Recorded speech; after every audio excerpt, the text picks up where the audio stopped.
1. In the Dinghy of the Lady Vane. I do not propose to add anything to what has already been written concerning the loss of the Lady Vane. As everyone knows, she collided with a derelict when 10 days out from Callao. The longboat, with 7 of the crew, was picked up 18 days after by H.M. gunboat Myrtle, and the story of their terrible privations has become quite as well known as the far more horrible Medusa case. But I have to add to the published story of the Lady Vane another, possibly as horrible and far stranger. It has hitherto been supposed that the 4 men who were in the dinghy perished, but this is incorrect. I have the best of evidence for this assertion. I was one of the 4 men. But in the first place I must state that there were never 4 men in the dinghy. The number was 3. Constance, who was seen by the captain to jump into the gig, Daily News, March 17th, 1887, luckily for us, and unluckily for himself, did not reach us. He came down out of the tangle of ropes under the stays of the smashed bowsprit. Some small rope caught his heel as he let go, and he hung for a moment, head downward, and then fell and struck a block or spar floating in the water. We pulled towards him, but he never came up. I say luckily for us he did not reach us, and I might almost say luckily for himself, for we had only a small beaker of water and some sodden ship's biscuits with us. So sudden had been the alarm, so unprepared the ship for any disaster. We thought the people on the launch would be better provisioned, though it seems they were not, and we tried to hail them. They could not have heard us, and the next morning, when the drizzle cleared, which was not until past midday, we could see nothing of them. We could not stand up to look about us because of the pitching of the boat. The 2 other men who had escaped so far with me were a man named Helmar, a passenger like myself, and a seaman whose name I don't know, a short, sturdy man with a stammer. We drifted famishing, and, after our water had come to an end, tormented by an intolerable thirst, for 8 days altogether. After the 2nd day the sea subsided slowly to a glassy calm. It is quite possible for the ordinary reader to imagine those 8 days. He has not, luckily for himself, anything in his memory to imagine with. After the 1st day we said little to one another, and lay in our places in the boat and stared at the horizon, or watched, with eyes that grew larger and more haggard every day, the misery and weakness gaining upon our companions. The sun became pitiless. The water ended on the 4th day, and we were already thinking strange things and saying them with our eyes. But it was, I think, the 6th, before Helmar gave voice to the thing we had all been thinking. I remember our voices were dry and thin, so that we bent towards one another and spared our words. I stood out against it with all my might, was rather for scuttling the boat and perishing together among the sharks that followed us. But when Helmar said that if his proposal was accepted, we should have drink, the sailor came round to him. I would not draw lots, however, and in the night the sailor whispered to Helmar again and again, and I sat in the bows with my clasp-knife in my hand, though I doubt if I had the stuff in me to fight. And in the morning I agreed to Helmar's proposal, and we handed halfpence to find the odd man. The lot fell upon the sailor, but he was the strongest of us and would not abide by it, and attacked Helmar with his hands. They grappled together and almost stood up. I crawled along the boat to them, intending to help Helmar by grasping the sailor's legs, but the sailor stumbled with the swaying of the boat, and the 2 fell upon the gunwale and rolled overboard together. They sank like stones. I remember laughing at that, and wondering why I laughed. The laugh caught me suddenly, like a thing from without. I lay across one of the thwarts for I know not how long, thinking that if I had the strength, I would drink sea-water and madden myself to die quickly. And even as I lay there, I saw, with no more interest than if it had been a picture, a sail come up towards me over the skyline. My mind must have been wandering, and yet I remember all that happened quite distinctly. I remember how my head swayed with the seas, and the horizon with the sail above it danced up and down. But I also remember as distinctly that I had a persuasion that I was dead, and that I thought what a jest it was that they should come too late by such a little to catch me in my body. For an endless period, as it seemed to me, I lay with my head on the thwart watching the schooner. She was a little ship, schooner-rigged fore and aft, come up out of the sea. She kept tacking to and fro in a widening compass, for she was sailing dead into the wind. It never entered my head to attempt to attract attention, and I do not remember anything distinctly after the sight of her, until I found myself in a little cabin aft. There's a dim half-memory of being lifted up to the gangway, and of a big round countenance covered with freckles and surrounded with red hair staring at me over the bulwarks. I also had a disconnected impression of a dark face, with extraordinary eyes, close to mine, but that I thought was a nightmare, until I met it again. I fancy I recollect some stuff being poured in between my teeth, and that is all. 2. The Man Who Was Going Nowhere. The cabin in which I found myself was small and rather untidy. A youngish man with flaxen hair, a bristly straw-colored mustache, and dropping nether lip, was sitting and holding my wrist. For a minute we stared at each other without speaking. He had watery grey eyes, oddly void of expression. Then just overhead came a sound like an iron bedstead being knocked about, and the low angry growling of some large animal. At the same time the man spoke up. He repeated his question. "How do you feel now?" I think I said I felt all right. I could not recollect how I had got there. He must have seen the question in my face, for my voice was inaccessible to me. "You were picked up in a boat, starving. The name on the boat was the Lady Vane, and there were spots of blood on the gunwale."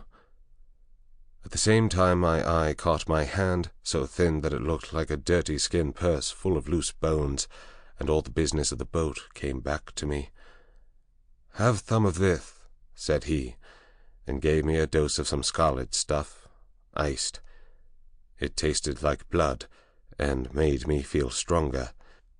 "You were in luck," said he, "to get picked up by a ship with a medical man aboard."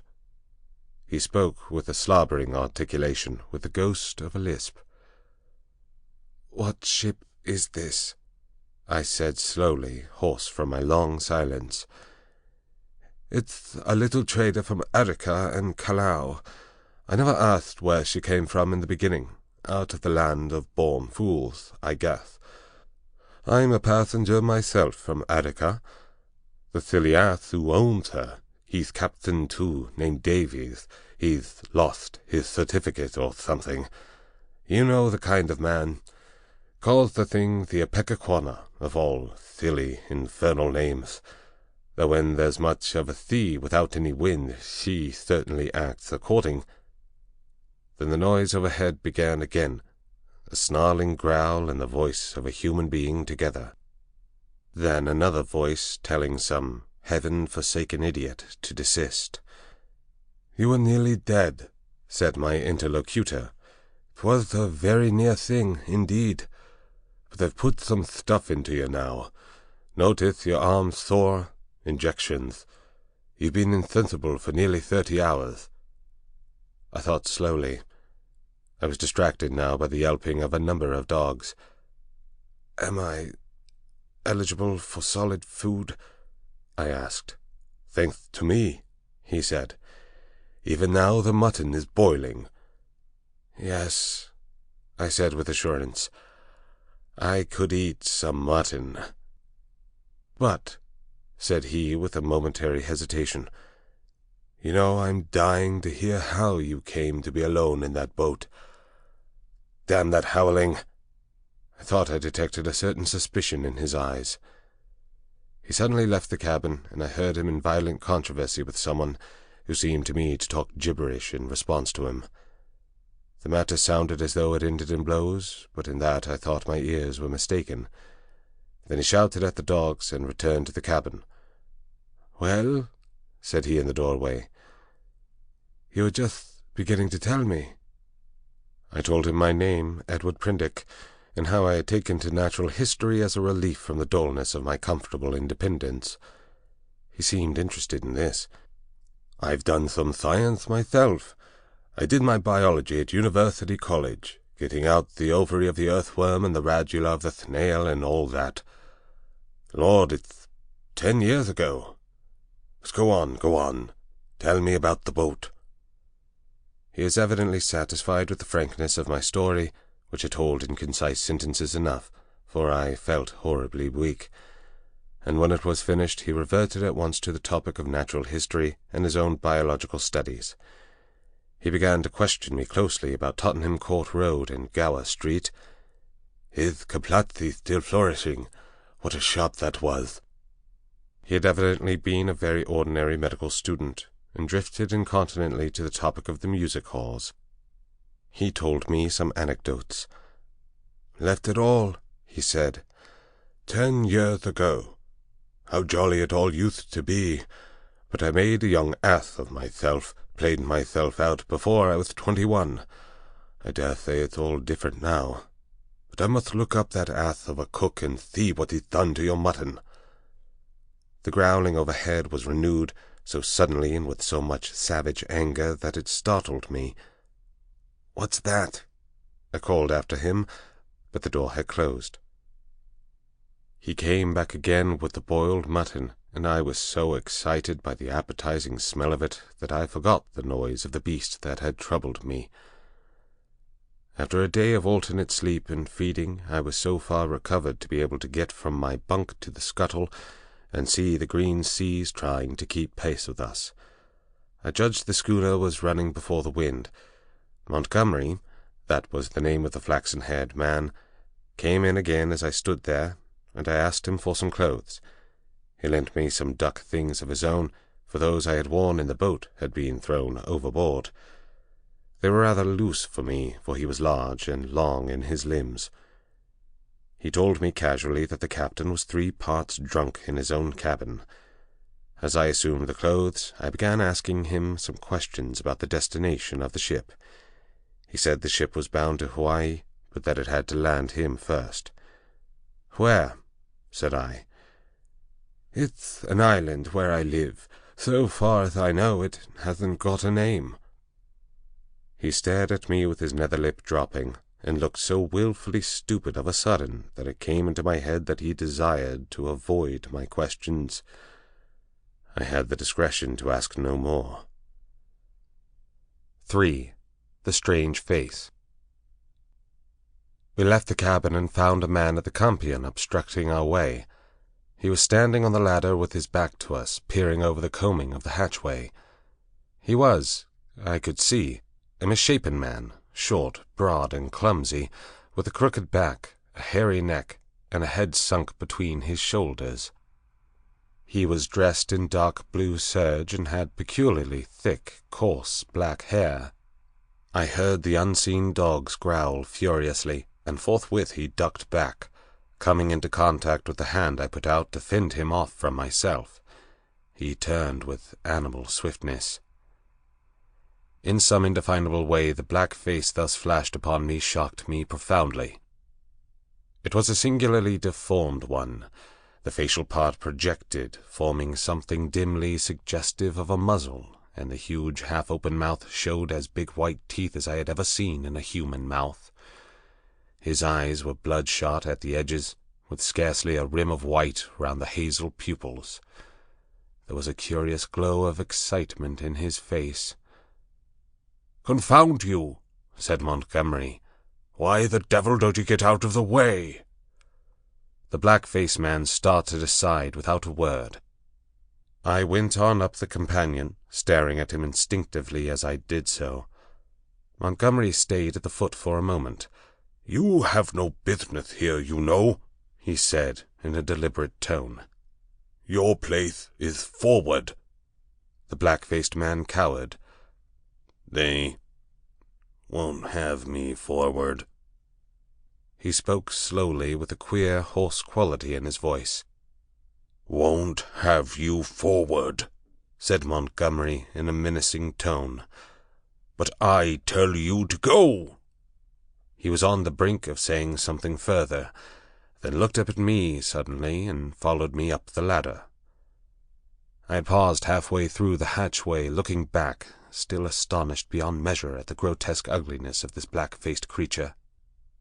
I had never beheld such a repulsive and extraordinary face before, and yet, if the contradiction is credible, I experienced at the same time an odd feeling that in some way I had already encountered exactly the features and gestures that now amazed me. Afterwards it occurred to me that probably I had seen him as I was lifted aboard, and yet that scarcely satisfied my suspicion of a previous acquaintance.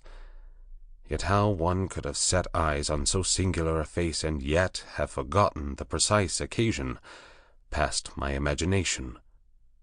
Montgomery's movement to follow me released my attention, and I turned and looked about me at the flush deck of the little schooner. I was already half prepared by the sounds I had heard for what I saw. Certainly I never beheld a deck so dirty. It was littered with scraps of carrot, shreds of green stuff, and indescribable filth. Fastened by chains to the mainmast were a number of grisly staghounds, who now began leaping and barking at me, and by the mizzen a huge puma was cramped in a little iron cage, far too small even to give it turning room. Farther under the starboard bulwark were some big hutches containing a number of rabbits, and a solitary llama was squeezed in a mere box of a cage forward. The dogs were muzzled by leather straps. The only human being on deck was a gaunt and silent sailor at the wheel. The patched and dirty spankers were tense before the wind, and up aloft the little ship seemed carrying every sail she had. The sky was clear, the sun midway down the western sky. Long waves, capped by the breeze with froth, were running with us. We went past the steersman to the taffrail and saw the water come foaming under the stern and the bubbles go dancing and vanishing in her wake. I turned and surveyed the unsavory length of the ship. "Is this an ocean menagerie?" said I. "Looked like it," said Montgomery.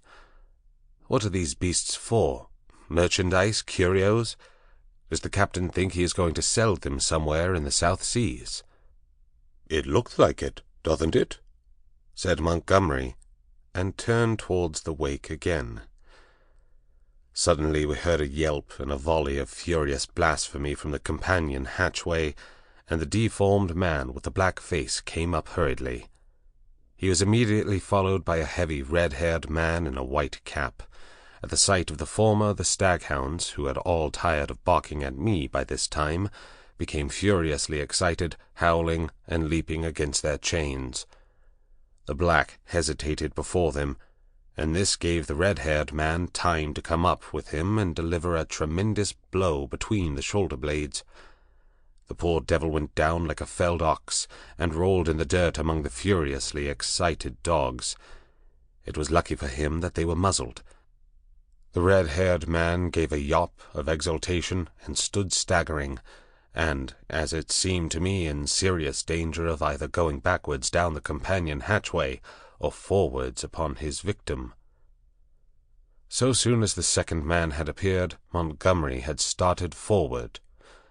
"Steady on there!" he cried, in a tone of remonstrance. A couple of sailors appeared on the forecastle. The black-faced man, howling in a singular voice, rolled about under the feet of the dogs. No one attempted to help him. The brutes did their best to worry him, butting their muzzles at him. There was a quick dance of their lithe, grey-figured bodies over the clumsy, prostrate figure. The sailors forward shouted, as though it was admirable sport. Montgomery gave an angry exclamation and went striding down the deck, and I followed him. The black-faced man scrambled up and staggered forward, going and leaning over the bulwark by the main shrouds, where he remained, panting and glaring over his shoulders at the dogs. The red-haired man laughed a satisfied laugh. "Look here, Captain," said Montgomery, with his lisp a little accentuated, gripping the elbows of the red-haired man. "This won't do." I stood behind Montgomery. The captain came half round and regarded him with the dull and solemn eyes of a drunken man. "Wha won't do?" he said, and added, after looking sleepily into Montgomery's face for a minute, "Blasted sawbones!" With a sudden movement he shook his arms free, and after 2 ineffectual attempts stuck his freckled fists into his side pockets. "That man's the passenger," said Montgomery. "I'd advise you to keep your hands off him." "Go to hell," said the captain, loudly. He suddenly turned and staggered towards the side. "Do what I like on my own ship," he said. I think Montgomery might have left him then, seeing the brute was drunk, but he only turned a shade paler and followed the captain to the bulwarks. "Look you here, Captain," he said. "That man of mine is not to be ill-treated. He hath been hazed ever since he came aboard." For a minute alcoholic fumes kept the captain speechless. "Blasted sawbones," was all he considered necessary. I could see that Montgomery had one of those slow, pertinacious tempers that will warm day after day to a white heat and never again cool to forgiveness. And I saw, too, that this quarrel had been some time growing. "The man's drunk," said I, perhaps officiously. "He'll do no good." Montgomery gave an ugly twist to his drooping lip. "He's always drunk. Do you think that excuses his assaulting his passengers?"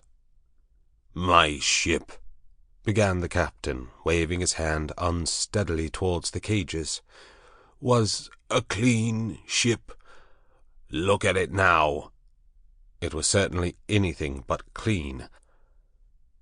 "Crew," continued the captain, "clean, respectable crew. You agreed to take the beasts. I wish I'd never set eyes on your infernal island. What the devil want beasts for on an island like that? Then that man of yours understood he was a man. He's a lunatic, and he hadn't no business aft. Do you think the whole damn ship belongs to you? Your sailors began to haze the poor devil as soon as he came aboard. That's just what he is. He's a devil, an ugly devil. My men can't stand him. I can't stand him. None of us can stand him. Nor you either." Montgomery turned away. "You leave that man alone anyhow," he said, nodding his head as he spoke. But the captain meant to quarrel now.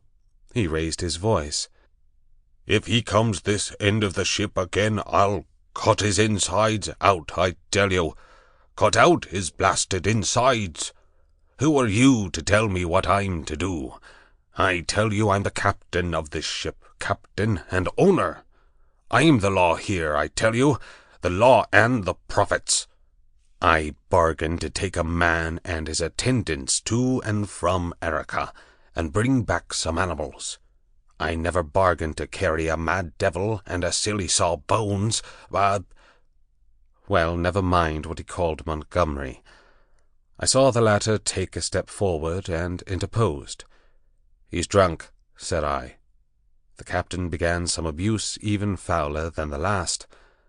"Shut up," I said, turning on him sharply, for I had seen danger in Montgomery's white face.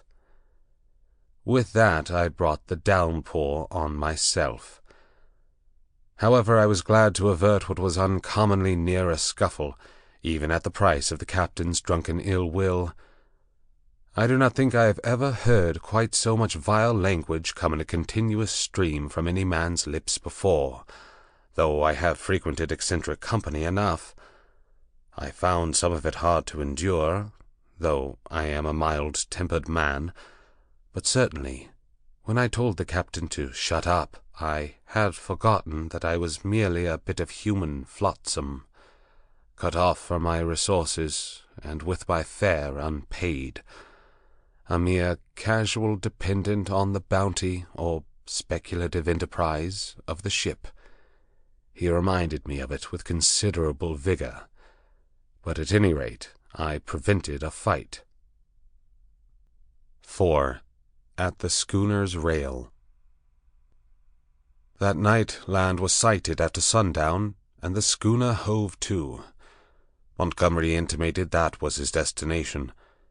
It was too far to see any details. It seemed to me then simply a low-lying patch of dim blue in the uncertain blue-gray sea. An almost vertical streak of smoke went up from it into the sky. The captain was not on deck when it was sighted. After he had vented his wrath on me, he had staggered below, and I understand he went to sleep on the floor of his own cabin. The mate practically assumed the command. He was the gaunt, taciturn individual we had seen at the wheel. Apparently he was in an evil temper with Montgomery. He took not the slightest notice of either of us. We dined with him in a sulky silence, after a few ineffectual efforts on my part to talk. It struck me, too, that the men regarded my companion and his animals in a singularly unfriendly manner. I found Montgomery very reticent about his purpose with these creatures, and about his destination, and though I was sensible of a growing curiosity as to both, I did not press him. We remained talking on the quarter-deck until the sky was thick with stars. Except for an occasional sound in the yellow-lit forecastle, and a movement of the animals now and then, the night was very still. The puma lay crouched together, watching us with shining eyes, a black heap in the corner of its cage. Montgomery produced some cigars. He talked to me of London in a tone of half-painful reminiscence, asking all kinds of questions about changes that had taken place. He spoke like a man who had loved his life there, and had been suddenly and irrevocably cut off from it. I gossiped as well as I could of this and that. All the time the strangeness of him was shaping itself in my mind, and as I talked I peered at his odd, pallid face in the dim light of the binnacle lantern behind me. Then I looked out at the darkling sea, where in the dimness his little island was hidden. This man, it seemed to me, had come out of immensity merely to save my life. Tomorrow he would drop over the side and vanish again out of my existence. Even had it been under commonplace circumstances, it would have made me a trifle thoughtful. But in the first place was the singularity of an educated man living on this unknown little island, and coupled with that the extraordinary nature of his luggage. I found myself repeating the captain's question. What did he want with the beasts? Why, too, had he pretended they were not his, when I had remarked about them at first? Then again, in his personal attendant there was a bizarre quality which had impressed me profoundly. These circumstances threw a haze of mystery round the man. They laid hold of my imagination, and hampered my tongue. Towards midnight our talk of London died away, and we stood side by side, leaning over the bulwarks and staring dreamily over the silent, starlit sea, each pursuing his own thoughts. It was the atmosphere for sentiment, and I began upon my gratitude.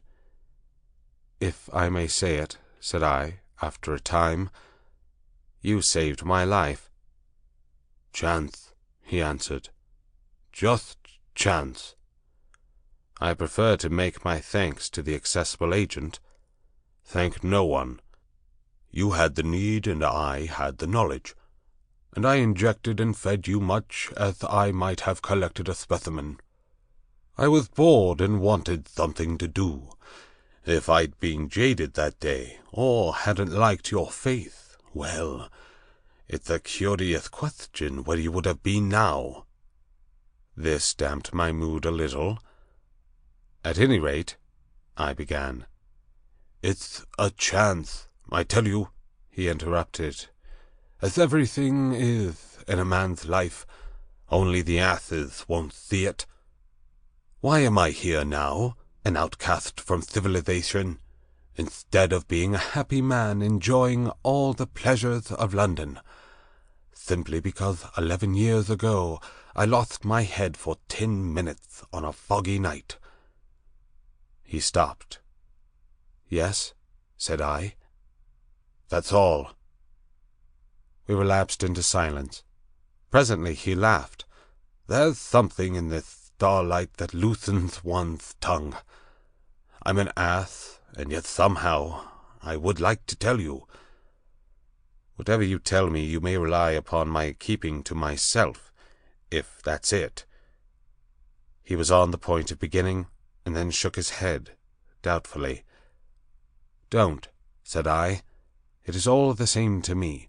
After all, it is better to keep your secret. There's nothing gained but a little relief if I respect your confidence. If I don't, well—" He grunted undecidedly.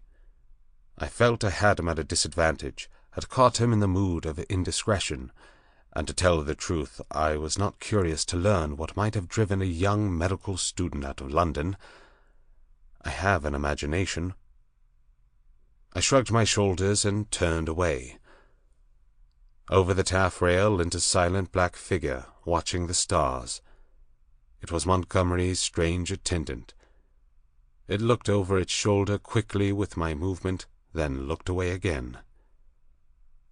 It may seem a little thing to you, perhaps, but it came like a sudden blow to me. The only light near us was a lantern at the wheel. The creature's face was turned for one brief instant out of the dimness of the stern towards this illumination, and I saw that the eyes that glanced at me shone with a pale green light. I did not know then that a reddish luminosity, at least, is not uncommon in human eyes. The thing came to me as stark inhumanity. That black figure with its eyes of fire struck down through all my adult thoughts and feelings, and for a moment the forgotten horrors of childhood came back to my mind. Then the effect passed as it had come. An uncouth black figure of a man, a figure of no particular import, hung over the taffrail against the starlight, and I found Montgomery was speaking to me.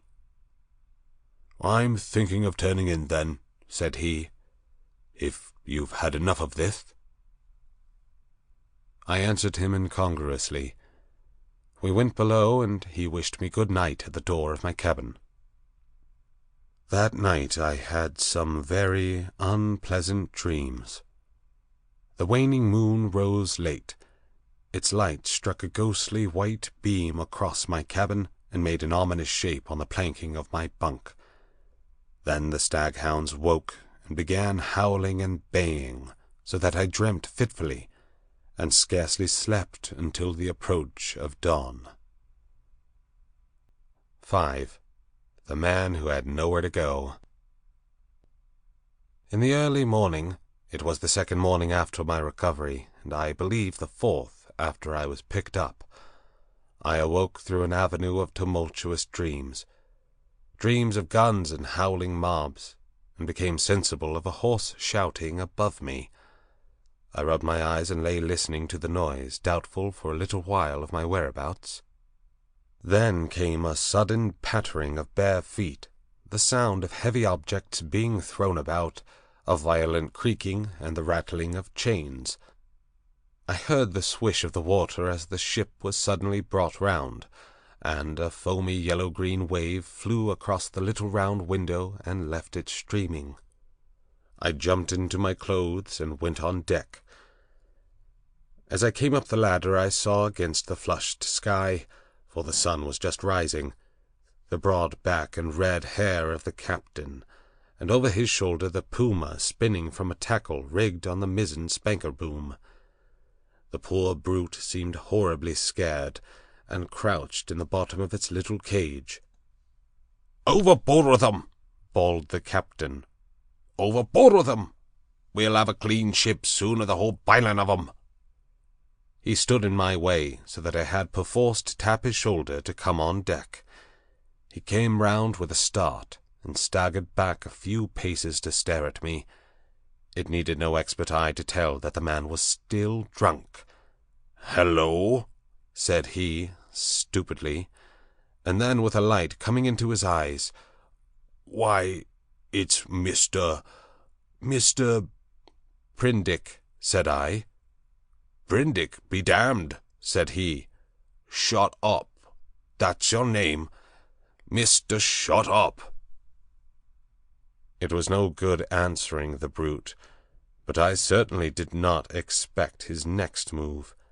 He held out his hand to the gangway by which Montgomery stood talking to a massive grey-haired man in dirty blue flannels, who had apparently just come aboard.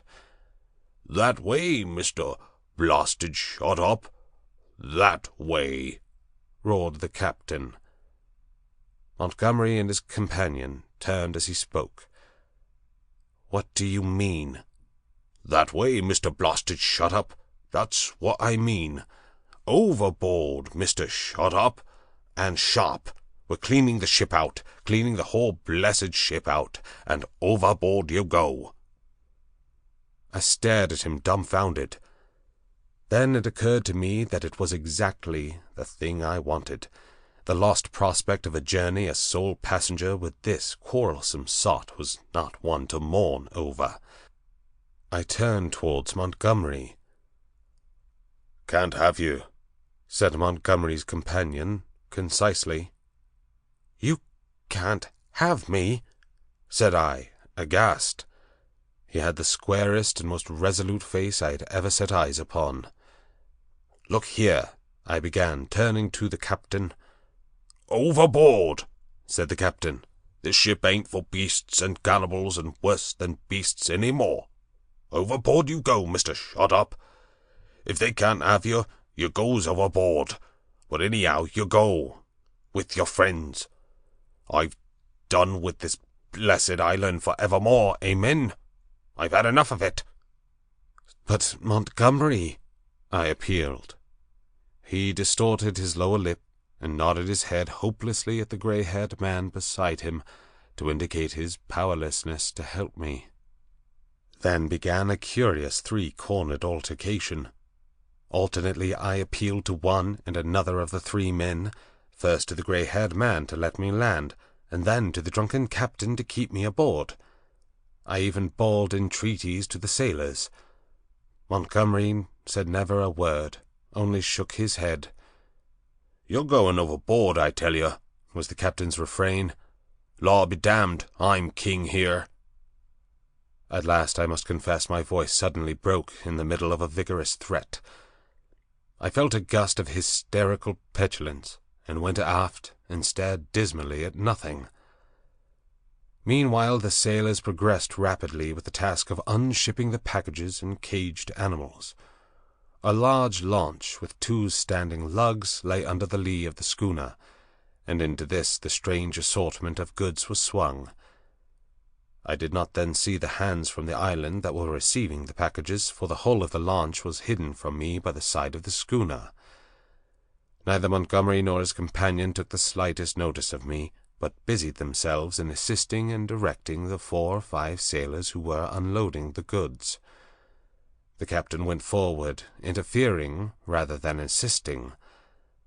I was alternately despairful and desperate. Once or twice as I stood waiting there for things to accomplish themselves, I could not resist an impulse to laugh at my miserable quandary. I felt all the wretcheder for the lack of a breakfast. Hunger and a lack of blood corpuscles take all the manhood from a man. I perceived pretty clearly that I had not the stamina either to resist what the captain chose to do to expel me, or to force myself upon Montgomery and his companion. So I waited passively upon fate, and the work of transferring Montgomery's possessions to the launch went on as if I did not exist. Presently that work was finished, and then came a struggle. I was hauled, resisting weakly enough, to the gangway. Even then I noticed the oddness of the brown faces of the men who were with Montgomery in the launch, but the launch was now fully laden and was shoved off hastily. A broadening gap of green water appeared under me, and I pushed back with all my strength to avoid falling headlong. The hands in the launch shouted derisively, and I heard Montgomery curse at them, and then the captain, the mate, and one of the seamen helping him, ran me aft towards the stern. The dinghy of the Lady Vane had been towing behind. It was half full of water, had no oars, and was quite unvictualled. I refused to go aboard her, and flung myself full length on the deck. In the end they swung me into her by a rope, for they had no stern ladder, and then they cut me adrift. I drifted slowly from the schooner. In a kind of stupor I watched all hands take to the rigging, and slowly but surely she came round to the wind. The sails fluttered, and then bellied out as the wind came into them. I stared at her weather-beaten side heeling steeply towards me, and then she passed out of my range of view. I did not turn my head to follow her. At first I could scarcely believe what had happened. I crouched in the bottom of the dinghy, stunned and staring blankly at the vacant, oily sea. Then I realized that I was in that little hell of mine again, now half swamped, and looking back over the gunwale I saw the schooner standing away from me, with the red-haired captain mocking at me over the taffrail, and turning towards the island saw the launch growing smaller as she approached the beach. Abruptly the cruelty of this desertion became clear to me. I had no means of reaching the land unless I should chance to drift there. I was still weak, you must remember, from my exposure in the boat. I was empty and very faint, or I should have had more heart. But as it was, I suddenly began to sob and weep, as I had never done since I was a little child. The tears ran down my face. In a passion of despair, I struck with my fists at the water in the bottom of the boat, and kicked savagely at the gunwale. I prayed aloud for God to let me die. 6. The evil-looking boatman. But the islanders, seeing that I was really adrift, took pity on me. I drifted very slowly to the eastward, approaching the island slantingly, and presently I saw, with hysterical relief, the launch come round and return towards me. She was heavily laden, and I could make out as she drew nearer Montgomery's white-haired, broad-shouldered companion sitting cramped up with the dogs and several packing-cases in the stern sheets. This individual stared fixedly at me without moving or speaking. The black-faced cripple was glaring at me as fixedly in the bows near the Puma. There were 3 other men besides, 3 strange, brutish-looking fellows, at whom the staghounds were snarling savagely. Montgomery, who was steering, brought the boat by me, and rising, caught and fastened my painter to the tiller to tow me, for there was no room aboard. I had recovered from my hysterical phase by this time, and answered his hail as he approached, bravely enough. I told him the dinghy was nearly swamped, and he reached me a piggin.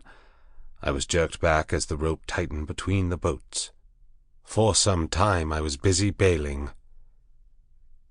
It was not until I had got the water under, for the water in the dinghy had been shipped, the boat was perfectly sound, that I had leisure to look at the people in the launch again. The white-haired man, I found, was still regarding me steadfastly, but with an expression, as I now fancied, of some perplexity. When my eyes met his, he looked down at the staghound that sat between his knees. He was a powerfully built man, as I have said, with a fine forehead and rather heavy features, but his eyes had that odd drooping of the skin above the lids which often comes with advancing years, and the fall of his mouth at the corners gave him an expression of pugnacious resolution. He talked to Montgomery in a tone too low for me to hear. From him my eyes travelled to his 3 men, and a strange crew they were.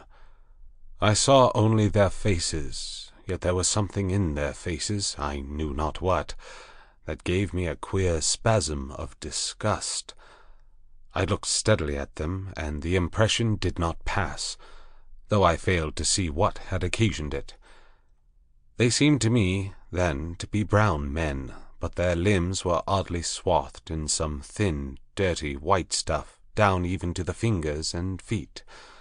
I have never seen men so wrapped up before, and women so only in the East.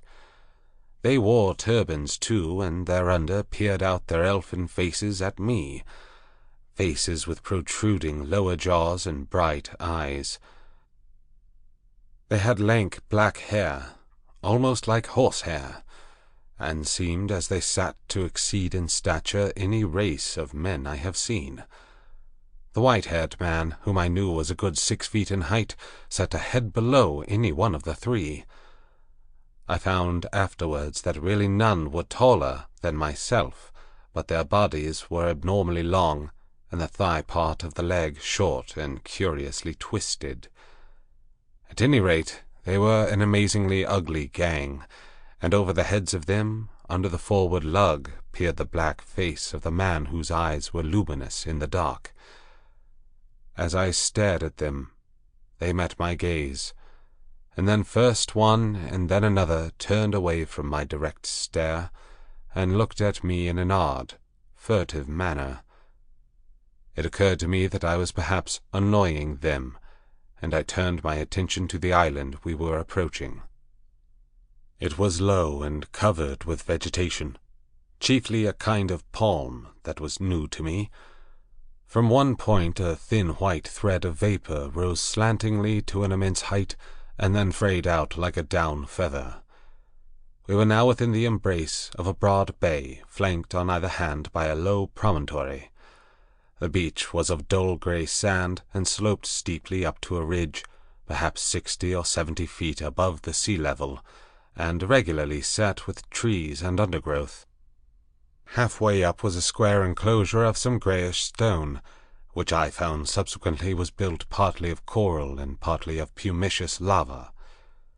2 thatched roofs peeped from within this enclosure.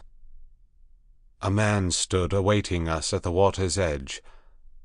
I fancied while we were still far off that I saw some other and very grotesque-looking creatures scuttle into the bushes upon the slope, but I saw nothing of these as we drew nearer.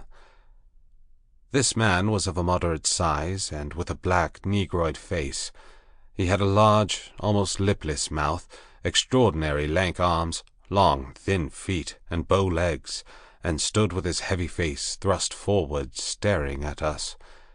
He was dressed like Montgomery and his white-haired companion, in jacket and trousers of blue serge. As we came still nearer, this individual began to run to and fro on the beach, making the most grotesque movements. At a word of command from Montgomery, the 4 men in the launch sprang up, and with singularly awkward gestures struck the lugs. Montgomery steered us round into a narrow little dock excavated into the beach. Then the man on the beach hastened towards us. This dock, as I call it, was really a mere ditch just long enough at this phase of the tide to take the long boat. I heard the bows ground in the sand, staved the dinghy off the rudder of the big boat with my piggin, and, freeing the painter, landed. The 3 muffled men, with the clumsiest movements, scrambled out upon the sand, and forthwith set to landing the cargo, assisted by the man on the beach. I was struck especially by the curious movements of the legs of the 3 swathed and bandaged boatmen. Not stiff they were, but distorted in some odd way, almost as if they were jointed in the wrong place. The dogs were still snarling and strained at their chains after these men, as the white-haired man landed with them. The 3 big fellows spoke to one another in odd, guttural tones, and the man who had waited for us on the beach began chattering to them excitedly, a foreign language, as I fancied, as they laid hands on some bales piled near the stern. Somewhere I had heard such a voice before, and I could not think where. The white-haired man stood, holding in a tumult of 6 dogs, and bawling orders over their din. Montgomery, having unshipped the rudder, landed likewise, and all set to work at unloading. I was too faint, what with my long fast and the sun beating down on my bare head, to offer any assistance. Presently the white-haired man seemed to recollect my presence, and came up to me. "You look," said he, "as though you had scarcely breakfasted." His little eyes were a brilliant black under his heavy brows. "I must apologize for that. Now you are our guest, we must make you comfortable. Though you are uninvited, you know." He looked keenly into my face. "Montgomery says you are an educated man, Mr. Prindick, says you know something of science. May I ask what that signifies?" I told him I had spent some years at the Royal College of Science, and had done some researches in biology under Huxley. He raised his eyebrows slightly at that. "That alters the case a little, Mr. Prindick," he said, with a trifle more respect in his manner. "As it happens, we are biologists here. This is a biological station, of a sort." His eyes rested on the men in white who were busily hauling the Puma on rollers towards the walled yard. "I, and Montgomery at least," he added. Then, "when you will be able to get away, I can't say. We are off the track to anywhere. We see a ship once in a 12-month or so." He left me abruptly, and went up the beach past this group, and I think entered the enclosure. The other 2 men were with Montgomery, erecting a pile of smaller packages on a low-wheeled truck. The llama was still on the launch with the rabbit hutches. The staghounds were still lashed to the thwarts. The pile of things completed, all 3 men laid hold of the truck and began shoving the ton-weight or so upon it after the Puma. Presently Montgomery left them, and coming back to me, held out his hand. "I'm glad," said he, "for my own part, that captain was a thilly ath. He'd have made things lively for you." "It was you," said I, "that saved me again." "That depends. You'll find this island an infernally rum place, I promise you. I'd watch my goings carefully, if I were you. He hesitated, and seemed to alter his mind about what was on his lips. "I wish you'd help me with these rabbits," he said. His procedure with the rabbits was singular. I waded in with him, and helped him lug one of the hatches ashore. No sooner was that done than he opened the door of it, and tilting the thing on one end, turned its living contents out on the ground. They fell in a struggling heap, one on top of the other. He clapped his hands, and forthwith they went off at that hopping run of theirs, 15 or 20 of them, I should think, up the beach. "Increase and multiply, my friends," said Montgomery. "Replenish the island. Hitherto we've had a certain lack of meat here." As I watched them disappearing, the white-haired man returned with a brandy flask and some biscuits. "Something to go on with, Prindick," said he, in a far more familiar tone than before. I made no ado, but set to work on the biscuits at once, while the white-haired man helped Montgomery to release about a score more of the rabbits. 3 big hutches, however, went up to the house with the Puma. The brandy I did not touch, for I have been an abstainer from my birth. 7. The Locked Door. The reader will perhaps understand that at first everything was so strange about me, and my position was the outcome of such unexpected adventures that I had no discernment of the relative strangeness of this or that thing. I followed the llama up the beach and was overtaken by Montgomery, who asked me not to enter the stone enclosure. I noticed then that the puma in its cage and the pile of packages had been placed outside the entrance to this quadrangle. I turned and saw that the launch had now been unloaded, run out again, and was being beached, and the white-haired man was walking towards us. He addressed Montgomery. "And now comes the problem of this uninvited guest. What are we to do with him?" "He knows something of science," said Montgomery. "I'm itching to get to work again with this new stuff," said the white-haired man, nodding towards the enclosure. His eyes grew brighter. "I dare say you are," said Montgomery, in anything but a cordial tone. "We can't send him over there, and we can't spare the time to build him a new shanty, and we certainly can't take him into our confidence just yet." "I'm in your hands," said I. I had no idea of what he meant by over there. "I've been thinking of the same things," Montgomery answered. "There's my room with the outer door." "That's it," said the elder man promptly, looking at Montgomery, and all three of us went towards the enclosure. "I'm sorry to make a mystery, Mr. Prendick, but you'll remember you're uninvited. Our little establishment here contains a secret or so, and is kind of a Bluebeard's chamber, in fact.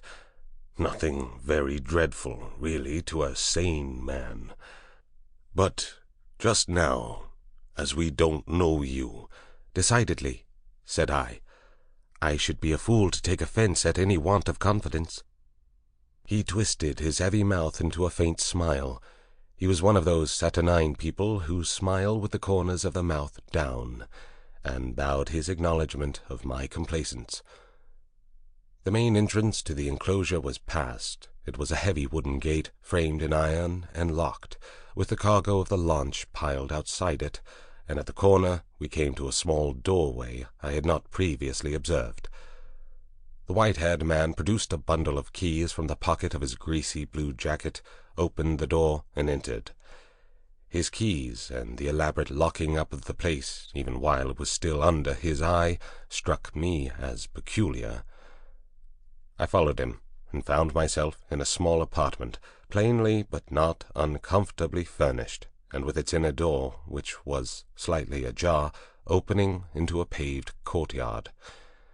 This inner door Montgomery at once closed. A hammock was slung across the darker corner of the room, and a small unglazed window defended by an iron bar looked out towards the sea. This, the white-haired man told me, was to be my apartment, and the inner door, which, for fear of accidents, he said, he would lock on the other side, was my limit inward. He called my attention to a convenient deck chair before the window, and to an array of old books, chiefly, I found, surgical works and editions of the Latin and Greek classics, languages I cannot read with any comfort, on a shelf near the hammock. He left the room by the outer door, as if to avoid opening the inner one again. "We usually have our meals in here," said Montgomery, and then, as if in doubt, went out after the other.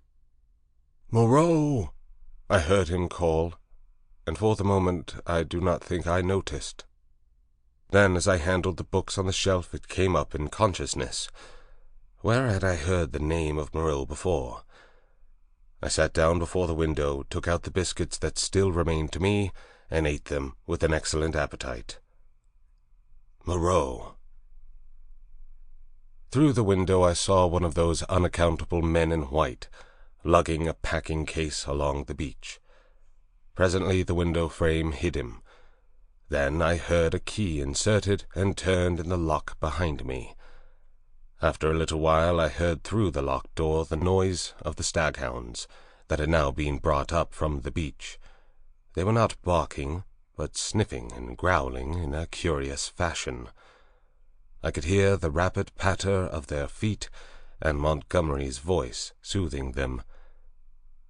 I was very much impressed by the elaborate secrecy of these two men regarding the contents of the place, and for some time I was thinking of that, and of the unaccountable familiarity of the name of Moreau.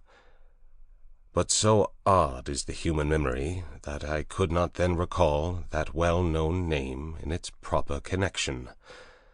From that my thoughts went to the indefinable queerness of the deformed man on the beach. I never saw such a gait, such odd motions as he pulled at the box. I recalled that none of these men had spoken to me, though most of them I had found looking at me one time or another in a peculiarly furtive manner, quite unlike the frank stare of your unsophisticated savage.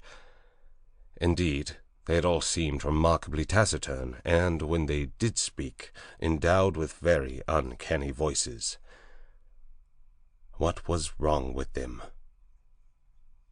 Then I recalled the eyes of Montgomery's ungainly attendant. Just as I was thinking of him, he came in.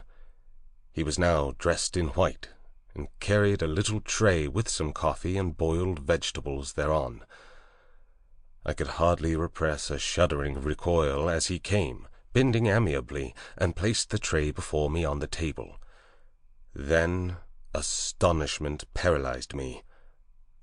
Under his stringy black locks I saw his ear. It jumped upon me suddenly close to my face.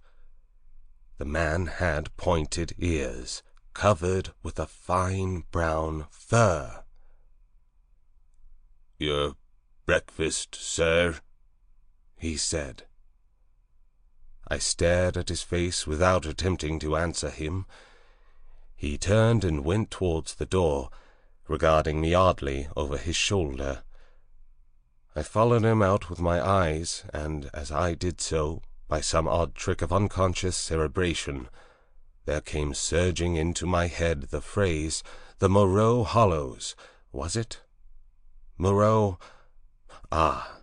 It sent my memory back 10 years. The Moreau horrors. The phrase drifted loose in my mind for a moment, and then I saw it in red lettering on a little buff-colored pamphlet, to read which made one shiver and creep. Then I remembered distinctly all about it. That long-forgotten pamphlet came back with startling vividness to my mind. I had been a mere lad then, and Moreau was, I suppose, about 50, a prominent and masterful physiologist, well known in scientific circles for his extraordinary imagination and his brutal directness in discussion. Was this the same Moreau? He had published some very astonishing facts in connection with the transfusion of blood, and in addition was known to be doing valuable work on morbid growths. Then suddenly his career was closed. He had to leave England. A journalist obtained access to his laboratory in the capacity of laboratory assistant, with the deliberate intention of making sensational exposures, and by the help of a shocking accident, if it was an accident, his gruesome pamphlet became notorious. On the day of its publication, a wretched dog, flayed and otherwise mutilated, escaped from Moreau's house. It was in the silly season, and a prominent editor, a cousin of the temporary laboratory assistant, appealed to the conscience of the nation. It was not the first time that conscience has turned against the methods of research. The doctor was simply howled out of the country. It may be that he deserved to be, but I still think that the tepid support of his fellow investigators and his desertion by the great body of scientific workers was a shameful thing. Yet some of his experiments, by the journalist's account, were wantonly cruel. He might perhaps have purchased his social peace by abandoning his investigations, but he apparently preferred the latter, as most men would who have once fallen under the overmastering spell of research. He was unmarried, and had indeed nothing but his own interest to consider. I felt convinced that this must be the same man. Everything pointed to it. It dawned upon me to what end the puma and the other animals, which had now been brought with other luggage into the enclosure behind the house, were destined, and a curious faint odor, the halitus of something familiar, an odor that had been in the background of my consciousness hitherto, suddenly came forward into the forefront of my thoughts. It was the antiseptic odor of the dissecting room. I heard the puma growling through the wall, and one of the dogs yelped as though it had been struck.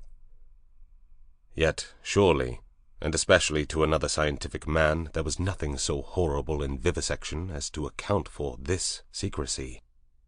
And by some odd leap in my thoughts, the pointed ears and luminous eyes of Montgomery's attendant came back again before me with the sharpest definition. I stared before me out at the green sea, frothing under a freshening breeze, and let these and other strange memories of the last few days chase one another through my mind. What could it all mean? A locked enclosure on a lonely island, a notorious vivisector, and these crippled and distorted men. 8. The crying of the puma. Montgomery interrupted my tangle of mystification and suspicion about 1 o'clock, and his grotesque attendant followed him with a tray bearing bread, some herbs and other eatables, a flask of whiskey, a jug of water, and 3 glasses and knives. I glanced askance at this strange creature, and found him watching me with his queer, restless eyes. Montgomery said he would lunch with me, but that Moreau was too preoccupied with some work to come. "Moreau," said I know that name." "The devil you do," said he. "What an ass I was to mention it to you. I might have thought. Anyhow, it will give you an inkling of our mysteries. Whiskey?" "No, thanks. I'm an abstainer." I had been. But it's no use locking the door after the steed is stolen. It was that infernal stuff which led to my coming here, that and a foggy night. I thought myself in luck at the time, when Moreau offered to get me off. It's queer." "Montgomery," said I, suddenly, as the outer door closed, "why has your man pointed ears?" "Damn," he said, over his first mouthful of food. He stared at me for a moment, and then repeated, "Pointed ears?" "Little points to them," said I, as calmly as possible, with a catch in my breath. "And a fine black fur at the edges." He helped himself to whiskey and water with great deliberation. "I was under the impression that his hair covered his ears. I saw them as he stooped by me to put that coffee you sent to me on the table, and his eyes shine in the dark." By this time Montgomery had recovered from the surprise of my question. "I always thought," he said deliberately, with a certain accentuation of his flavoring of lisp, "that there was something the matter with his ears, from the way he covered them. What were they like?"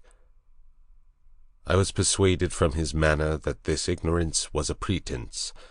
Still, I could hardly tell the man that I thought him a liar. "Pointed," I said, "rather small and furry, distinctly furry. But the whole man is one of the strangest beings I ever set eyes on." A sharp, hoarse cry of animal pain came from the enclosure behind us. Its depth and volume testified to the puma. I saw Montgomery wince. "Yes?" he said. "Where did you pick up the creature?" "San Francisco. He's an ugly brute, I admit, half-witted, you know. Can't remember where he came from, but I'm used to him, you know. We both are. How does he strike you?" "He's unnatural," I said. "There's something about him. Don't think me fanciful, but it gives me a nasty little sensation, a tightening of my muscles when he comes near me. It's a touch of the diabolical, in fact." Montgomery had stopped eating while I told him this. "Rum," he said. "I can't see it." He resumed his meal. "I had no idea of it," he said, and masticated. "The crew of the schooner must have felt it the same, made a dead set at the poor devil. You saw the captain." Suddenly the puma howled again, this time more painfully. Montgomery swore under his breath. I had half a mind to attack him about the men on the beach. Then the poor brute within gave vent to a series of short, sharp cries. "Your men on the beach," said I. "What race are they?" "Excellent fellows, aren't they?" said he, absent-mindedly, knitting his brows as the animal yelled out sharply. I said no more. There was another outcry worse than the former. He looked at me with his dull grey eyes, and then took some more whiskey. He tried to draw me into a discussion about alcohol, professing to have saved my life with it. He seemed anxious to lay stress on the fact that I owed my life to him. I answered him distractedly. Presently our meal came to an end. The misshapen monster with the pointy ears cleared the remains away, and Montgomery left me alone in the room again. All the time he had been in a state of ill-concealed irritation at the noise of the vivisected puma. He had spoken of his odd want of nerve, and left me to the obvious application. I found myself that the cries were singularly irritating, and they grew in depth and intensity as the afternoon wore on.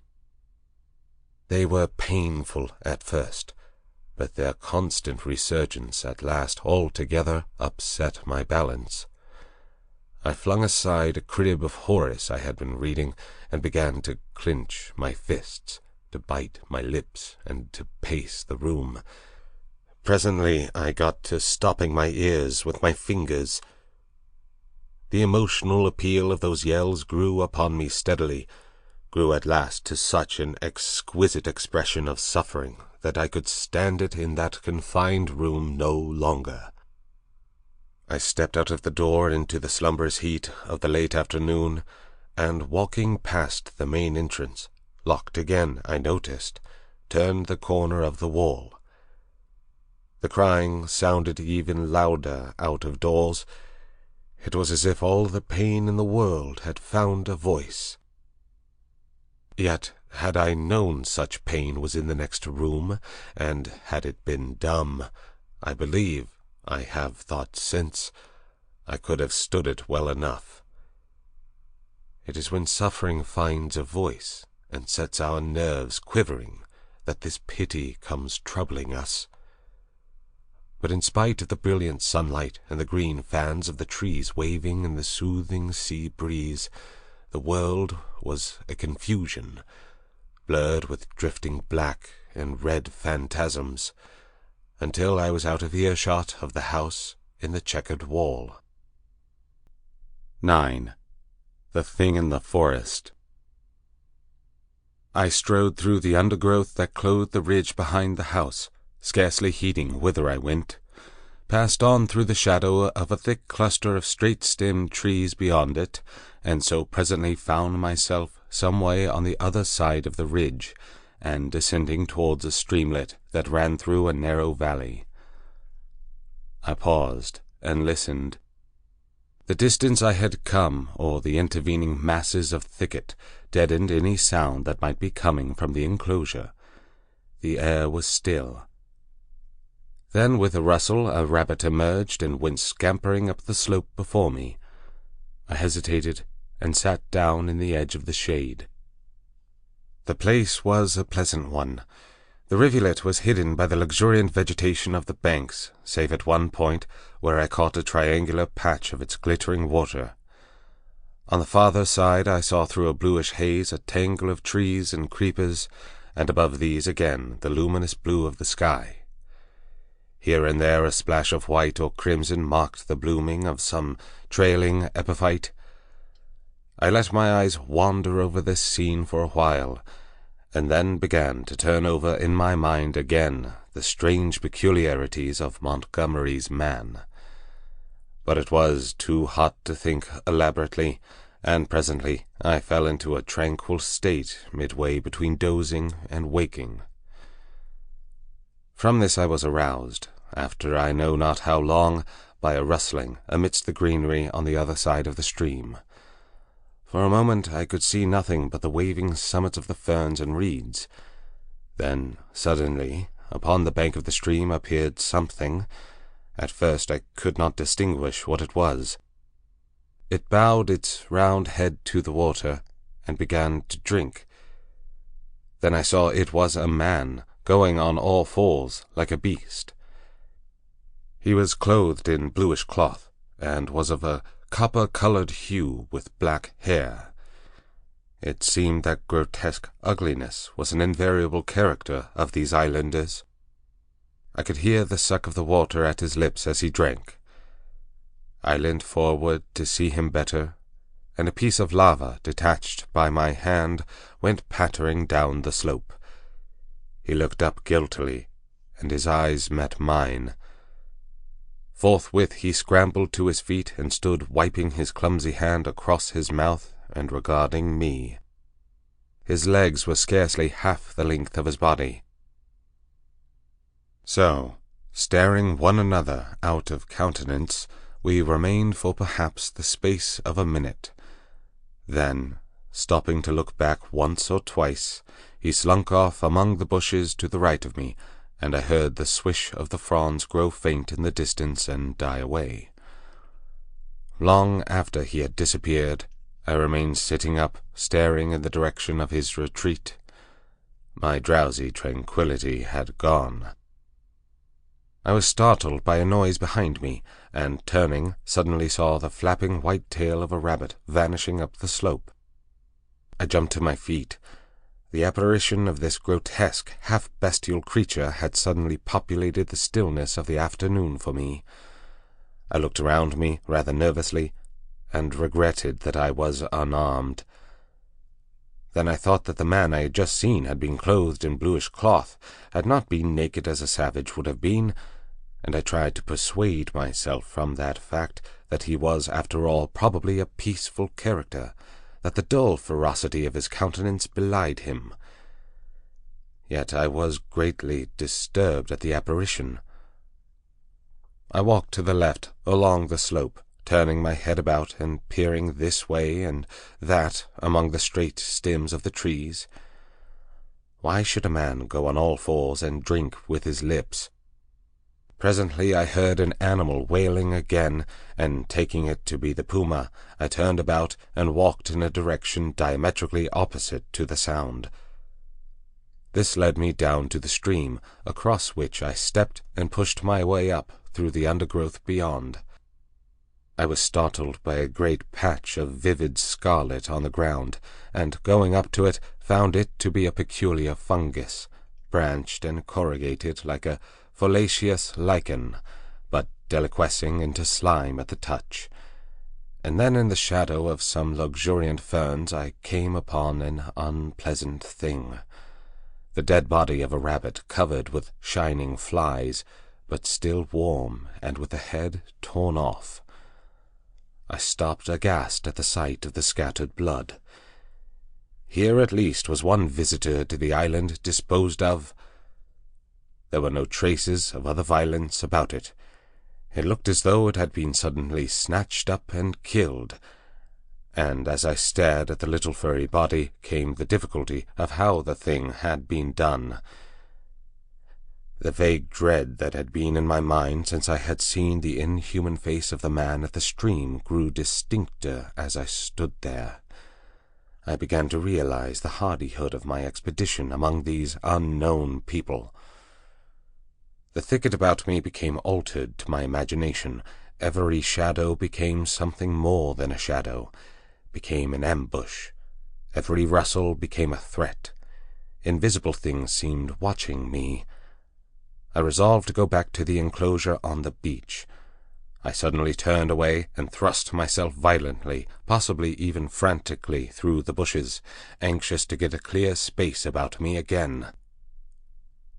I stopped just in time to prevent myself emerging upon an open space.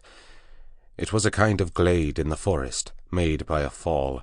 Seedlings were already starting up to struggle for the vacant space, and beyond, the dense growth of stems and twining vines and splashes of fungus and flowers closed in again. Before me, squatting together upon the fungoid ruins of a huge fallen tree, and still unaware of my approach, were 3 grotesque human figures. One was evidently a female, the other 2 were men. They were naked, save for swathings of scarlet cloth about the middle, and their skins were of a dull pinkish-drab color, such as I had seen in no savages before. They had fat, heavy, chinless faces, retreating foreheads, and a scant bristly hair upon their heads. I never saw such bestial-looking creatures. They were talking, or at least one of the men was talking to the other 2, and all 3 had been too closely interested to heed the rustling of my approach. They swayed their heads and shoulders from side to side. The speaker's words came thick and sloppy, and though I could hear them distinctly, I could not distinguish what he said. He seemed to me to be reciting some complicated gibberish. Presently his articulation became shriller, and spreading his hands he rose to his feet. At that the others began to gibber in unison, also rising to their feet, spreading their hands and swaying their bodies in rhythm with their chant. I noticed then the abnormal shortness of their legs, and their lank, clumsy feet. All 3 began slowly to circle round, raising and stamping their feet and waving their arms. A kind of tune crept into their rhythmic recitation, and a refrain, "Alula," or "Balula," it sounded like. Their eyes began to sparkle, and their ugly faces to brighten, with an expression of strange pleasure. Saliva dripped from their lipless mouths. Suddenly, as I watched their grotesque and unaccountable gestures, I perceived clearly, for the first time, what it was that had offended me, what had given me the 2 inconsistent and conflicting impressions of utter strangeness, and yet of the strangest familiarity. The 3 creatures engaged in this mysterious rite were human in shape, and yet human beings with the strangest air about them of some familiar animal. Each of these creatures, despite its human form, its rag of clothing, and the rough humanity of its bodily form, had woven into it, into its movements, into the expression of its countenance, into its whole presence, some now irresistible suggestion of a hog, a swinish taint, the unmistakable mark of the beast. I stood overcome by this amazing realization, and then the most horrible questionings came rushing into my mind. They began leaping in the air, first one and then the other, whooping and grunting. Then one slipped, and for a moment was on all fours, to recover, indeed, forthwith. But that transitory gleam of the true animalism of these monsters was enough. I turned as noiselessly as possible, and becoming every now and then rigid with the fear of being discovered, as a branch cracked or a leaf rustled, I pushed back into the bushes. It was long before I grew bolder and dared to move freely. My only idea for the moment was to get away from these foul beings, and I scarcely noticed that I had emerged upon a faint pathway amidst the trees. Then, suddenly traversing a little glade, I saw with an unpleasant start 2 clumsy legs among the trees, walking with noiseless footsteps parallel with my course, and perhaps 30 yards away from me. The head and upper part of the body were hidden by a tangle of creeper. I stopped abruptly, hoping the creature did not see me. The feet stopped as I did. So nervous was I that I controlled an impulse to headlong flight with the utmost difficulty. Then, looking hard, I distinguished through the interlacing network the head and body of the brute I had seen drinking. He moved his head. There was an emerald flash in his eyes as he glanced at me from the shadow of the trees, a half-luminous color that vanished as he turned his head again. He was motionless for a moment, and then, with a noiseless tread, began running through the green confusion. In another moment he had vanished behind some bushes. I could not see him, but I felt that he had stopped and was watching me again. What on earth was he, man or beast? What did he want with me? I had no weapon, not even a stick. Flight would be madness. At any rate, the thing, whatever it was, lacked the courage to attack me. Setting my teeth hard, I walked straight towards him. I was anxious not to show the fear that seemed chilling my backbone. I pushed through a tangle of tall white-flowered bushes, and saw him 20 paces beyond, looking over his shoulder at me, and hesitating. I advanced a step or 2, looking steadfastly into his eyes. "Who are you?" said I. He tried to meet my gaze. "No!" he said suddenly, and turning went bounding away from me through the undergrowth. Then he turned and stared at me again. His eyes shone brightly out of the dusk under the trees. My heart was in my mouth, but I felt my only chance was bluff, and walked steadily towards him. He turned again and vanished into the dusk. Once more I thought I caught the glint of his eyes, and that was all. For the first time I realized how the lateness of the hour might affect me. The sun had set some minutes since. The swift dusk of the tropics was already fading out of the eastern sky, and a pioneer moth fluttered silently by my head. Unless I would spend the night among the unknown dangers of the mysterious forest, I must hasten back to the enclosure. The thought of a return to that pain-haunted refuge was extremely disagreeable, but still more so was the idea of being overtaken in the open by darkness and all that darkness might conceal. I gave one more look into the blue shadows that had swallowed up this odd creature, and then retraced my way down the slope towards the stream, going, as I judged, in the direction from which I had come. I walked eagerly, my mind confused with many things, and presently found myself in a level place among scattered trees. The colorless clearness that comes after the sunset flush was darkling. The blue sky above grew momentarily deeper, and the little stars, one by one, pierced the attenuated light. The interspaces of the trees, the gaps in the further vegetation that had been hazy blue in the daylight, grew black and mysterious. I pushed on. The color vanished from the world. The tree-tops rose against the luminous blue sky in inky silhouette, and all below that outline melted into one formless blackness. Presently the trees grew thinner, and the shrubby undergrowth more abundant. Then there was a desolate space covered with a white sand, and then another expanse of tangled bushes. I did not remember crossing the sand opening before. I began to be tormented by a faint rustling upon my right hand. I thought at first it was fancy, for whenever I stopped there was silence, save for the evening breeze in the tree-tops. Then when I turned to hurry on again, there was an echo to my footsteps. I turned away from the thickets, keeping to the more open ground, and endeavoring by sudden turns now and then to surprise something in the act of creeping upon me. I saw nothing, and nevertheless my sense of another presence grew steadily.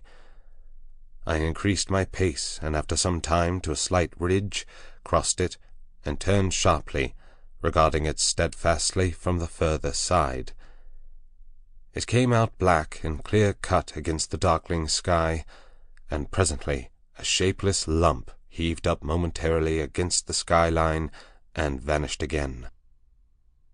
I felt assured now that my tawny-faced antagonist was stalking me once more, and coupled with that was another unpleasant realization, that I had lost my way.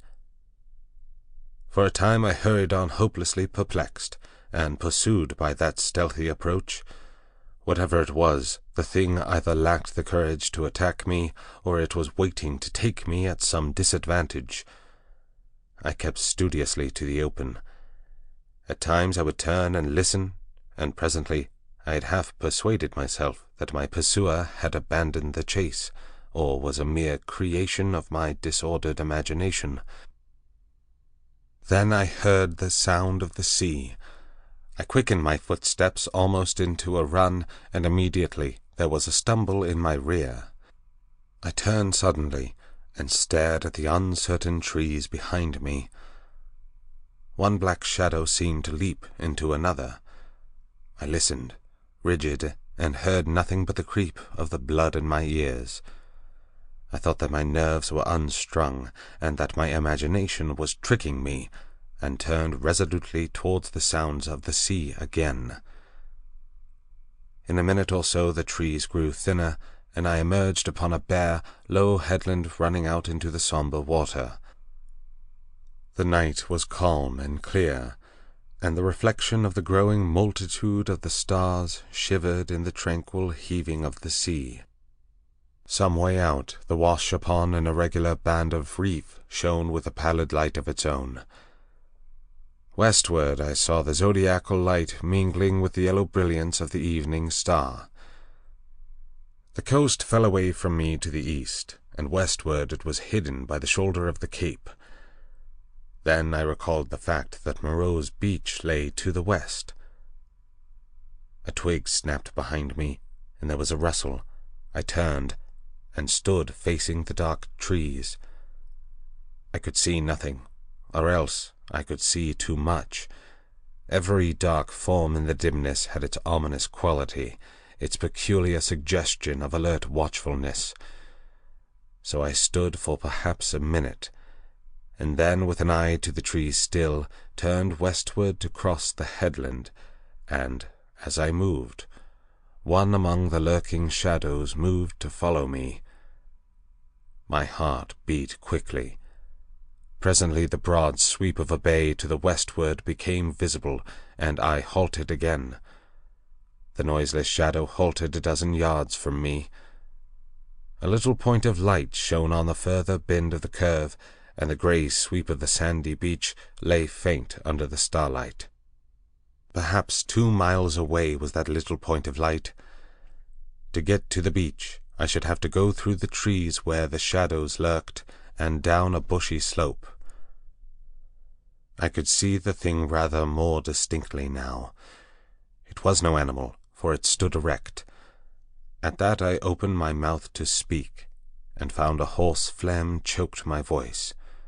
I tried again, and shouted, "Who is there?" There was no answer. I advanced a step. The thing did not move, only gathered itself together. My foot struck a stone. That gave me an idea. Without taking my eyes off the black form before me, I stooped and picked up this lump of rock, but at my motion the thing turned abruptly as a dog might have done, and slunk obliquely into the further darkness. Then I recalled a schoolboy expedient against big dogs, and twisted the rock into my handkerchief and gave this a turn round my wrist.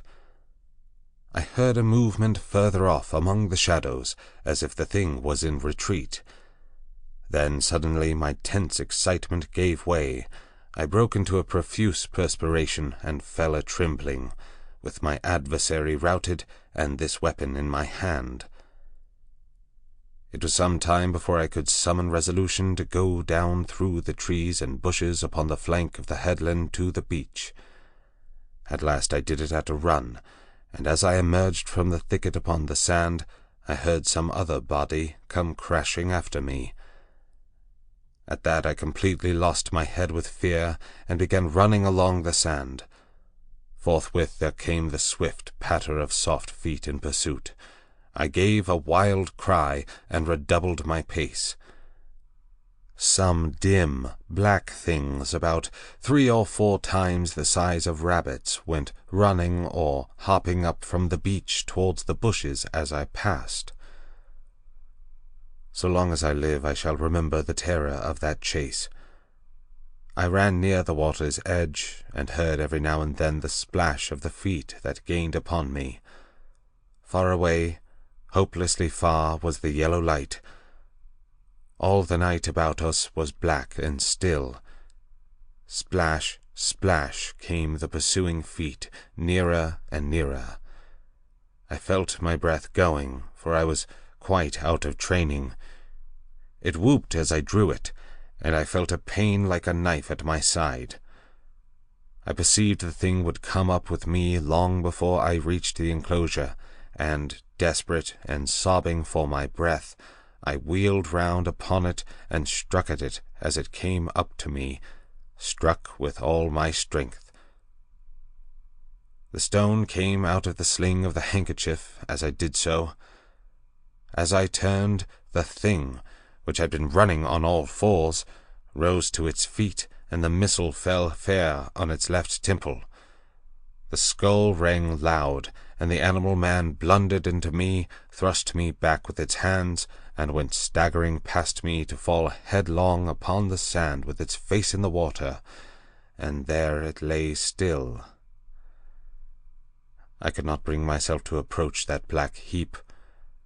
I left it there, with the water rippling round it, under the still stars, and giving it a wide berth, pursued my way towards the yellow glow of the house, and presently, with a positive effect of relief, came the pitiful moaning of the puma, the sound that had originally driven me out to explore this mysterious island, and that, though I was faint and horribly fatigued, I gathered together all my strength and began running again towards the light.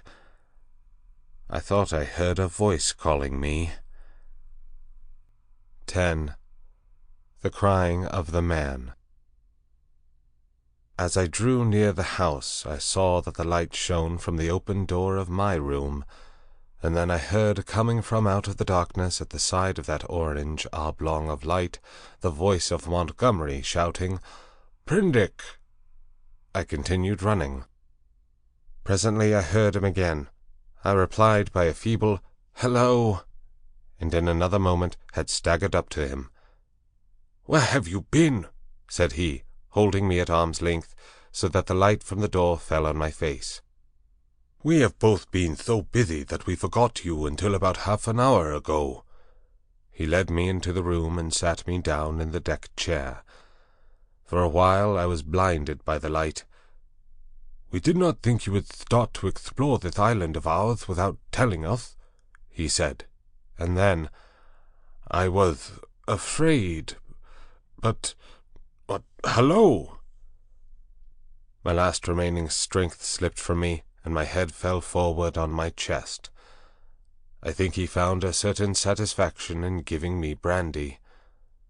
"For God's sake," said I, "fasten the door." "You've been meeting some of our curiosities, eh?" said he. He locked the door and turned to me again. He asked me no questions. but gave me some more brandy and water and pressed me to eat. I was in a state of collapse. He said something vague about forgetting to warn me, and asked me briefly when I left the house and what I had seen. I answered him as briefly, in fragmentary sentences. "Tell me what it all means," said I, in a state bordering on hysterics. "It's nothing so dreadful," said he, "but I think you have had about enough for one day." The puma suddenly gave a sharp yell of pain. At that he swore under his breath. "I'm damned," said he, "if this place is not as bad as Gower Street with its cats." "Montgomery," said I, "what was that thing that came after me? Was it a beast, or was it a man?" "If you don't sleep tonight," he said, "you'll be off your head tomorrow." I stood up in front of him. "What was that thing that came after me?" I asked. He looked me squarely in the eyes and twisted his mouth askew. His eyes, which had seemed animated a minute before, went dull. "From your account," said he, "I'm thinking it was a bogle." I felt a gust of intense irritation, which passed as quickly as it came. I flung myself into the chair again and pressed my hands on my forehead. The puma began once more. Montgomery came round behind me and put his hand on my shoulder. "Look here, Prendick," he said. "I had no business to let you drift out into this silly island of ours. But it's not so bad as you feel, man. Your nerves are worked to rags. Let me give you something that will make you sleep. That will keep on for hours yet. You must simply get to sleep, or I won't answer for it." I did not reply. I bowed forward and covered my face with my hands. Presently he returned with a small measure containing a dark liquid. This he gave me. I took it unresistingly, and he helped me into the hammock. When I awoke it was broad day. For a little while I lay flat, staring at the roof above me. The rafters, I observed, were made out of the timbers of a ship. Then I turned my head and saw a meal prepared for me on the table. I perceived that I was hungry, and prepared to clamber out of the hammock, which, very politely anticipating my intention, twisted round and deposited me upon all fours on the floor. I got up and sat down before the food. I had a heavy feeling in my head, and only the vaguest memory at first of the things that happened overnight. The morning breeze blew very pleasantly through the unglazed window, and that and the food contributed to the sense of animal comfort which I experienced. Presently the door behind me, the door inward towards the yard at the enclosure, opened. I turned and saw Montgomery's face. "All right," said he. "I'm frightfully busy." And he shut the door. Afterwards I discovered that he forgot to relock it. Then I recalled the expression of his face the previous night, and with that the memory of all I had experienced reconstructed itself before me. Even as that fear came back to me came a cry from within, but this time it was not the cry of a puma. I put down the mouthful that hesitated upon my lips, and listened. Silence, save for the whisper of the morning breeze. I began to think my ears had deceived me. After a long pause I resumed my meal, but with my ears still vigilant. Presently I heard something else, very faint and low. I sat as if frozen in my attitude. Though it was faint and low, It moved me more profoundly than all that I had hitherto heard of the abominations behind the wall. There was no mistake this time in the quality of the dim, broken sounds, no doubt at all of their source, for it was groaning, broken by sobs and gasps of anguish. It was no brute this time. It was a human being in torment. As I realized this, I rose, and in 3 steps had crossed the room, seized the handle of the door into the yard, and flung it open before me. "Prendick, man, stop!" cried Montgomery, intervening. A startled deer-hound yelped and snarled. There was blood, I saw, in the sink, brown and some scarlet, and I smelt the peculiar smell of carbolic acid. Then through an open doorway beyond, in the dim light of the shadow, I saw something bound painfully upon a framework, scarred red and bandaged, and then, blotting this out, appeared the face of old Moreau, white and terrible.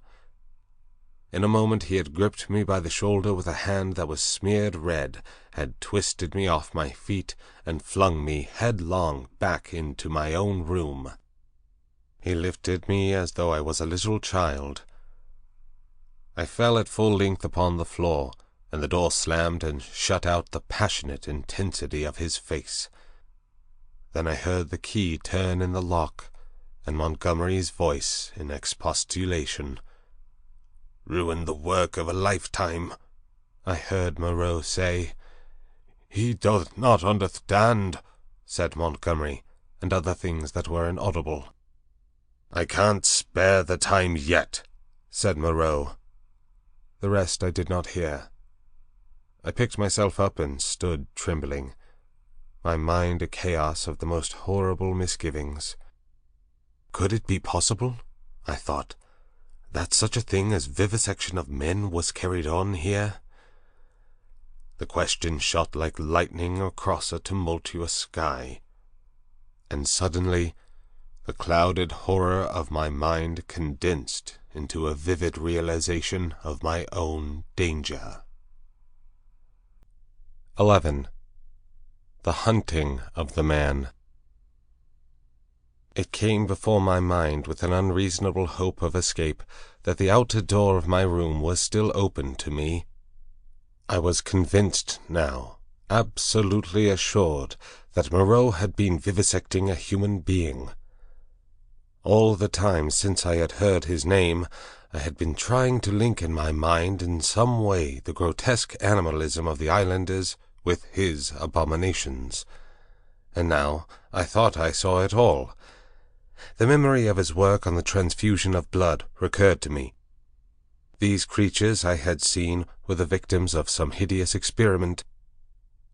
These sickening scoundrels had merely intended to keep me back, to fool me with their display of confidence, and presently to fall upon me with a fate more horrible than death, with torture. And after torture, the most hideous degradation it is possible to conceive, to send me off a lost soul, a beast, to the rest of their comus rout. I looked around for some weapon. Nothing. Then with an inspiration I turned over the deck chair, put my foot on the side of it, and tore away the side rail. It happened that a nail came away with the wood, and, projecting, gave a touch of danger to an otherwise petty weapon. I heard a step outside, and incontinently flung open the door and found Montgomery within a yard of it. He meant to lock the outer door. I raised this nailed stick of mine and cut at his face, but he sprang back. I hesitated a moment, then turned and fled round the corner of the house. "Prendick, man!" I heard his astonished cry. "Don't be a thiliath, man!" Another minute, thought I, and he would have had me locked in, and as ready as a hospital rabbit for my fate. He emerged behind the corner, for I heard him shout, "Prendick!" Then he began to run after me, shouting things as he ran. This time running blindly, I went northeastward in the direction at right angles to my previous expedition. Once, as I went running headlong up the beach, I glanced over my shoulder and saw his attendant with him. I ran furiously up the slope, over it, then, turning eastward along a rocky valley fringed on either side with jungle, I ran for perhaps a mile altogether, my chest straining, my heart beating in my ears. And then, hearing nothing of Montgomery or his man, and feeling upon the verge of exhaustion, I doubled sharply back towards the beach as I judged, and lay down in the shelter of a canebrake. There I remained for a long time, too fearful to move, and indeed too fearful even to plan a course of action. The wild scene about me lay sleeping silently under the sun, and the only sound near me was the thin hum of some small gnats that had discovered me.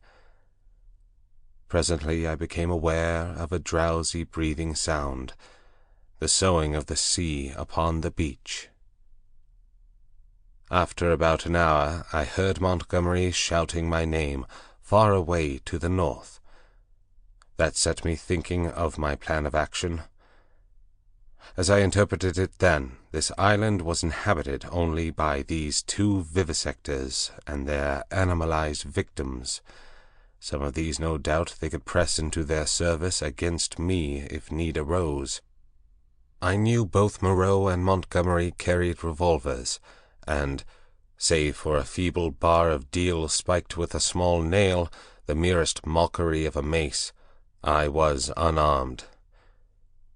So I lay still there, until I began to think of food and drink, and at that thought the real hopelessness of my situation came home to me. I knew no way of getting anything to eat. I was too ignorant of botany to discover any resort of root or fruit that might lie about me. I had no means of trapping the few rabbits upon the island. It grew blanker the more I turned the prospect over. At last, in the desperation of my position, my mind turned to the animal men I had encountered. I tried to find some hope in what I remembered of them. In turn, I recalled each one I had seen, and tried to draw some augury of assistance from my memory. Then suddenly I heard a staghound bay, and at that realized a new danger. I took little time to think, or they would have caught me then, but, snatching up my nailed stick, rushed headlong from my hiding-place towards the sound of the sea.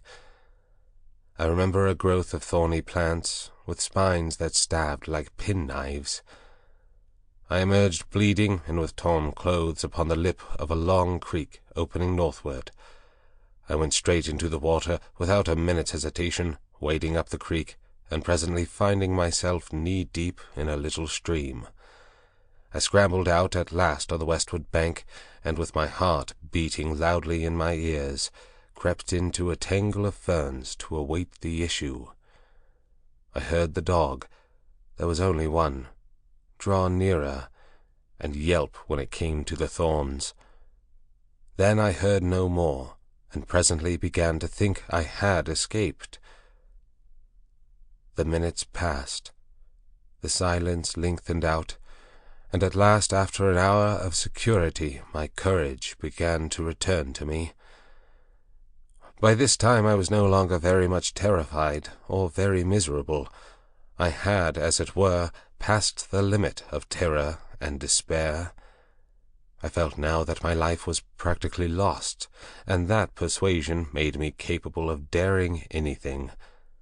I had even a certain wish to encounter Moreau face to face, and, as I had waded into the water, I remembered that if I were too hard pressed, at least one path of escape from torment still lay open to me.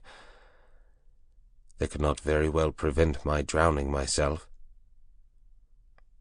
I had half a mind to drown myself then, but an odd wish to see the whole adventure out, a queer, impersonal, spectacular interest in myself restrained me.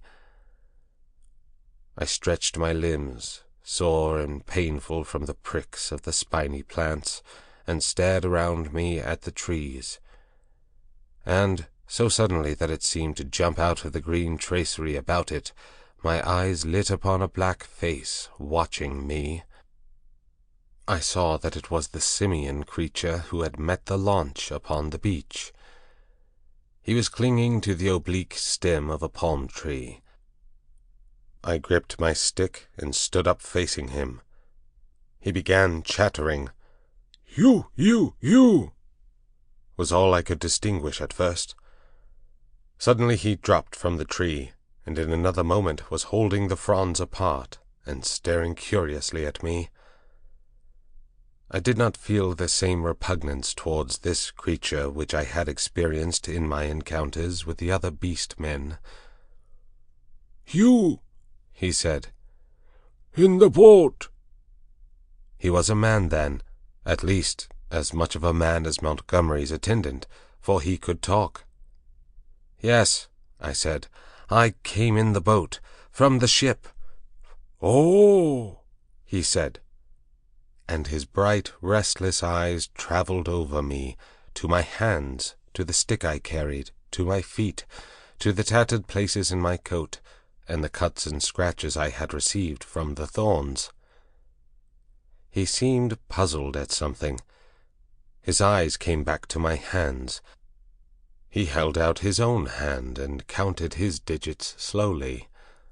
1, 2, 3, 4, 5. I did not grasp his meaning then. Afterwards I was to find that a great proportion of these beast men had malformed hands, lacking sometimes even 3 digits.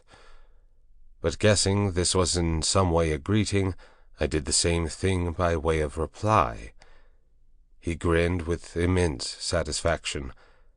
Then his swift roving glance went round again. He made a swift movement and vanished. The fern fronds he had stood between came swishing together. I pushed out of the brake after him, and was astonished to find him swinging cheerfully by one lank arm from a rope of creepers that looped down from the foliage overhead. His back was to me. "Hello," said I. He came down with a twisting jump and stood facing me. "I say," said I, "where can I get something to eat?" "Eat," he said. "Eat man's food now." And his eye went back to the swing of ropes. "At the huts." "But where are the huts?" "Oh." "I'm new, you know." At that he swung round and set off at a quick walk. All his motions were curiously rapid. "Come along," said he. I went with him to see the adventure out. I guessed the huts were some rough shelter where he and some more of these beast people lived. I might perhaps find them friendly, find some handle in their minds to take hold of. I did not know how far they had forgotten their human heritage. My ape-like companion trotted along by my side, with his hands hanging down and his jaw thrust forward. I wondered what memory he might have in him. "How long have you been on this island?" said I. "How long?" he asked, and after having the question repeated, he held up 3 fingers. The creature was little better than an idiot. I tried to make out what he meant by that, and it seems I bored him. After another question or 2, he suddenly left my side and went leaping at some fruit that hung from a tree. He pulled down a handful of prickly husks and went on eating the contents. I noted this with satisfaction, for here at least was a hint for feeding. I tried him with some other questions, but his chattering, Prompt responses were as often as not quite at cross purposes with my question. Some few were appropriate, others quite parrot-like. I was so intent upon these peculiarities that I scarcely noticed the path we followed. Presently we came to trees, all charred and brown, and so to a bare place covered with a yellow-white incrustation, across which a drifting smoke, pungent in whiffs to nose and eyes, went drifting. On our right, over a shoulder of bare rock, I saw the level blue of the sea. The path coiled down abruptly into a narrow ravine between two tumbled and knotty masses of blackish scoriae. Into this we plunged. It was extremely dark, this passage, after the blinding sunlight reflected from the sulphurous ground. Its walls grew steep and approached each other. Blotches of green and crimson drifted across my eyes. My conductor stopped suddenly. "Home," said he, and I stood in a floor of a chasm that was at first absolutely dark to me. I heard some strange noises, and thrust the knuckles of my left hand into my eyes. I became aware of a disagreeable odor, like that of a monkey's cage ill-cleaned. Beyond, the rock opened again upon a gradual slope of sunlit greenery, and on either hand the light smote down through narrow ways into the central gloom. 12. The Sayers of the Law. Then something cold touched my hand. I started violently, and saw close to me a pinkish thing, looking more like a flayed child than anything else in the world. The creature had exactly the mild but repulsive features of a sloth, the same low forehead and slow gestures. As the first shock of the change of light passed, I saw about me more distinctly. The little sloth-like creature was standing and staring at me. My conductor had vanished. The place was a narrow passage between high walls of lava, a crack in the knotted rock, and on either side interwoven heaps of sea-mat, palm fans, and reeds, leaning against the rock, formed rough and impenetrably dark dens. The winding way up the ravine between these was scarcely 3 yards wide, and was disfigured by lumps of decaying fruit pulp and other refuse, which accounted for the disagreeable stench of the place. The little pink sloth creature was still blinking at me when my ape-man reappeared at the aperture of the nearest of these dens, and beckoned me in. As he did so, a slouching monster wriggled out of one of the places further up this strange street, and stood up in featureless silhouette against the bright green beyond, staring at me.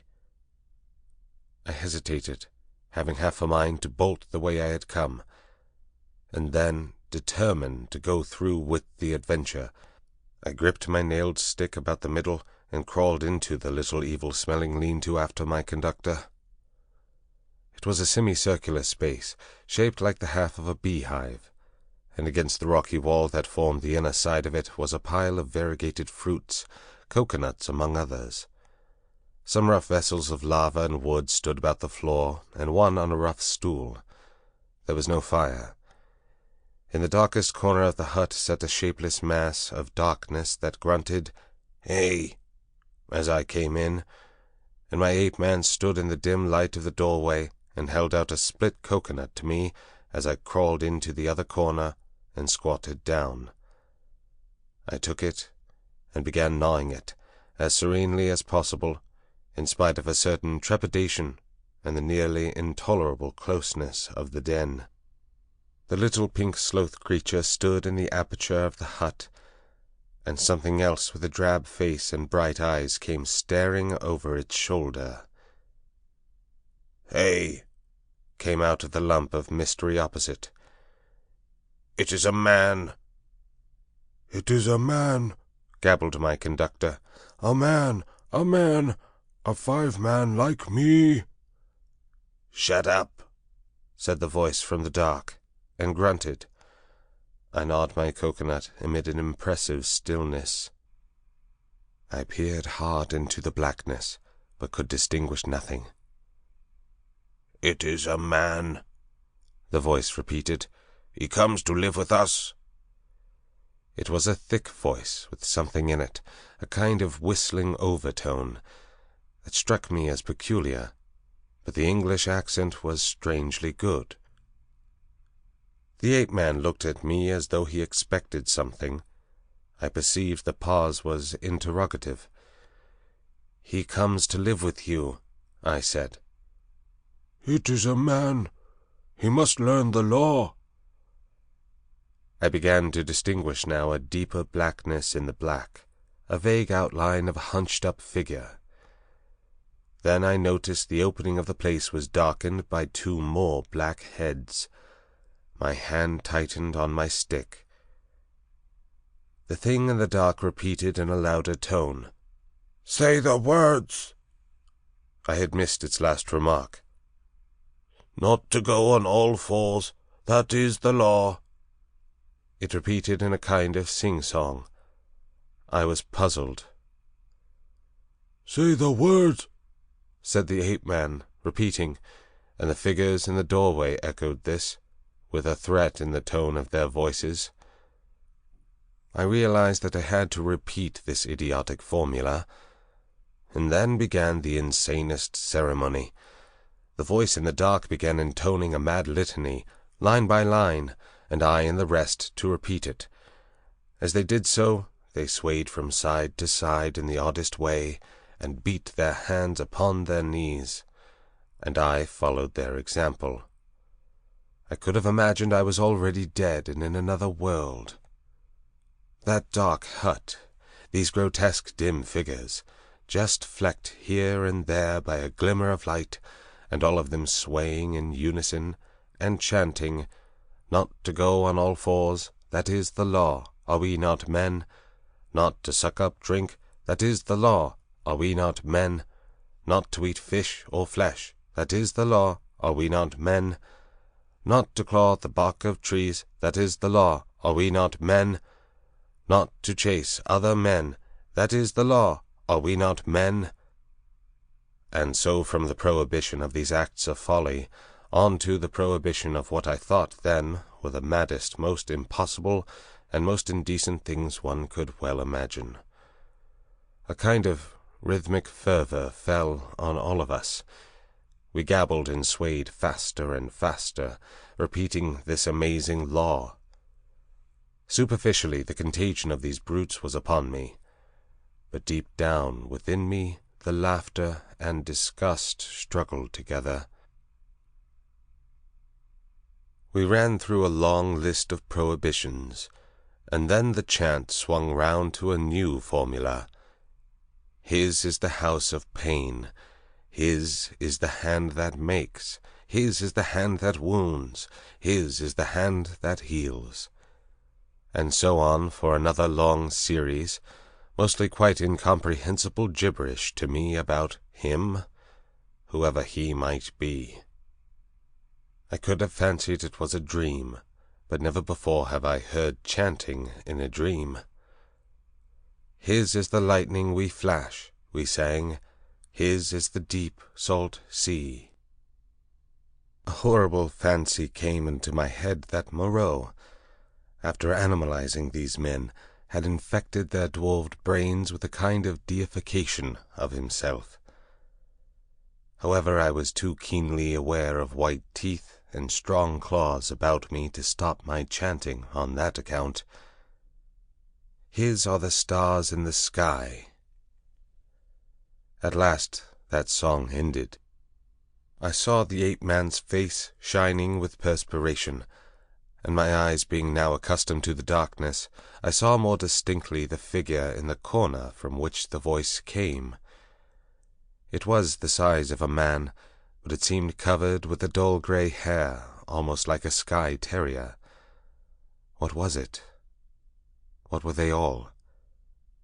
Imagine yourself surrounded by all the most horrible cripples and maniacs it is possible to conceive, and you may understand a little of my feelings with these grotesque caricatures of humanity about me. "Here's a 5-man, a 5-man, a 5-man, like me," said the ape-man. I held out my hands. The grey creature in the corner leant forward. "Not to run on all fours, that is the law. Are we not men?" he said. He put out a strangely distorted talon and gripped my fingers. The thing was almost like the hoof of a deer produced into claws. I could have yelled with surprise and pain. His face came forward and peered at my nails, came forward into the light of the opening of the hut, and I saw with a quivering disgust that it was like the face of neither man nor beast, but a mere shock of grey hair, with 3 shadowy overarchings to mark the eyes and mouth. "He has little nails," said this grisly creature in his hairy beard. "It is well." He threw my hand down, and instinctively I gripped my stick. "Eat roots and herbs. It is his will," said the ape-man. "I am the sayer of the law," said the grey figure. "Here come all that be new to learn the law. I sit in the darkness and say the law." "It is even so," said one of the beasts in the doorway. "Evil are the punishments of those who break the law. None escape." "None escape," said the beast folk, glancing furtively at one another. "None, none," said the ape-man. "None escape. See, I did a little thing, a wrong thing once. I jabbered, stopped talking. None could understand. I am burnt, branded in the hand. He is great, he is good." "None escape," said the grey creature in the corner. "None escape," said the beast people, looking askance at one another. "For every one the want that is bad," said the grey sayer of the law. "What you will want we do not know. We shall know.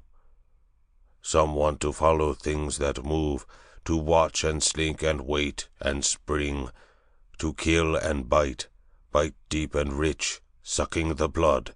It is bad. Not to chase other men, that is the law. Are we not men? Not to eat flesh or fish, that is the law. Are we not men?" "None escape," said a dappled brute standing in the doorway.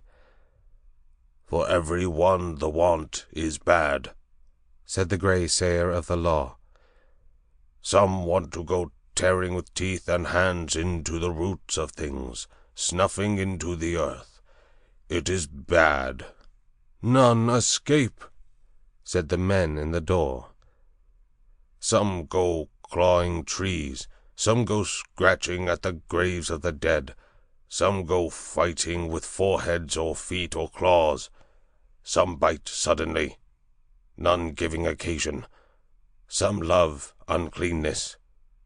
"None escape," said the ape-man, scratching his calf. "None escape," said the little pink sloth creature. "Punishment is sharp and sure. Therefore learn the law. Say the words." And incontinently he began again the strange litany of the law, and again I and all these creatures began singing and swaying. My head reeled with this jabbering and the close stench of the place, but I kept on, trusting to find presently some chance of a new development. Not to go on all fours, that is the law. Are we not men? We were making such a noise that I noticed nothing of a tumult outside, until someone, who I think was one of the 2 swine men I had seen, thrust his head over the little pink sloth creature and shouted something excitedly, something that I did not catch. Incontinently those at the opening of the hut vanished. My ape-man rushed out.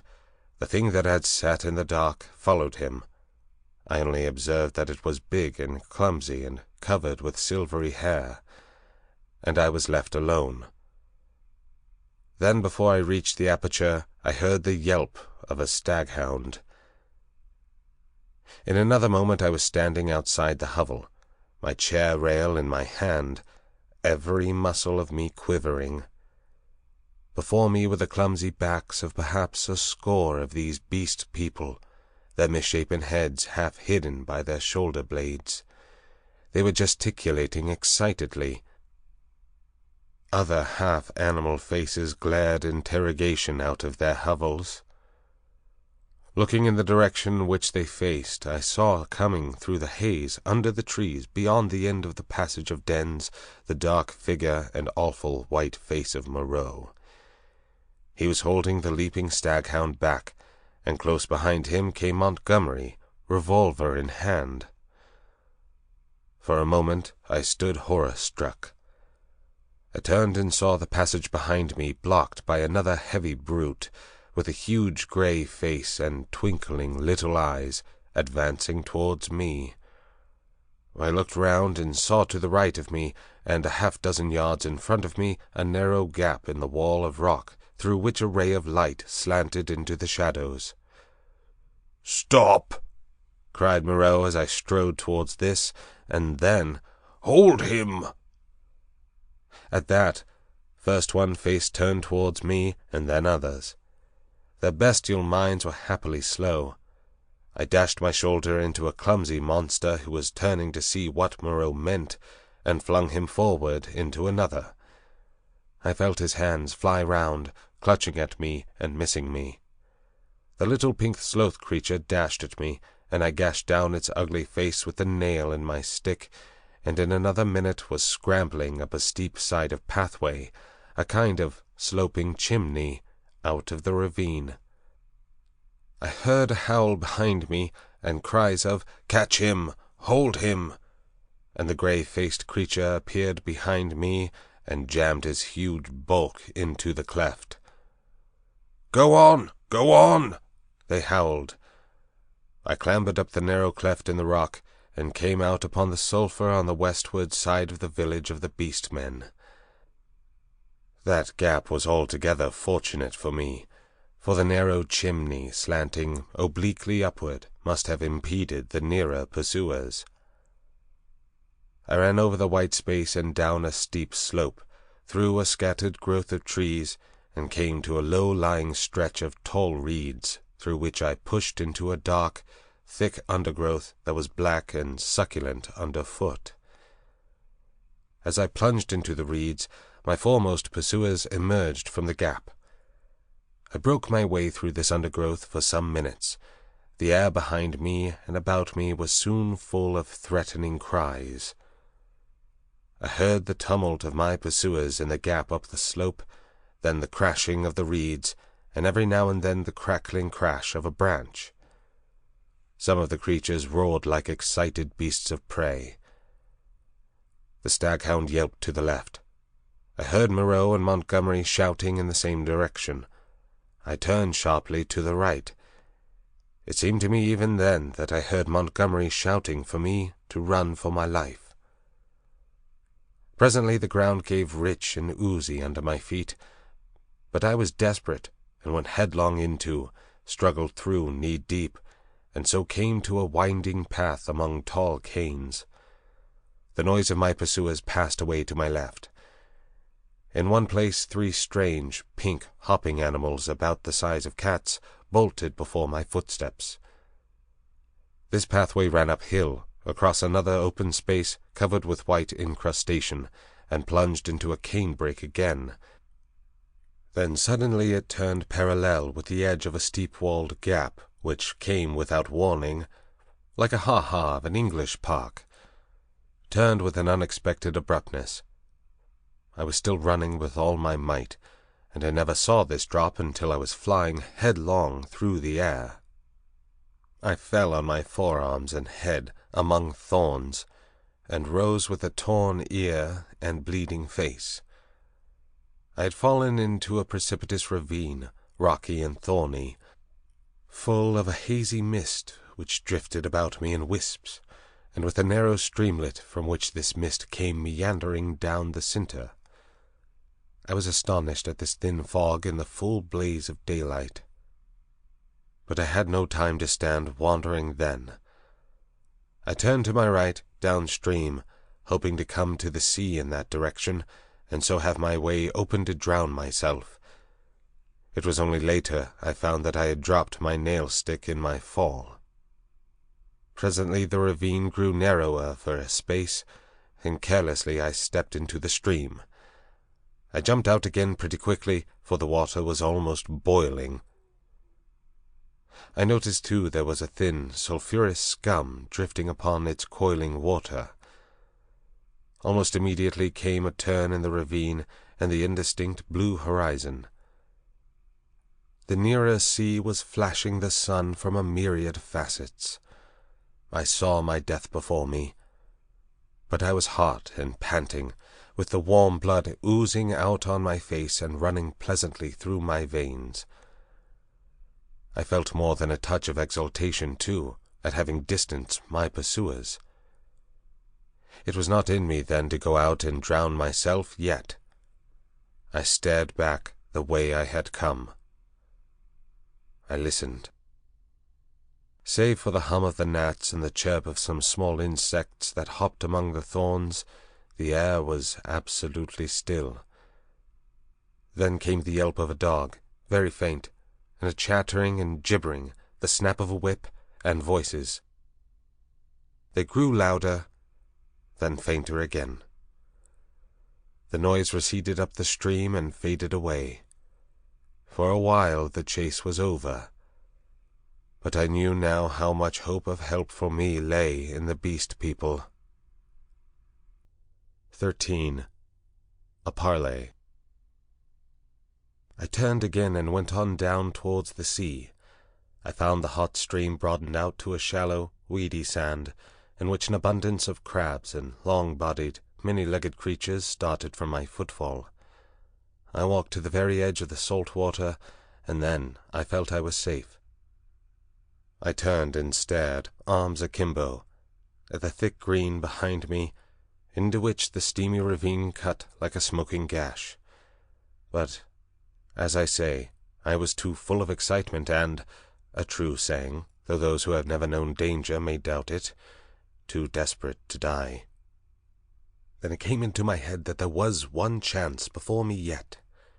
While Moreau and Montgomery and their bestial rabble chased me through the island, might I not go round the beach until I came to their enclosure, make a flank march upon them, in fact, and then, with a rock lugged out of their loosely built wall, perhaps smash it in the lock of a smaller door and see what I could find, knife, pistol, or what not, to fight them with when they returned. It was at any rate something to try. So I turned to the westward and walked along by the water's edge. The setting sun flashed his blinding heat into my eyes. The slight Pacific tide was running in with a gentle ripple. Presently the shore fell away southward, and the sun came round upon my right hand. Then suddenly, far in front of me, I saw first one, and then several figures emerging from the bushes, Moreau with his grey staghound, then Montgomery and two others. At that I stopped. They saw me, and began gesticulating and advancing. I stood watching them approach. The two beastmen came running forward to cut me off from the undergrowth inland. Montgomery came, running also, but straight towards me. Moreau followed slower with the dog. At last I roused myself from my inaction, and turning seaward walked straight into the water. The water was very shallow at first. I was 30 yards out before the waves reached to my waist. Dimly I could see the intertidal creatures darting away from my feet. "What are you doing, man?" cried Montgomery. I turned, standing waist-deep, and stared at them. Montgomery stood panting at the margin of the water. His face was bright red with exertion, his long flaxen hair blown about his head, and his dropping nether lip showed his irregular teeth. Moreau was just coming up, his face pale and firm, and the dog at his hand barked at me. Both men had heavy whips. Farther up the beach stared the beastmen. "What am I doing? I'm going to drown myself," said I. Montgomery and Moreau looked at each other. "Why?" asked Moreau. "Because that is better than being tortured by you." "I told you so," said Montgomery, and Moreau said something in a low tone. "What makes you think I shall torture you?" asked Moreau. "What I saw," I said, "and those, yonder." "Hush," said Moreau, and held up his hand. "I will not," said I. "They were men. What are they now? I at least will not be like them." I looked past my interlocutors. Up the beach were Imling, Montgomery's attendant, and one of the white-swathed brutes from the boat. Farther up, in the shadow of the trees, I saw my little ape-man, and behind him some other dim figures. "Who are these creatures?" said I, pointing to them and raising my voice more and more that it might reach them. "They were men like yourselves, whom you have infected with some bestial taint. Men whom you have enslaved, and whom you still fear. You who listen," I cried, pointing now to Moreau and shouting past him to the beastmen. "You who listen, do you not see these men still fear you, go in dread of you? Why then do you fear them? You are many—" "For God's sake," cried Montgomery, "stop that, Prendick!" "Prendick!" cried Moreau. They both shouted together, as if to drown my voice, and behind them lowered the staring faces of the beast-men, wondering, their deformed hands hanging down, their shoulders hunched up. They seemed, as I fancied, to be trying to understand me, to remember, I thought, something of their human past. I went on shouting, I scarcely remember what, that Moreau and Montgomery could be killed, that they were not to be feared.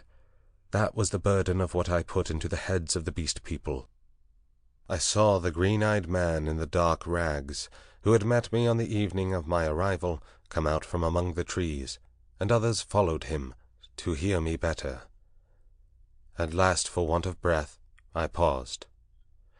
"Listen to me for a moment," said the steady voice of Moreau, "and then say what you will." "Well," said I. He coughed, thought, then shouted, "Latin, Prendick! Bad Latin, schoolboy Latin, but try and understand. Hae non sunt homines, sunt animalia quinos habemus. Vivisected, a humanizing process. I will explain. Come ashore." I laughed. "A pretty story," said I. "They talk, build houses. They were men. It's likely I'll come ashore." "The water just beyond you where you stand is deep, and full of sharks." "That's my way," said I. "Short and sharp. Presently." "Wait a minute." He took something out of his pocket that flashed back the sun, and dropped the object at his feet. "That's a loaded revolver," said he. "Montgomery here will do the same. Now we are going up the beach until you are satisfied the distance is safe. Then come and take the revolvers." "Not I. You have a third one between you." "I want you to think over things, Prendick. In the first place, I never asked you to come upon this island. If we vivisected men, we should import men, not beasts. In the next, we had you drugged last night, had we wanted to work you any mischief. And in the next, now your first panic is over, and you can think a little, is Montgomery here quite up to the character you give him? We have chased you for your good, because this island is full of inimical phenomena. Besides, why should we want to shoot you when you have just offered to drown yourself?" "Why did you set your people onto me when I was in the hut?" "We felt sure of catching you and bringing you out of danger. afterwards we drew away from the scent, for your own good." I mused. It seemed possible. Then I remembered something again. "But I saw," said I, "in the enclosure. That was the puma." "Look here, Prindick," said Montgomery. "You're thilly ath. Come out of the water and take these revolvers and talk. We can't do anything more than we could do now." I will confess that then, and indeed always, I distrusted and dreaded Moreau. But Montgomery was a man I felt I understood. "Go up the beach," said I, after thinking, and added, "holding up your hands." "Can't do that," said Montgomery, with an explanatory nod over his shoulder. "Undignified." "Go up the trees, then," said I, "as you please." "It's a damn thilly ceremony," said Montgomery. Both turned and faced the 6 or 7 grotesque creatures who stood there in the sunlight, solid, casting shadows, moving, and yet so incredibly unreal. Montgomery cracked his whip at them, and forthwith they all turned and fled helter-skelter into the trees, and when Montgomery and Moreau were at a distance I judged sufficient, I waded ashore, and picked up and examined the revolvers. To satisfy myself against the subtlest trickery, I discharged one at a round lump of lava, and had the satisfaction of seeing the stone pulverized and the beach splashed with lead. Still I hesitated for a moment. "I'll take the risk," said I at last, and with a revolver in each hand I walked up the beach towards them. "That's better," said Moreau, without affection. "As it is, you have wasted the better part of my day with your confounded imagination." And with a touch of contempt which humiliated me, he and Montgomery turned and went on in silence before me. The knot of the beastmen, still wandering, stood back among the trees. I passed them as serenely as possible. One started to follow me, but retreated again when Montgomery cracked his whip. The rest stood silent, watching. They may once have been animals, but I never before saw an animal trying to think. 14. Dr. Moreau explains. "And now, Prindick, I will explain," said Dr. Moreau, as soon as we had eaten and drunk. "I must confess that you are the most dictatorial guest I ever entertained. I warn you that this is the last I shall do to oblige you. The next thing you threaten to commit suicide about, I shan't do, even at some personal inconvenience." He sat in my deck chair, a cigar half consumed in his white, dexterous-looking fingers. The light of the swinging lamp fell on his white hair. He stared through the little window out at the starlight. I sat as far away from him as possible, the table between us and the revolvers to hand. Montgomery was not present. I did not care to be with the two of them in such a little room. "You admit that the vivisected human being, as you called it, is, after all, only the puma," said Moreau. He made me visit that horror in the inner room, to assure myself of its inhumanity. "It is the puma," I said, "still alive, but so cut and mutilated as I pray I may never see living flesh again, of all vile—" "Never mind that," said Moreau. "At least spare me your youthful horrors. Montgomery used to be just the same. You admit that it is the puma. Now be quiet, while I reel off my physiological lecture to you." And forthwith, beginning in the tone of a man supremely bored, but presently warming a little, he explained his work to me. He was very simple and convincing. Now and then there was a touch of sarcasm in his voice. Presently I found myself hot with shame at our mutual positions. The creatures I had seen were not men, had never been men. They were animals, humanized animals, triumphs of vivisection. "You forget all that a skilled vivisector can do with living things," said Moreau.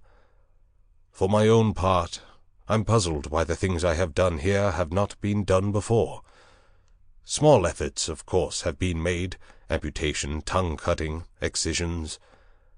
Of course you know a squint may be induced or cured by surgery. Then in the case of excisions you have all kinds of secondary changes, pigmentary disturbances, modifications of the passions, alterations in the secretion of fatty tissue. I have no doubt you have heard of these things." "Of course," said I. "But these foul creatures of yours—" "All in good time," said he, waving his hand at me. "I am only the beginning. Those are trivial cases of alteration. Surgery can do better things than that. There is building up as well as breaking down and changing.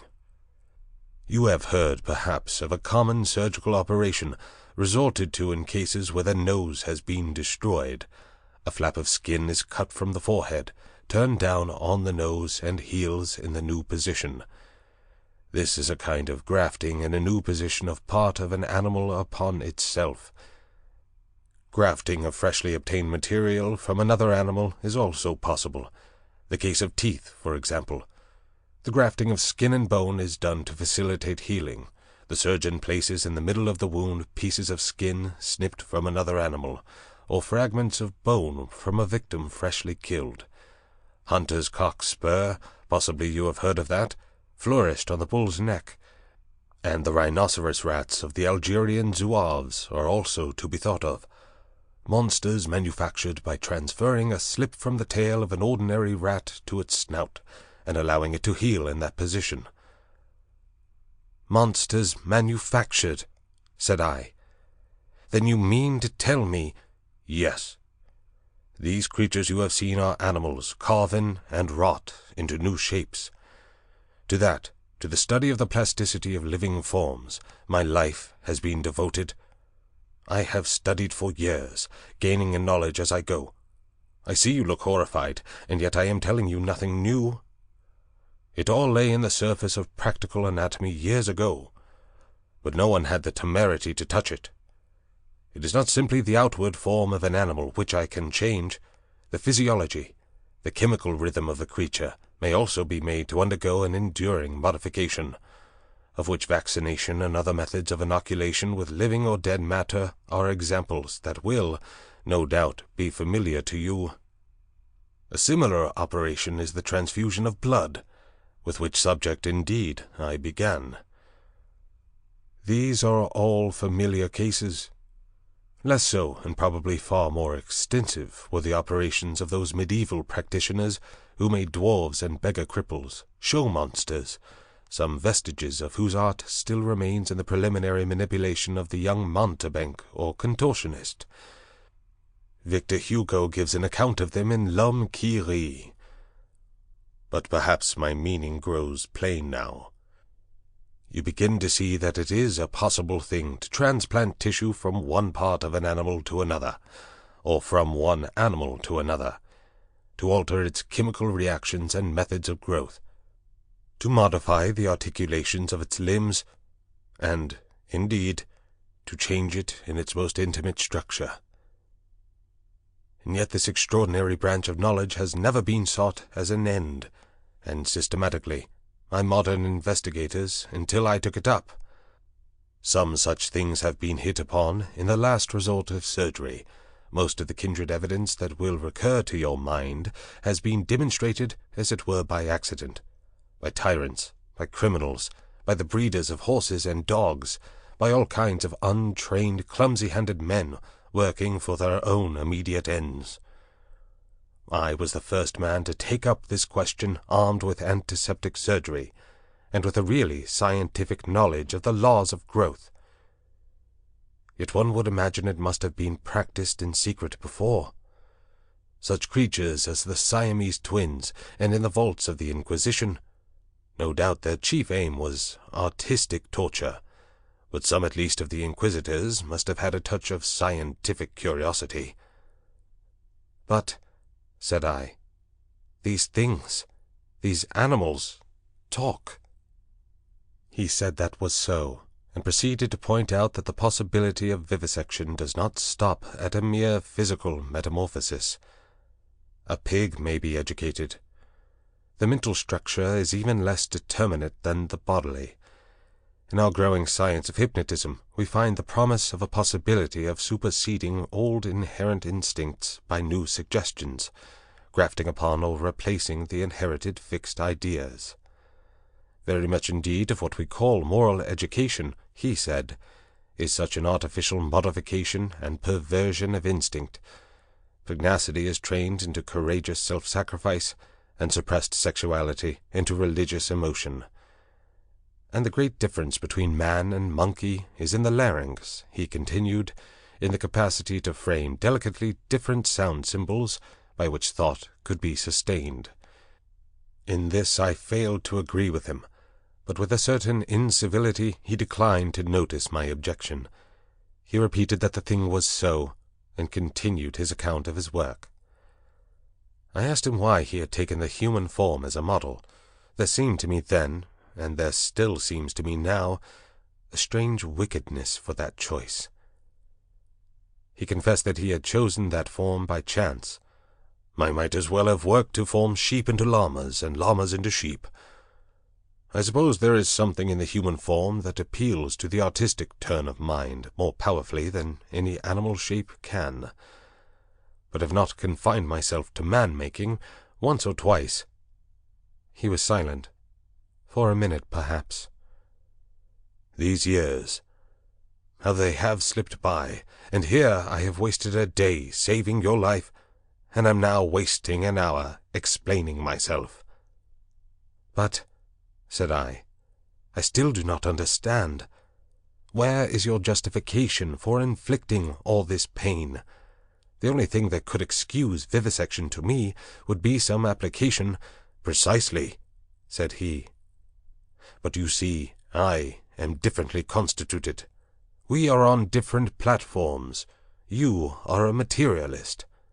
I am not a materialist, I began hotly. In my view. For it is just this question of pain that pots us. So long as visible or audible pain turns you sick, so long as your own pain drives you, so long as pain underlies your propositions about sin, so long, I tell you, you are an animal, thinking a little less obscurely what an animal feels. This pain— I gave an impatient shrug at such sophistry. Oh, but it is such a little thing. A mind truly open to what science has to teach must see that it is a little thing. It may be that save in this little planet, this speck of cosmic dust, invisible long before the nearest star could be attained, it may be, I say, that nowhere else does this thing called pain occur. But the laws we feel our way towards, why, even on this earth, even among living things, what pain is there? As he spoke he drew a little penknife from his pocket, opened the smaller blade, and moved his chair so that I could see his thigh. Then, choosing the place deliberately, he drove the blade into his leg and withdrew it.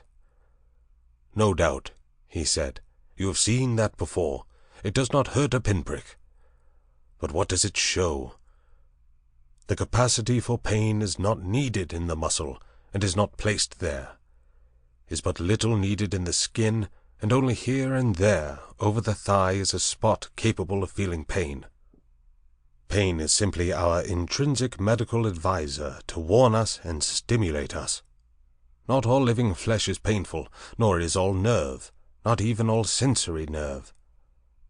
There's no taint of pain, real pain in the sensations of the optic nerve.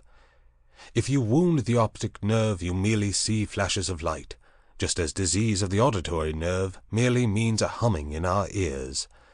Plants do not feel pain, nor the lower animals. It's possible that such animals as the starfish and crayfish do not feel pain at all. Then with men, the more intelligent they become, the more intelligently they will see after their own welfare, and the less they will need to goad to keep them out of danger. I never heard of a useless thing that was not ground out of existence by evolution sooner or later. Did you? and pain gets needless. Then I am a religious man, Predick, as every sane man must be. It may be, I fancy, that I have seen more of the ways of this world's Maker than you, for I have sought his laws, in my way, all my life, while you, I understand, have been collecting butterflies. And I tell you, pleasure and pain have nothing to do with heaven or hell. Pleasure and pain? Bah! What is your theologian's ecstasy but Mahomet's houri in the dark? This store which men and women set on pleasure and pain, Predick, is the mark of the beast upon them, the mark of the beast from which they came. Pain and pleasure, they are for us only so long as we wriggle in the dust. You see, I went on with this research just the way it led me. That is the only way I ever heard of true research going. I asked a question, devised some method of obtaining an answer, and got a fresh question. Was this possible, or that possible? You cannot imagine what this means to an investigator, what an intellectual passion grows upon him. You cannot imagine the strange, colorless delight of these intellectual desires. The thing before you is no longer an animal, a fellow creature, but a problem. Sympathetic pain, all I know of it I remember as a thing I used to suffer from years ago. I wanted, it was the one thing I wanted, to find out the extreme limit of plasticity in a living shape. But, said I, the thing is an abomination. To this day I have never troubled about the ethics of the matter, he continued. The study of nature makes a man at last as remorseless as nature. I have gone on, not heeding anything but the question I was pursuing, and the material has dripped into the huts yonder. It is nearly 11 years since we came here, I and Montgomery and 6 Kanakas. I remember the green stillness of the island and the empty ocean about us, as though it was yesterday. The place seemed waiting for me. The stores were landed and the house was built. The Kanakas found some huts near the ravine. I went to work here upon what I had brought with me. There were some disagreeable things happened at first. I began with a sheep, and killed it after a day and a half by a slip of the scalpel. I took another sheep, and made a thing of pain and fear, and left it bound up to heal. It looked quite human to me when I had finished it, but when I went to it, I was discontented with it. It remembered me, and was terrified beyond imagination, and it had no more than the wits of a sheep. The more I looked at it, the clumsier it seemed, until at last I put the monster out of its misery. These animals without courage, these fear-haunted, pain-driven things, without a spark of pugnacious energy to face torment, they are no good for man-making.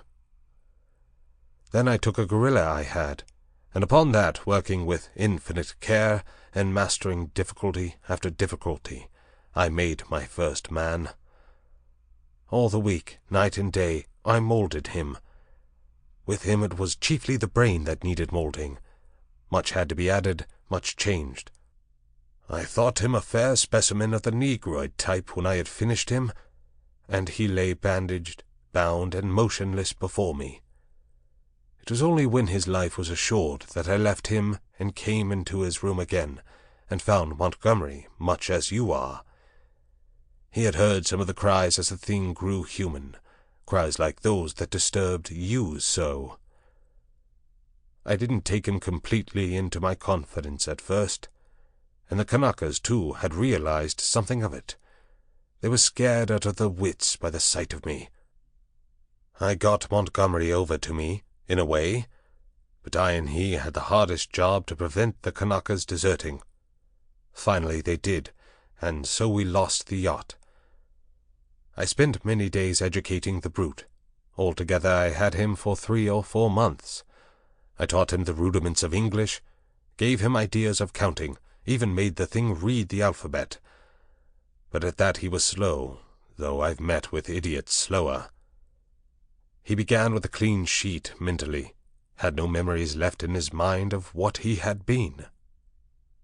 When his scars were quite healed, and he was no longer anything but painful and stiff, and able to converse a little, I took him yonder and introduced him to the Kanakas as an interesting stowaway. They were horribly afraid of him at first, somehow, which offended me rather, for I was conceited about him. But his ways seemed so mild, and he was so abject, that after a time they received him and took his education in hand. He was quick to learn, very imitative and adaptive, and built himself a hovel, rather better, it seemed to me, than their own shanties. There was one among the boys, a bit of a missionary, and he taught the thing to read, or at least to pick out letters, and gave him some rudimentary ideas of morality. But it seems the beast's habits were not all that is desirable. I rested from work for some days after this, and it was in a mind to write an account of the whole affair to wake up English physiology. Then I came upon the creature squatting up in a tree and gibbering at two of the Kanakas who had been teasing him. I threatened him, told him the inhumanity of such a proceeding, aroused his sense of shame, and came home resolved to do better before I took my work back to England. I have been doing better. But somehow the things drift back again. The stubborn beast flesh grows day by day back again. But I mean to do better things still. I mean to conquer that. This puma. But that's the story. All the Kanaka boys are dead now. One fell overboard of the launch, and one died of a wounded heel that he poisoned in some way with plant juice. 3 went away in the yacht, and I suppose and hope were drowned. The other one was killed. Well, I have replaced them. Montgomery went on as much as you are disposed to do at first, and then— "What became of the other one?" said I sharply. "The other Kanaka who was killed?" "The fact is, after I had made a number of human creatures, I made a thing." He hesitated. "Yes?" said I. "It was killed." "I don't understand," said I. "Do you mean to say—" "It killed the Kanaka, yes. It killed several other things that it caught. We chased it for a couple of days. It got loose by accident. I never meant it to get away. It was unfinished. It was purely an experiment.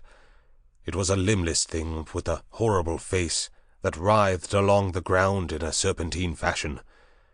It was immensely strong and in infuriating pain. It lurked in the woods for some days until we hunted it, and then it wriggled into the northern part of the island, and we divided the party to close in upon it. Montgomery insisted upon coming with me. The man had a rifle, and when his body was found, one of the barrels was curved into the shape of an S, and very nearly bitten through. Montgomery shot the thing. After that I stuck to the ideal of humanity, except for little things. He became silent. I sat in silence watching his face. "So for 20 years altogether, counting 9 years in England, I have been going on. And there is still something in everything I do that defeats me, makes me dissatisfied, challenges me to further effort. Sometimes I rise above my level, sometimes I fall below it, but always I fall short of the things I dream. The human shape I can get now, almost with ease, so that it is lithe and graceful, or thick and strong. But often there is trouble with the hands and the claws, painful things that I dare not shape too freely. But it is in the subtle grafting and reshaping one must needs do to the brain that my trouble lies. The intelligence is often oddly low, with unaccountable blank ends, unexpected gaps. And least satisfactory of all is something that I cannot touch. Somewhere, I cannot determine where, in the seat of the emotions. Cravings, instincts, desires that harm humanity, a strange hidden reservoir to burst forth suddenly and inundate the whole being of the creature with anger, hate, or fear. These creatures of mine seemed strange and uncanny to you so soon as you began to observe them, but to me, just after I make them, they seem to be indisputably human beings. It's afterwards, as I observe them, that the persuasion fades. First one animal trait, then another, creeps to the surface and stares out at me. But I will conquer yet. Each time I dip a living creature into the bath of burning pain, I say, this time I will burn out all the animal. This time I will make a rational creature of my own. After all, what is 10 years? Men have been 100,000 in the making, he thought darkly. But I am drawing near the fastness. This puma of mine, after a silence, and they revert. As soon as my hand is taken from them, the beast begins to creep back, begins to assert itself again. Another long silence. Then you take the things you make into those dens, said I. They go. I turn them out when I begin to feel the beast in them, and presently they wander there. They all dread this house and me. There is a kind of travesty of humanity over there. Montgomery knows about it, for he interferes in their affairs. He has trained 1 or 2 of them to our service. He's ashamed of it, but I believe he half likes some of those beasts. It's his business, not mine. They only sicken me with a sense of failure. I take no interest in them. I fancy they follow in the lines the Kanaka missionary marked out, and have a kind of mockery of a rational life, poor beasts. There's something they call the law, sing hymns about all thine. They build themselves their dens, gather fruit, and pull herbs, merry even. But I can see through it all, see into their very souls, and see they're nothing but the souls of beasts, beasts that perish, anger, and the lusts to live and gratify themselves. Yet they're odd, complex, like everything else alive. There is a kind of upward striving in them, part vanity, part waste sexual emotion, part waste curiosity. It only mocks me. I have some hope of this puma. I have worked hard at her head and brain. And now, said he, standing up after a long gap of silence, during which we had each pursued our own thoughts, what do you think? Are you in fear of me still? I looked at him, and saw but a white-faced, white-haired man with calm eyes. Save for his serenity, the touch almost of beauty that resulted from his set tranquillity and his magnificent build, he might have passed muster among 100 other comfortable old gentlemen. Then I shivered. By way of answer to his second question, I handed him a revolver with either hand. "Keep them," he said, and snatched a yawn. He stood up, stared at me for a moment, and smiled. "You have had 2 eventful days," said he. "I should advise some sleep. I'm glad it's all clear. Good night." He thought me over for a moment, then went out by the inner door. I immediately turned the key in the outer one. I sat down again. Sat for a time in a kind of stagnant mood, so weary, emotionally, mentally, and physically, that I could not think beyond the point at which he had left me. The black window stared at me like an eye. At last, with an effort, I put out the light and got into the hammock. Very soon I was asleep. 15. Concerning the Beast Folk. I woke early. Moreau's explanation stood before my mind, clear and definite, from the moment of my awakening. I got out of the hammock and went to the door to assure myself that the key was turned. Then I tried the window bar and found it firmly fixed. That these man-like creatures were in truth only bestial monsters, mere grotesque travesties of men, filled me with a vague uncertainty of their possibilities, which was far worse than any definite fear. A tapping came at the door, and I heard the gluttonous accents of Imling speaking. I pocketed one of the revolvers, keeping one hand upon it, and opened to him. "Good morning, sir," he said, bringing in addition to the customary herb breakfast, an ill-cooked rabbit. Montgomery followed him. His roving eye caught the position of my arm, and he smiled askew. The puma was resting to heal that day, but Moreau, who was singularly solitary in his habits, did not join us. I talked with Montgomery to clear my ideas of the way in which the beast folk lived. In particular, I was urgent to know how these inhuman monsters were kept from falling upon Moreau and Montgomery, and from rending one another. He explained to me that the comparative safety of Moreau and himself was due to the limited mental scope of these monsters.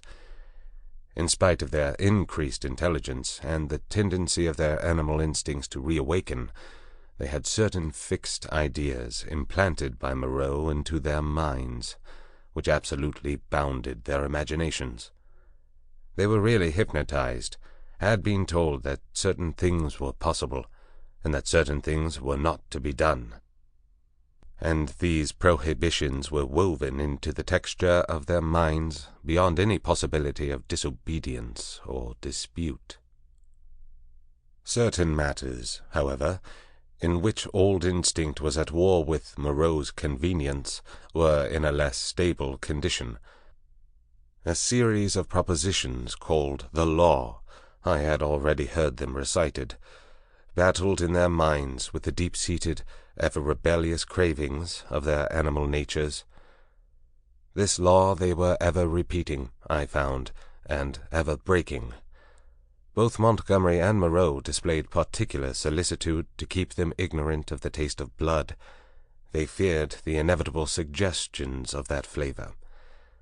Montgomery told me that the law, especially among the feline beast people, became oddly weakened about nightfall, that then the animal was at its strongest, that a spirit of adventure sprang up in them at the dusk, when they would dare things they never seemed to dream about by day. To that I owed my stalking by the leopard man on the night of my arrival. But during these earlier days of my stay, they broke the law only furtively and after dark. In the daylight there was a general atmosphere of respect for its multifarious prohibitions. And here perhaps I may give a few general facts about the island and the beast people. The island, which was of irregular outline and lay low upon the wide sea, had a total area, I suppose, of 7 or 8 square miles. It was volcanic in origin, and was now fringed on 3 sides by coral reefs. Some fumaroles to the northward, and a hot spring were the only vestiges of the forces that had long since originated it. Now and then a faint quiver of an earthquake would be sensible, and sometimes the ascent of the spire of smoke would be rendered tumultuous by gusts of steam, but that was all. The population of the island, Montgomery informed me, now numbered rather more than 60 of these strange creations of Moreau's art, not counting the smaller monstrosities which lived in the undergrowth and were without human form. Altogether he had made nearly 120, but many had died, and others, like the writhing footless thing of which he had told me, had come by violent ends. In answer to my question, Montgomery said that they actually bore offspring, but that these generally died. When they lived, Moreau took them and stamped the human form upon them. There was no evidence of the inheritance of their acquired human characteristics. The females were less numerous than the males, and liable to much furtive persecution, in spite of the monogamy the law enjoined. It would be impossible for me to describe these beast people in detail. My eye has had no training in details, and unhappily I cannot sketch. Most striking, perhaps, in their general appearance, was the disproportion between the legs of these creatures and the length of their bodies. And yet, so relative is our idea of grace, my eye became habituated to their forms, and at last I even fell in with their persuasion that my own long thighs were ungainly. Another point was the forward carriage of the head and the clumsy and inhuman curvature of the spine. Even the ape-man lacked that inward sinuous curve of the back which makes the human figure so graceful. Most had their shoulders hunched clumsily, and their short forearms hung weakly at their sides. Few of them were conspicuously hairy, at least until the end of my time upon the island. The next most obvious deformity was in their faces, almost all of which were prognathous, malformed about the ears, with large protuberant noses, very furry or very bristly hair, and often strangely colored or strangely placed eyes. None could laugh, though the ape-man had a chattering titter. Beyond these general characters, their heads had little in common. Each preserved the quality of its particular species. Their human mark distorted but did not hide the leopard, the ox, or the sow, or other animal or animals from which the creature had been molded. The voices, too, varied exceedingly. The hands were always malformed, and though some surprised me by their unexpected human appearance, almost all were deficient in the number of digits, clumsy about the fingernails, and lacking any tactile sensibility. The two most formidable animal men were my leopard man, and a creature made of hyena and swine. Larger than these were the 3 bull creatures who pulled in the boat. Then came the silvery, hairy man, who was also the sayer of the law, Imling, and a satyr-like creature of ape and goat. There were the 3 swine men, and a swine woman, a mare rhinoceros creature, and several other females whose sources I did not ascertain. There were several wolf creatures, a bear bull, and a Saint Bernard man. I have already described the ape-man, and there was a particularly hateful and evil-smelling old woman made of vixen and bear, whom I hated from the beginning.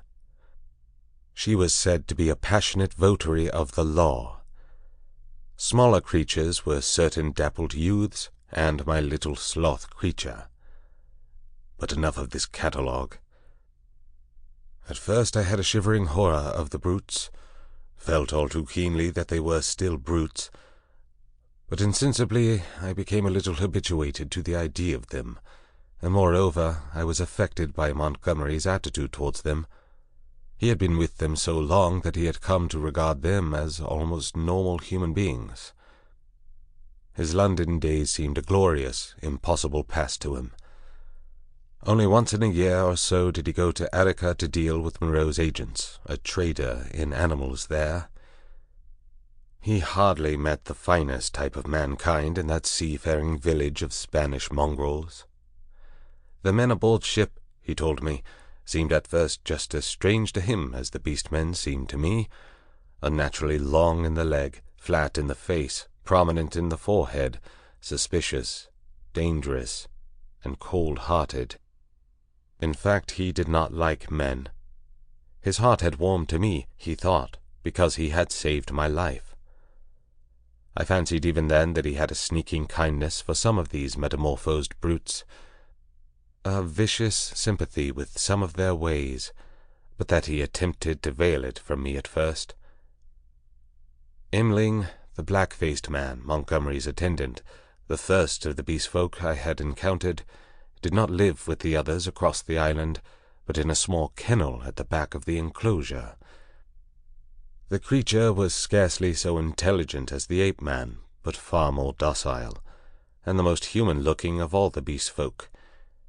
And Montgomery had trained it to prepare food, and indeed to discharge all the trivial domestic offices that were required.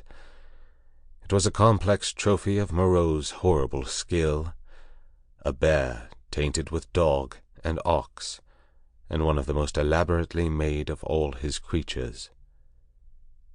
It treated Montgomery with a strange tenderness and devotion.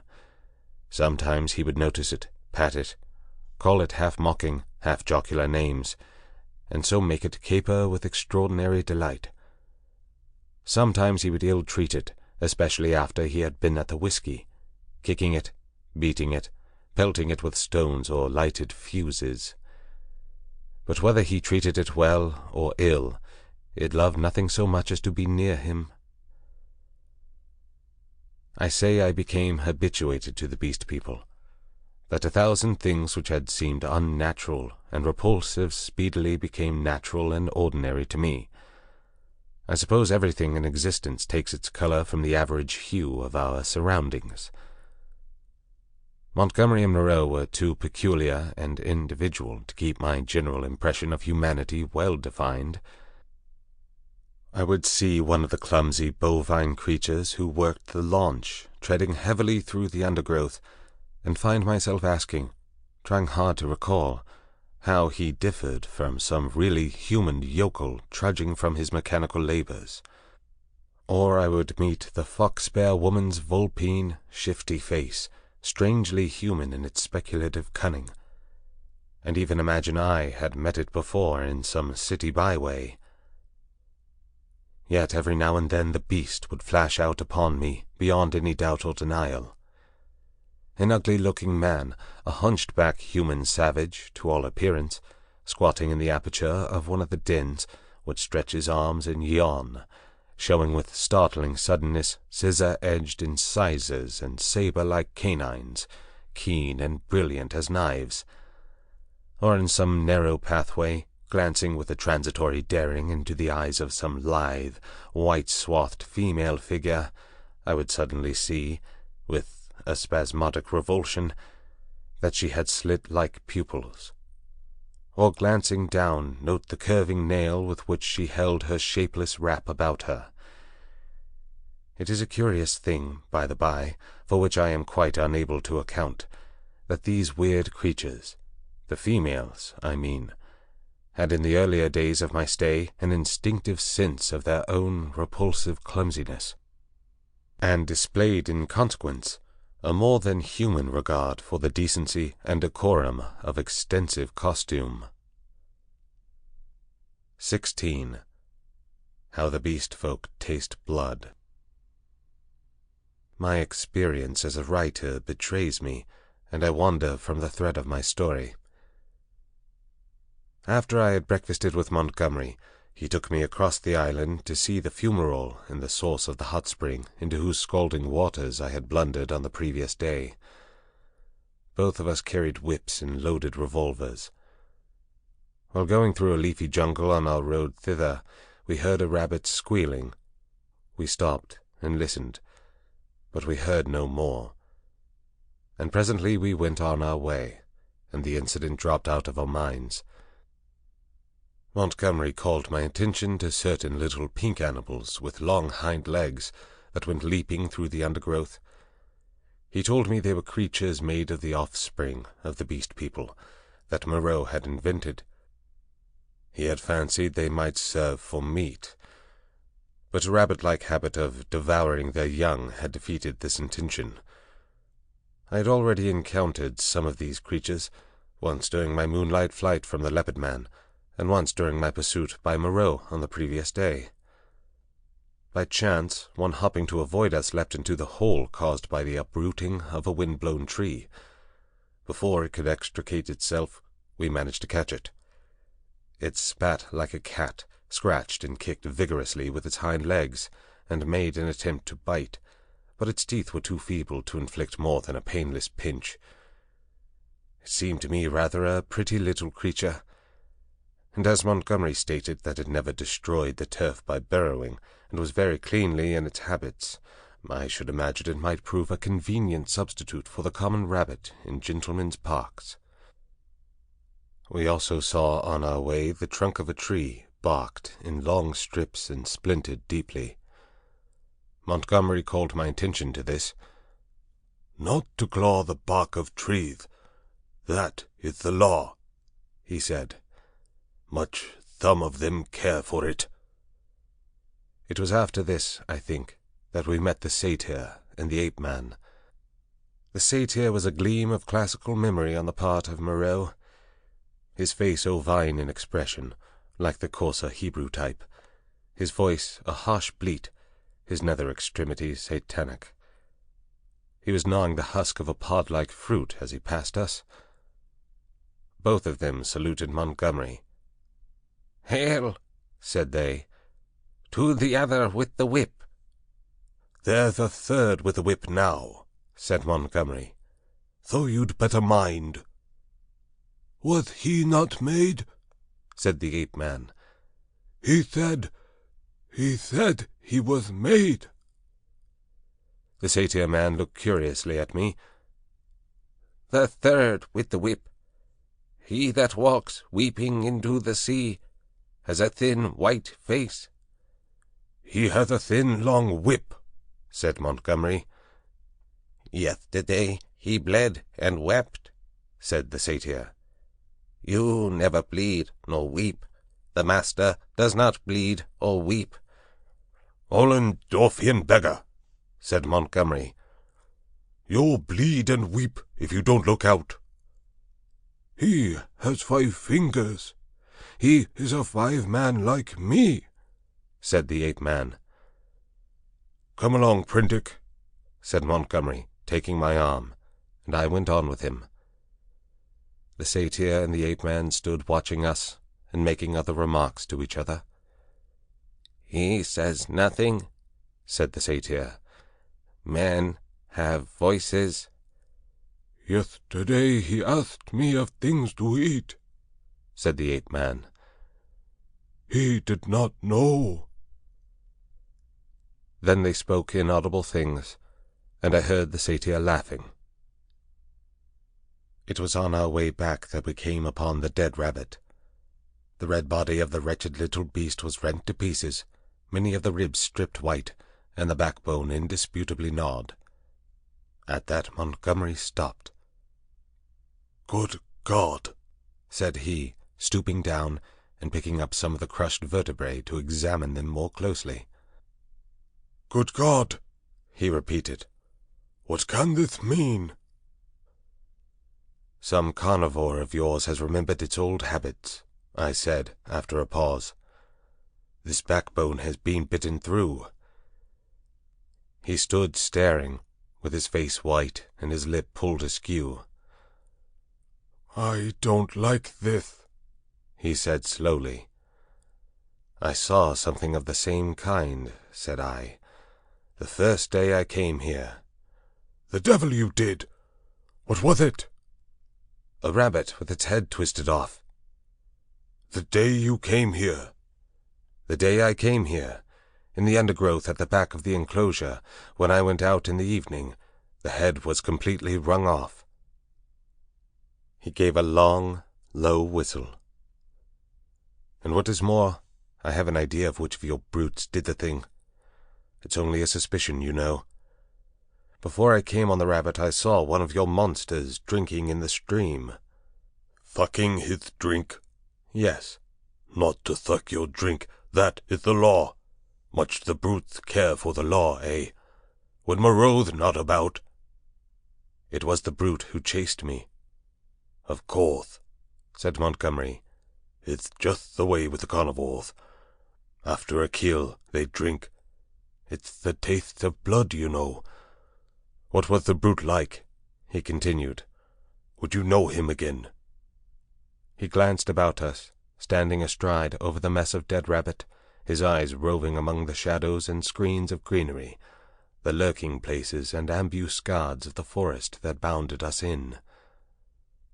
"The taste of blood," he said again. He took out his revolver, examined the cartridges in it, and replaced it. Then he began to pull at his dropping lip. "I think I should know the brute again," I said. "I stunned him. He ought to have a handsome bruise on the forehead of him." "But then we have to prove that he killed the rabbit," said Montgomery. "I wish I'd never brought the things here." I should have gone on, but he stayed there thinking over the mangled rabbit in a puzzle-headed way. As it was, I went to such a distance that the rabbit's remains were hidden. "Come on," I said. Presently he woke and came towards me. "You see," he said, almost in a whisper, "they are all supposed to have a fixed idea against eating anything that runs on land. If some brute has by any accident tasted blood—" We went on some way in silence. "I wonder what can have happened," he said to himself. Then after a pause again, "I did a foolish thing the other day. That servant of mine, I showed him how to skin and cook a rabbit. It's odd. I saw him licking his hands. It never occurred to me."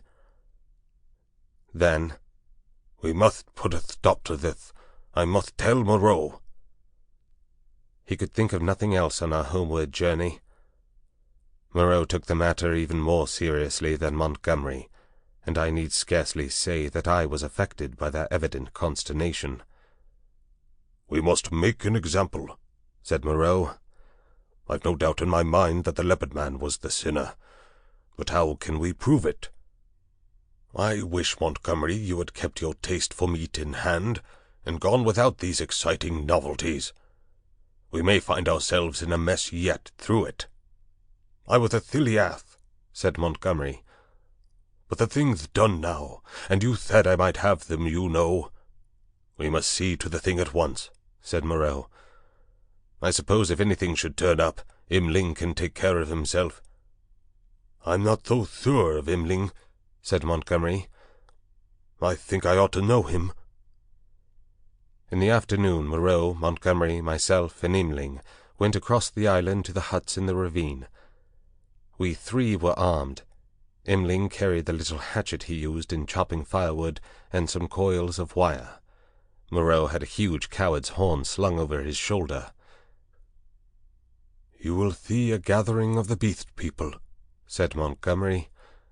"It is a pretty sight." Moreau said not a word on the way, but the expression of his heavy, white-fringed face was grimly set.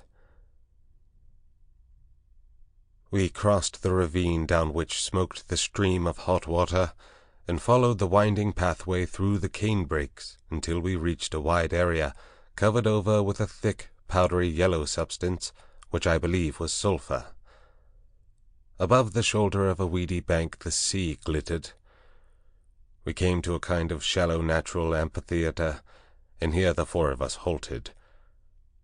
Then Moreau sounded the horn, and broke the sleeping stillness of the tropical afternoon.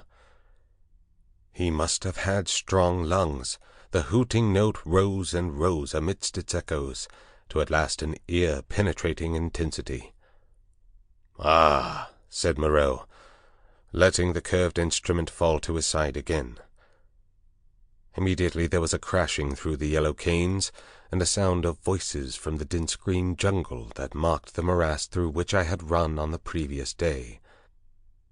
Then at 3 or 4 points on the edge of the sulphurous area appeared the grotesque forms of the beast people hurrying towards us. I could not help a creeping horror, as I perceived first one and then another trot out from the trees or reeds, and come shambling along over the hot dust. But Moreau and Montgomery stood calmly enough, and perforce I stuck beside them. First to arrive was the satyr, strangely unreal, for all that he cast a shadow and tossed the dust with his hoofs. After him from the brake became a monstrous lout, a thing of horse and rhinoceros, chewing a straw as it came. Then appeared the swine-woman, and 2 wolf-women. Then the fox-bear witch, with her red eyes and her peaked red face, and then others, all hurrying eagerly. As they came forward, they began to cringe towards Moreau and chant, quite regardless of one another, fragments of the latter half of the litany of the law. His is the hand that wounds, his is the hand that heals, and so forth. As soon as they had approached within a distance of perhaps 30 yards, they halted, and bowing on knees and elbows, began flinging the white dust upon their heads. Imagine the scene if you can. We 3 blue-clad men, with our misshapen black-faced attendant, standing in a wide expanse of sunlit yellow dust under the blazing blue sky, and surrounded by this circle of crouching and gesticulating monstrosities. Some almost human, save in their subtle expression and gestures, some like cripples, some so strangely distorted as to resemble nothing but the denizens of our wildest dreams. And beyond, the reedy lines of a canebrake in one direction, a dense tangle of palm trees on the other, separating us from the ravine with the huts, and to the north the hazy horizon of the Pacific Ocean. 62, 63, counted Moreau. There are 4 more. I do not see the leopard man, said I. Presently Moreau sounded the great horn again, and at the sound of it all the beast people writhed and gravelled in the dust. Then, slinking out of the canebrake, stooping near the ground, and trying to join the dust-throwing circle behind Moreau's back, came the leopard man. The last of the beast people to arrive was the little ape-man. The earlier animals, hot and weary with their grovelling, shot vicious glances at him. "Cease," said Moreau, in his firm, loud voice, and the beast people sat back upon their hams and rested from their worshipping. "Where is the sayer of the law?" said Moreau, and the hairy grey monster bowed his face in the dust. "Say the words," said Moreau. Forthwith all in the kneeling assembly, swaying from side to side, and dashing up the sulphur with their hands, first the right hand, and a puff of dust, and then the left, began once more to chant their strange litany. When they reached, "Not to eat flesh or fish, that is the law," Moreau held up his lank white hand. "Stop!" he cried, and there fell absolute silence upon them all. I think they all knew and dreaded what was coming. I looked round at their strange faces. When I saw their wincing attitudes and the furtive dread in their bright eyes, I wondered that I had ever believed them to be men. "That law has been broken," said Moreau.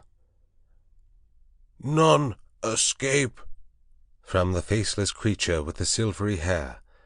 "None escape," repeated the kneeling circle of beast people. "Who is he?" cried Moreau, and looked round at their faces, cracking his whip. I fancy the hyena swine looked dejected, so too did the leopard man. Moreau stopped, facing this creature, who cringed towards him with the memory and dread of infinite torment. "Who is he?" repeated Moreau in a voice of thunder. "Evil is he who breaks the law," chanted the sayer of the law. Moreau looked into the eyes of the leopard man, and seemed to be dragging the very soul out of the creature. "Who breaks the law?" said Moreau, taking his eyes off his victim and turning towards us. It seemed to me there was a touch of exultation in his voice. "Goes back to the house of pain," they all clamoured. "Goes back to the house of pain, O master." "Back to the house of pain, back to the house of pain," gabbled the ape-man, as though the idea was sweet to him. "Do you hear?" said Moreau, turning back to the criminal. "My friend, hello!" For the leopard man, released from Moreau's eye, had risen straight from his knees, and now, with his eyes aflame, and his huge feline tusks flashing out from under his curling lips, leapt towards his tormentor. I am convinced that only the madness of unendurable fear could have prompted this attack. The whole circle of 80 monsters seemed to rise about us. I drew my revolver. The two figures collided. I saw Moreau reeling back from the leopard man's blow. There was a furious yelling and howling all about us. Every one was moving rapidly. For a moment I thought it was a general revolt. The furious face of the leopard man flashed by mine, with Imling close in pursuit. I saw the yellow eyes of the hyena swine blazing with excitement, his attitude as if he were half resolved to attack me. The satyr, too, glared at me over the hyena swine's hunched shoulders. I heard the crack of Moreau's pistol, and saw the pink flash dart across the tumult. The whole crowd seemed to swing round in the direction of the glint of fire, and I too was swung round by the magnetism of the movement. In another second I was running, one of a tumultuous shouting crowd, in pursuit of the escaping leopard man. That is all I can tell definitely. I saw the leopard man strike Moreau, and then everything spun about me until I was running headlong. Imling was ahead, close in pursuit of the fugitive. Behind, their tongues already lolling out, ran the wolf women in great leaping strides. The swine-folk followed, squealing with excitement, and the two bull-men in their swathings of white. Then came Moreau in a cluster of the beast people, his wide-brimmed straw hat blown off, his revolver in hand, and his lank white hair streaming out. The hyena swine ran beside me, keeping pace with me and glancing furtively at me out of his feline eyes, and the others came pattering and shouting behind us. The leopard man went bursting his way through the long canes, which sprang back as he passed, and rattled in Imling's face. We others in the rear found a trampled path for us when we reached the break. The chase lay through the break for perhaps 1/4 of a mile, and then plunged into a dense thicket, which retarded our movements exceedingly, though we went through it in a crowd together, fronds flicking into our faces, ropey creepers catching us under the chin or gripping our ankles, thorny plants hooking into and tearing cloth and flesh together. "He has gone on all fours through this," panted Moreau, now just ahead of me. "None escape," said the wolf-bear, laughing into my face with the exultation of hunting. We burst out again among rocks, and saw the quarry ahead, running lightly on all fours and snarling at us over his shoulder.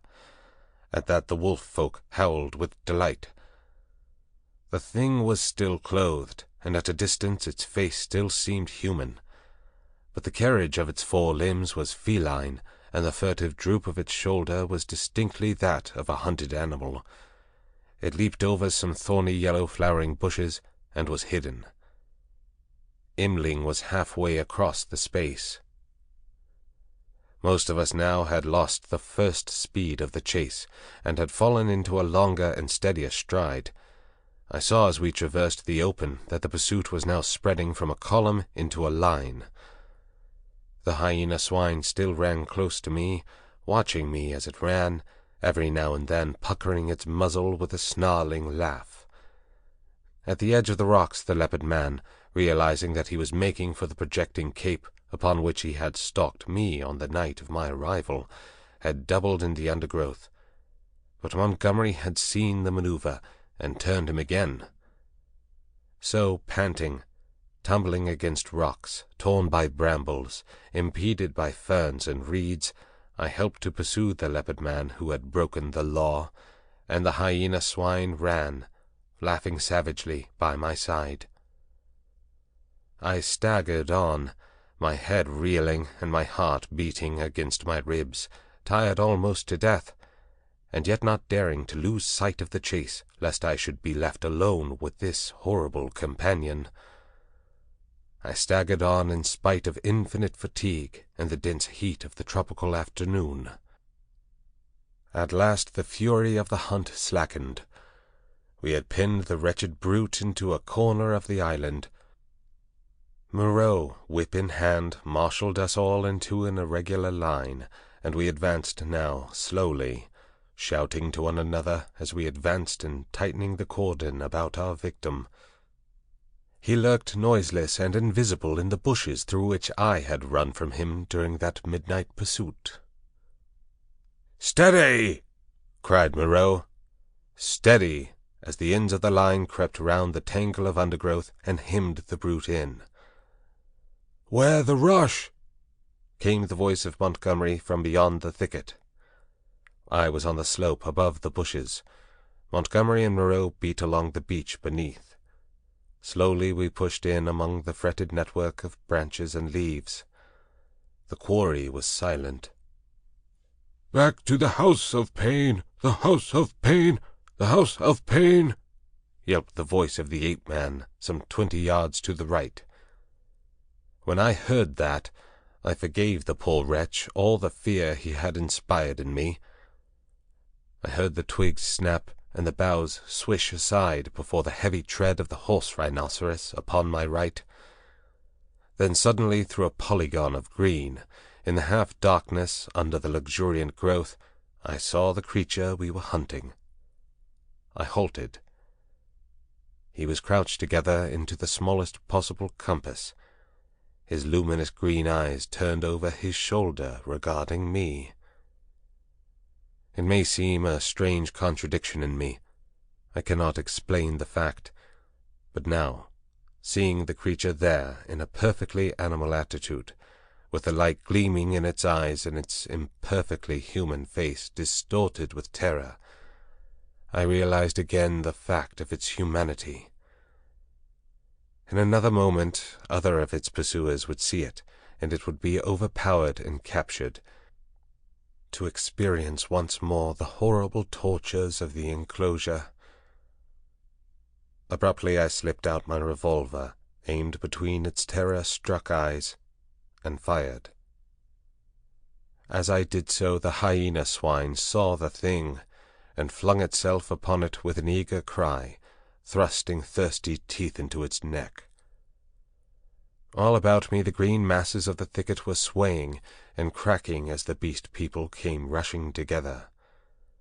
One face and then another appeared. "Don't kill it, Prindick!" cried Moreau. "Don't kill it!" And I saw him stooping as he pushed through under the fronds of the big ferns. In another moment he had beaten off the hyena swine with the handle of his whip, and he and Montgomery were keeping away the excited carnivorous beast people, and particularly Imling, from the still quivering body. The hairy grey thing came sniffing at the corpse under my arm.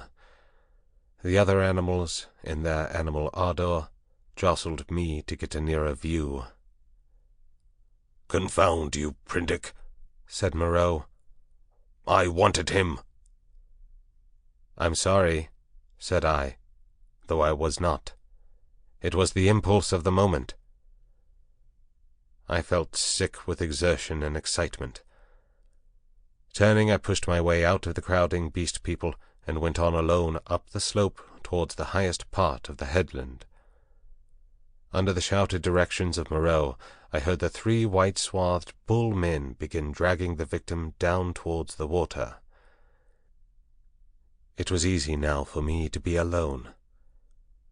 The beast people manifested a quite human curiosity about the dead body, and followed it in a thick knot, sniffing and growling at it as the bull men dragged it down the beach. I went to the headland and watched the bull men, black against the evening sky, as they carried the weighted dead body out to sea. And like a wave across my mind came the realization of the unspeakable aimlessness of things upon the island. Upon the beach among the rocks beneath me were the ape-man, the hyena swine, and several other of the beast people, standing about Montgomery and Moreau. They were all still intensely excited, and all overflowing with noisy expressions of their loyalty to the law. Yet I felt an absolute assurance in my own mind that the hyena swine was implicated in the rabbit-killing. A strange persuasion came upon me that, save for the grossness of the line, the grotesqueness of the forms, I had here before me the whole balance of human life in miniature, the whole interplay of instinct, reason, and fate in its simplest form. The leopard man had happened to go under. That was all the difference. Poor brute. Poor brutes. I began to see the viler aspect of Moreau's cruelty. I had not thought before of the pain and trouble that came to these poor victims after they had passed from Moreau's hands. I had shivered only at the days of actual torment in the enclosure, but now that seemed to me the lesser part. Before they had been beasts, their instincts fitly adapted to their surroundings, and happy as living things may be. Now they stumbled in the shackles of humanity, lived in a fear that never died, fretted by a law they could not understand. Their mock-human existence, begun in an agony, was one long internal struggle, one long dread of Moreau. And for what? It was the wantonness of it that stirred me. Had Moreau had any intelligible object, I could have sympathized at least a little with him. I am not so squeamish about pain as that. I could have forgiven him a little even, had his motive been only hate. But he was so irresponsible, so utterly careless. His curiosity, his mad, aimless investigations drove him on, and the things were thrown out to live a year or so, to struggle and blunder and suffer, and at last to die painfully. They were wretched in themselves. The old animal hate moved them to trouble one another. The law held them back from a brief hot struggle and a decisive end to their natural animosities. In those days my fear of the beast people went the way of my personal fear of Moreau. I fell indeed into a morbid state, deep and enduring, and alien to fear, which has left permanent scars upon my mind. I must confess that I lost faith in the sanity of the world when I saw it suffering the painful disorder of this island. A blind fate, a vast, pitiless mechanism, seemed to cut and shape the fabric of existence, and I, Moreau, by his passion for research, Montgomery by his passion for drink, the beast people with their instincts and mental restrictions, were torn and crushed, ruthlessly, inevitably, amid the infinite complexity of its incessant wheels. But this condition did not come all at once.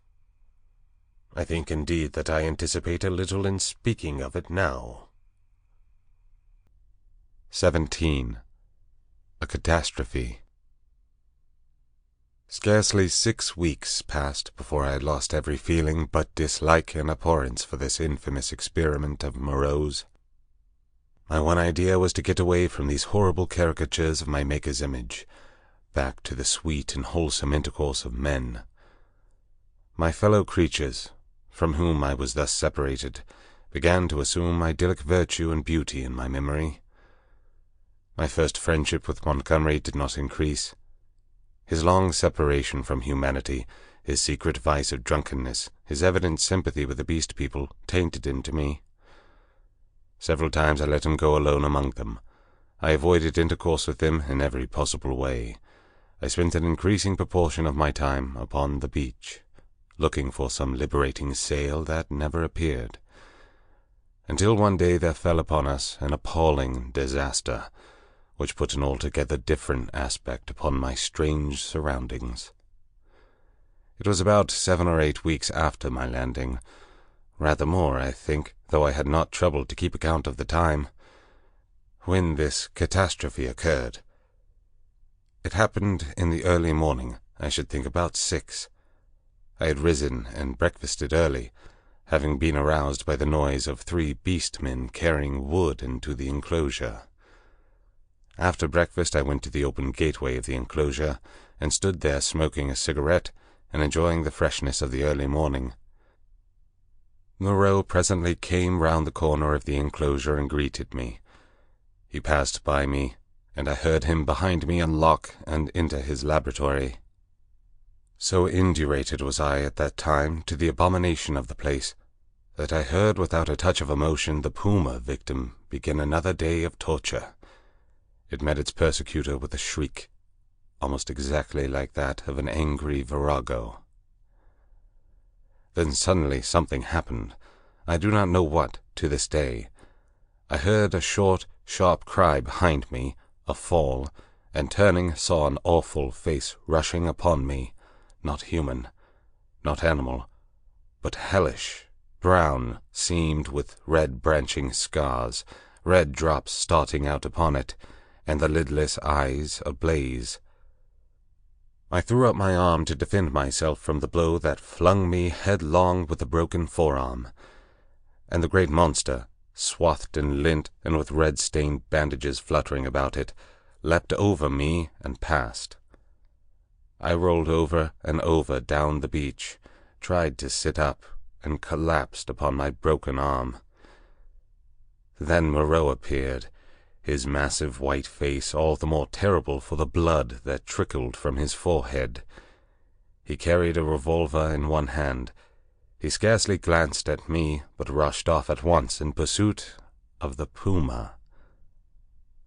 I tried the other arm and sat up.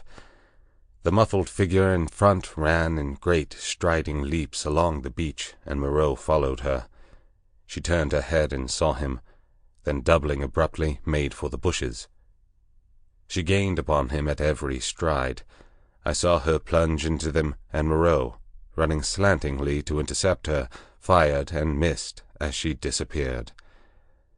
Then he too vanished in the green confusion. I stared after them, and then the pain in my arm flamed up, and with a groan I staggered to my feet.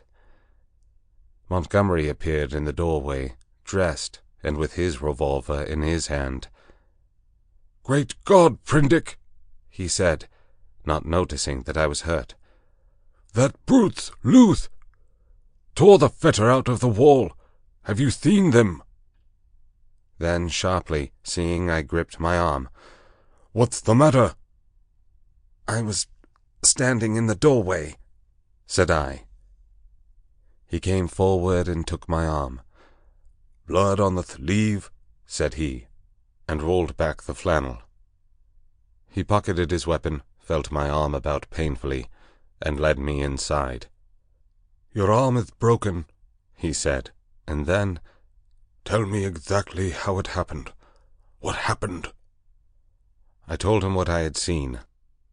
Told him in broken sentences, with gasps of pain between them, and very dexterously and swiftly he bound my arm meanwhile. He slung it from my shoulder, stood back, and looked at me. "You'll do," he said. "And now?" He thought. Then he went out and locked the gates of the enclosure. He was absent some time.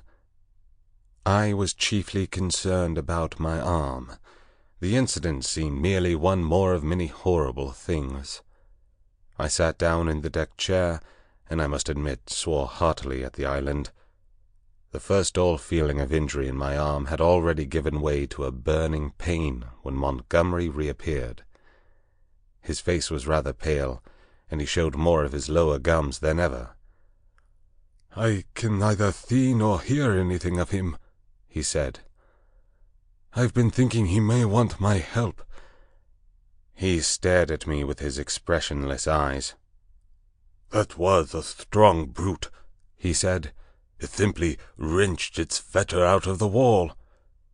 He went to the window, then to the door, and there turned to me. "I shall go after him," he said. "There's another revolver I can leave with you. To tell you the truth, I feel anxious, somehow." He obtained the weapon and put it ready to my hand on the table, then went out, leaving a restless contagion in the air. I did not sit long after he left, but took the revolver in hand and went to the doorway. The morning was as still as death. Not a whisper of wind was stirring. The sea was like polished glass, the sky empty, the beach desolate. In my half-excited, half-feverish state, this stillness of things oppressed me. I tried to whistle, and the tune died away. I swore again, the second time that morning. Then I went to the corner of the enclosure and stared inland at the green bush that had swallowed up Moreau and Montgomery. When would they return, and how? Then, far away up the beach, a little grey beast man appeared, ran down to the water's edge, and began splashing about. I strolled back to the doorway, then to the corner again, and so began pacing to and fro like a sentinel upon duty. Once I was arrested by the distant voice of Montgomery bawling, "Cooee! Moreau!" My arm became less painful, but very hot. I got feverish and thirsty. My shadow grew shorter. I watched the distant figure until it went away again. Would Moreau and Montgomery never return? 3 seabirds began fighting for some stranded treasure. Then from far away behind the enclosure I heard a pistol shot, a long silence, and then came another. Then a yelling cry nearer, and another dismal gap of silence. My unfortunate imagination set to work to torment me. Then suddenly a shot close by. I went to the corner, startled, and saw Montgomery, his face scarlet, his hair disordered, and the knee of his trousers torn. His face expressed profound consternation. Behind him slouched the beast-man, Imling, and round Imling's jaws were some queer, dark stains. "Hath he come?" said Montgomery. "Moreau?" said I. "No." "My God!" The man was panting, almost sobbing. "Go back in," he said, taking my arm. "They're mad. They're all wrestling about mad. What can have happened, I don't know. I'll tell you when my breath comes. Where's some brandy?" Montgomery limped before me into the room and sat down in the deck chair. Imling flung himself down just outside the doorway and began panting like a dog. I got Montgomery some brandy and water. He sat staring in front of him at nothing, recovering his breath. After some minutes he began to tell me what had happened. He had followed their track for some way. It was plain enough at first on account of the crushed and broken bushes, white rags torn from the puma's bandages, and occasional smears of blood on the leaves of the shrubs and undergrowth. He lost track, however, on the stony ground beyond the stream where I had seen the beast-man drinking, and went wandering aimlessly westward, shouting Moreau's name. Then Imling had come to him carrying a light hatchet. Imling had seen nothing of the puma affair, had been felling wood, and heard him calling. They went on shouting together. 2 beastmen came crouching and peering at them through the undergrowth, with gestures and a furtive carriage that alarmed Montgomery by their strangeness.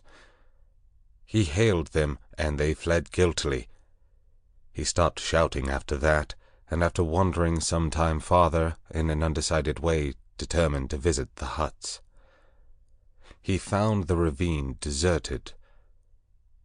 Growing more alarmed every minute, he began to retrace his steps.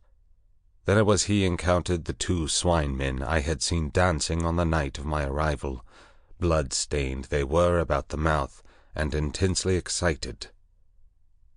They came crashing through the ferns, and stopped with fierce faces when they saw him. He cracked his whip in some trepidation, and forthwith they rushed at him. Never before had a beast-man dared to do that. One he shot through the head. Imling flung himself upon the other, and the 2 rolled grappling.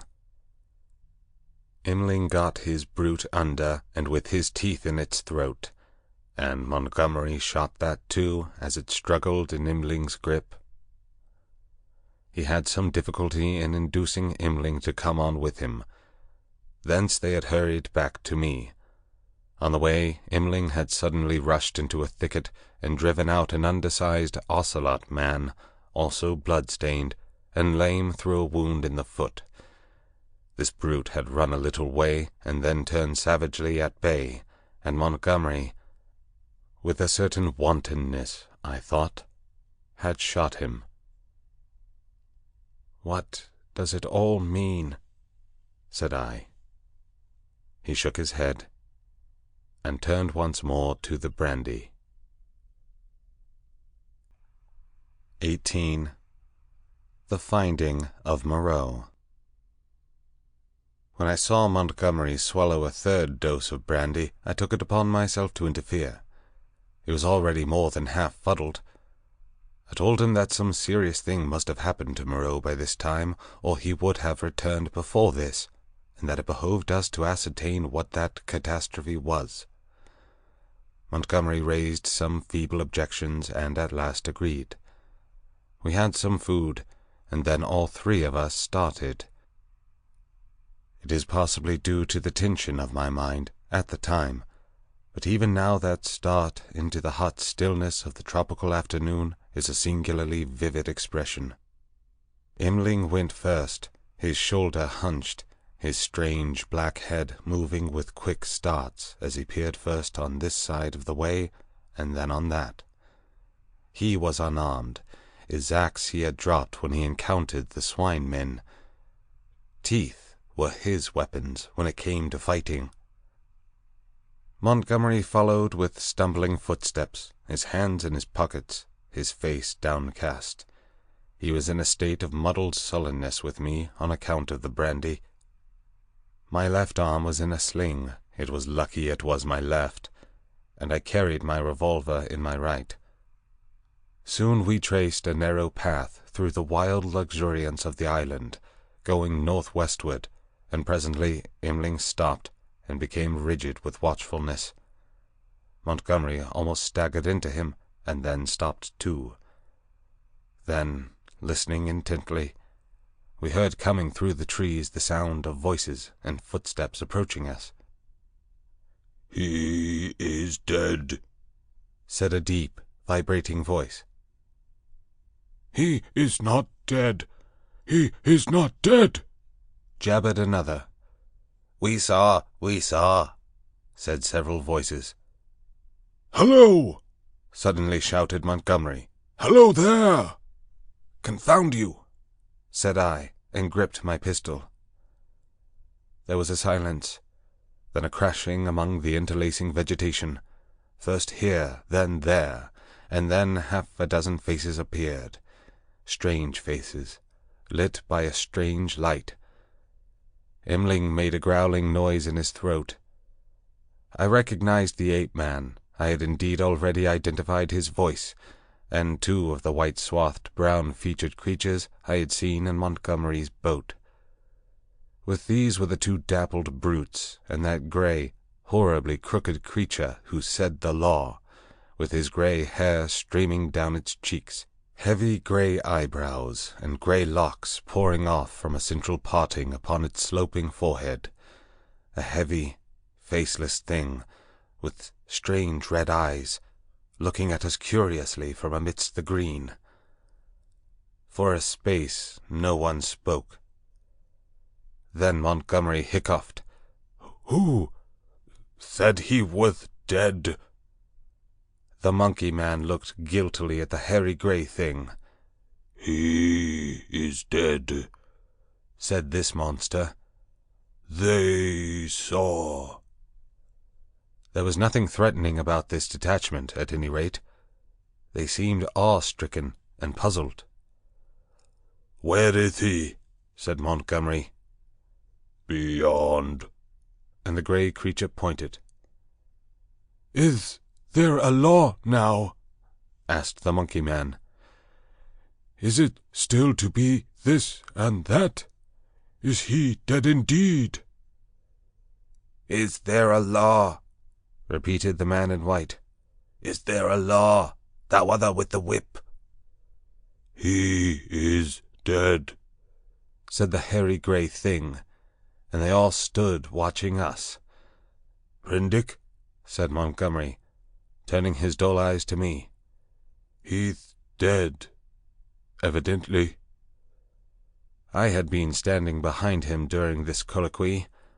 I began to see how things lay with them. I suddenly stepped in front of Montgomery and lifted up my voice. "Children of the law," I said, "he is not dead." Imling turned his sharp eyes on me. "He has changed his shape. He has changed his body," I went on. "For a time you will not see him. He is there," I pointed upward, "where he can watch you. You cannot see him, but he can see you.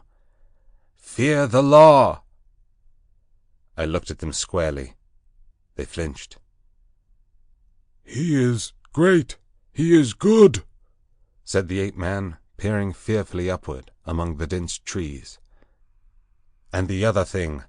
I demanded.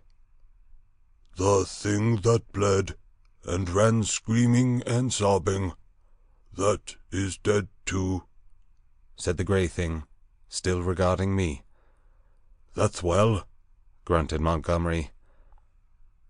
"The other with the whip," began the grey thing. "Well," said I. "Said he was dead." But Montgomery was still sober enough to understand my motive in denying Moreau's death. "He is not dead," he said slowly. "Not dead at all. No more dead than I am." "Some," said I, "have broken the law. They will die. Some have died. Show us now where his old body lies, the body he cast away because he had no more need of it." "It is this way, man who walked in the sea," said the grey thing. And with these 6 creatures guiding us, we went through the tumult of ferns and creepers and tree stems towards the northwest. Then came a yelling, a crashing among the branches, and a little pink homunculus rushed by us, shrieking. Immediately after appeared a monster in headlong pursuit, blood bedabbled, who was amongst us almost before he could stop his career. The grey thing leapt aside. Imling with a snarl flew at it, and was struck aside. Montgomery fired and missed, bowed his head, threw up his arm, and turned to run. I fired, and the thing still came on. Fired again, point blank, into its ugly face. I saw its features vanish in a flash. Its face was driven in. Yet it passed me, gripped Montgomery, and, holding him, fell headlong beside him and pulled him sprawling upon itself in its death agony. I found myself alone with Imling, the dead brute, and the prostrate man. Montgomery raised himself slowly and stared in a muddled way at the shattered beast-man beside him. It more than half sobered him. He scrambled to his feet. Then I saw the grey thing returning cautiously through the trees. "See," said I, pointing to the dead brute. "Is the law not alive? This came of breaking the law." He peered at his body. "He sends the fire that kills," said he in his deep voice, repeating part of the ritual. The others gathered round and stared for a space. At last we drew near the westward extremity of the island. We came upon the gnawed and mutilated body of the puma, its shoulder bone smashed by a bullet, and perhaps 20 yards farther found at last what we sought. Moreau lay face downward in a trampled space in a cane-brake. One hand was almost severed at the wrist, and his silvery hair was dabbled in blood. His head had been battered in by the fetters of the puma. The broken canes beneath him were smeared with blood. His revolver could not be found. Montgomery turned him over. Resting at intervals, and with the help of the 7 beast people, for he was a heavy man, we carried Moreau back to the enclosure. The night was darkling. Twice we heard unseen creatures howling and shrieking past our little band, and once the little pink sloth creature appeared and stared at us and vanished again. But we were not attacked again.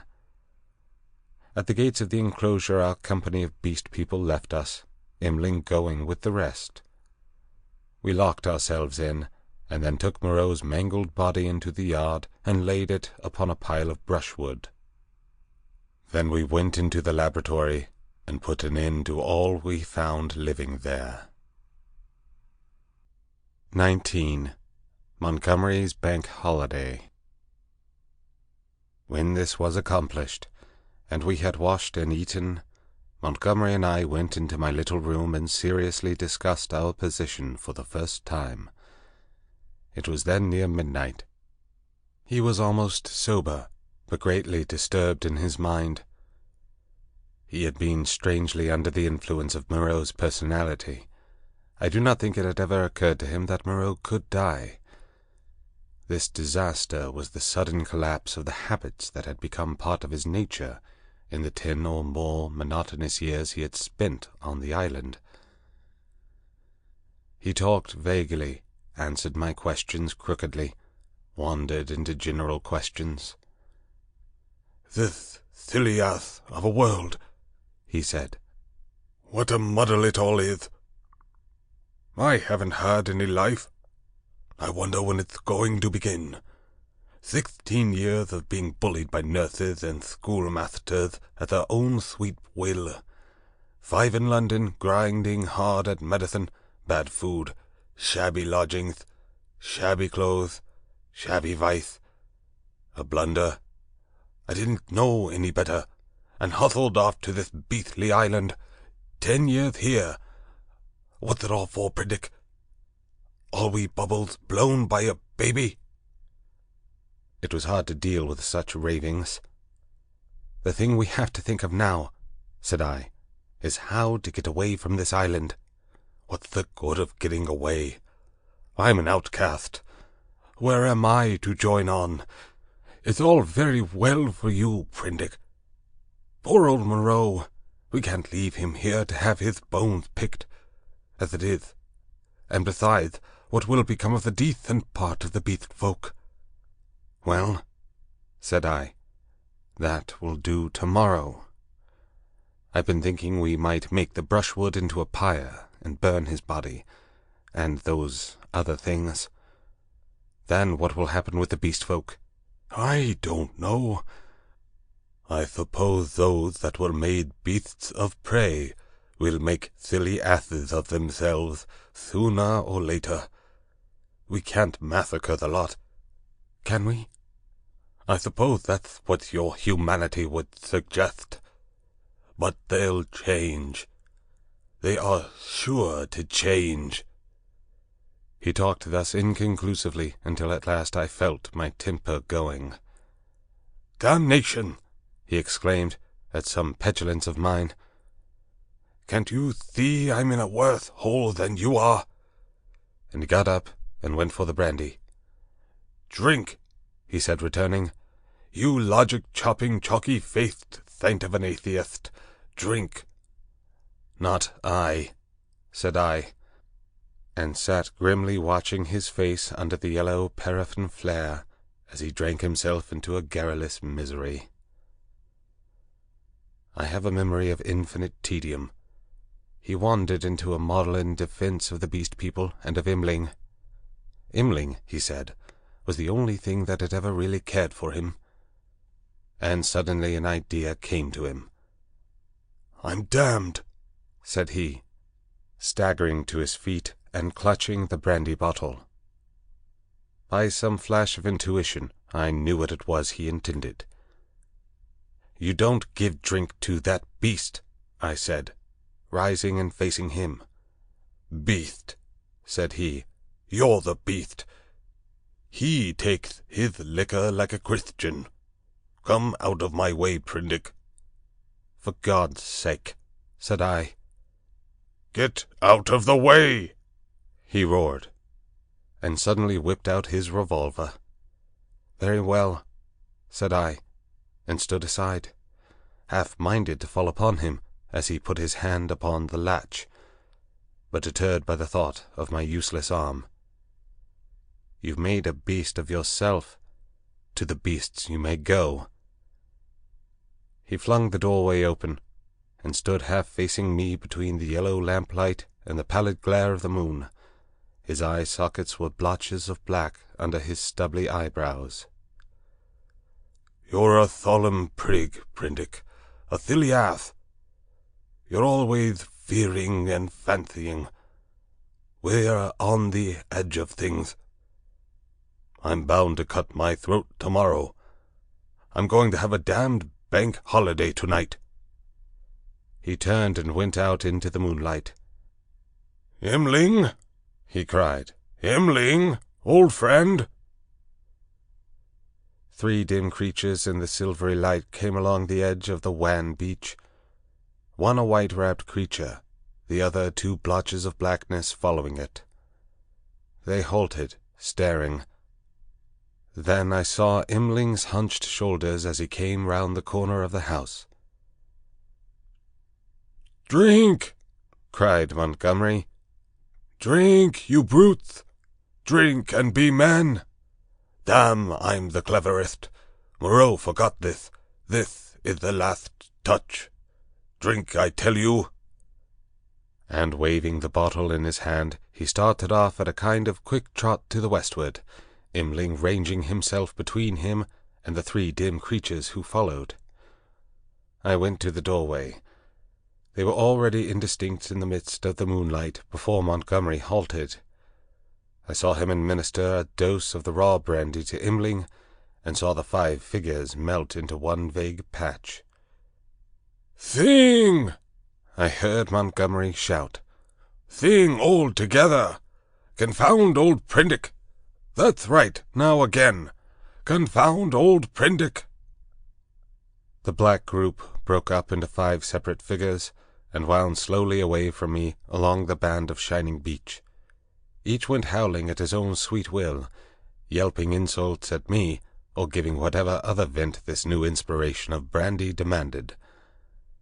Presently I heard Montgomery's voice shouting, "Right turn!" and they passed with their shouts and howls into the blackness of the landward trees. Slowly, very slowly, they receded into silence. The peaceful splendor of the night healed again. The moon was now past the meridian and traveling down the west. It was at its full and very bright, riding through the empty blue sky.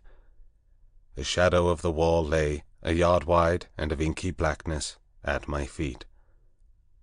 The eastward sea was a featureless grey, dark and mysterious, and between the sea and the shadow the grey sands, of volcanic glass and crystals, flashed and shone like a beach of diamonds. Behind me the paraffin lamp flared hot and ruddy. Then I shut the door, locked it, and went into the enclosure where Moreau lay beside his latest victims, the staghounds and the llama, and some other wretched brutes, with his massive face calm even after his terrible death, and with his hard eyes open, staring at the dead white moon above. I sat down upon the edge of the sink, and with my eyes upon that ghastly pile of silvery light and ominous shadows began to turn over my plans. In the morning I would gather some provisions in the dinghy, and after setting fire to the pyre before me, push out into the desolation of the high sea once more. I felt that for Montgomery there was no help, that he was, in truth, half akin to these beast folk, unfitted for human kindred. I do not know how long I sat there scheming. It must have been an hour or so. Then my planning was interrupted by the return of Montgomery to my neighborhood. I heard a yelling from many throats. a tumult of exultant cries passing down towards the beach, whooping and howling, and excited shrieks that seemed to come to a stop near the water's edge. The riot rose and fell. I heard heavy blows and the splintering smash of wood, but it did not trouble me then. A discordant chanting began. My thoughts went back to my means of escape. I got up, brought the lamp, and went into a shed to look at some kegs I had seen there. Then I became interested in the contents of some biscuit tins and opened one. I saw something out of the tail of my eye, a red figure, and turned sharply. Behind me lay the yard, vividly black and white in the moonlight, and the pile of wood and faggots on which Moreau and his mutilated victims lay, one over another. They seemed to be gripping one another in one last revengeful grapple. His wounds gaped, black as night, and the blood that had dripped lay in black patches upon the sand. Then I saw, without understanding, the cause of my phantom, a ruddy glow that came and danced and went upon the wall opposite. I misinterpreted this, fancied it was a reflection of my flickering lamp, and turned again to the stores in the shed. I went on rummaging among them, as well as a one-armed man could, finding this convenient thing and that, and putting them aside for tomorrow's launch. My movements were slow, and the time passed quickly. Insensibly the daylight crept upon me. The chanting died down, giving place to a clamour. Then it began again, and suddenly broke into a tumult. I heard cries of more, a sound like quarrelling, and a sudden wild shriek. The quality of the sounds changed so greatly that it arrested my attention. I went out into the yard and listened. Then, cutting like a knife across the confusion, came the crack of a revolver. I rushed at once through my room to the little doorway. As I did so, I heard some of the packing cases behind me go sliding down, and smash together with a clatter of glass on the floor of the shed. But I did not heed these. I flung the door open and looked out. Up the beach by the boathouse a bonfire was burning, raining up sparks into the indistinctness of the dawn. Around this struggled a mass of black figures. I heard Montgomery call my name. I began to run at once towards this fire, revolver in hand.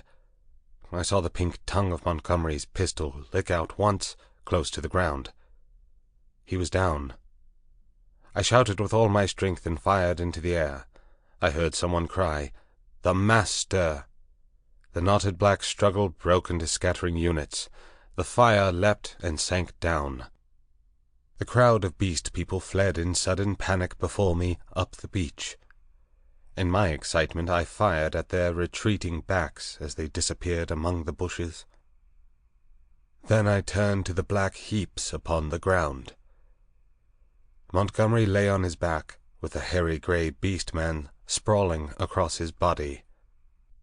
The brute was dead, but still gripping Montgomery's throat with its curving claws. Nearby lay Imling on his face, and quite still, his neck bitten open, and the upper part of the smashed brandy bottle in his hand. Two other figures lay near the fire, the one motionless, the other groaning fitfully, every now and then raising its head slowly, then dropping it again. I caught hold of the grey man and pulled him off Montgomery's body. His claws drew down the torn coat reluctantly as I dragged him away. Montgomery was dark in the face and scarcely breathing. I splashed sea-water on his face and pillowed his head on my rolled-up coat. Imling was dead. The wounded creature by the fire, it was a wolf brute with a bearded grey face, lay, I found, with the fore part of its body upon the still glowing timber. The wretched thing was injured so dreadfully that in mercy I blew its brains out at once. The other brute was one of the bull men, swathed in white. He too was dead. The rest of the beast people had vanished from the beach. I went to Montgomery again and knelt beside him, cursing my ignorance of medicine. The fire beside me had sunk down, and only charred beams of timber glowing at the central ends and mixed with the grey ash of brushwood remained. I wondered casually where Montgomery had got his wood. Then I saw that the dawn was upon us.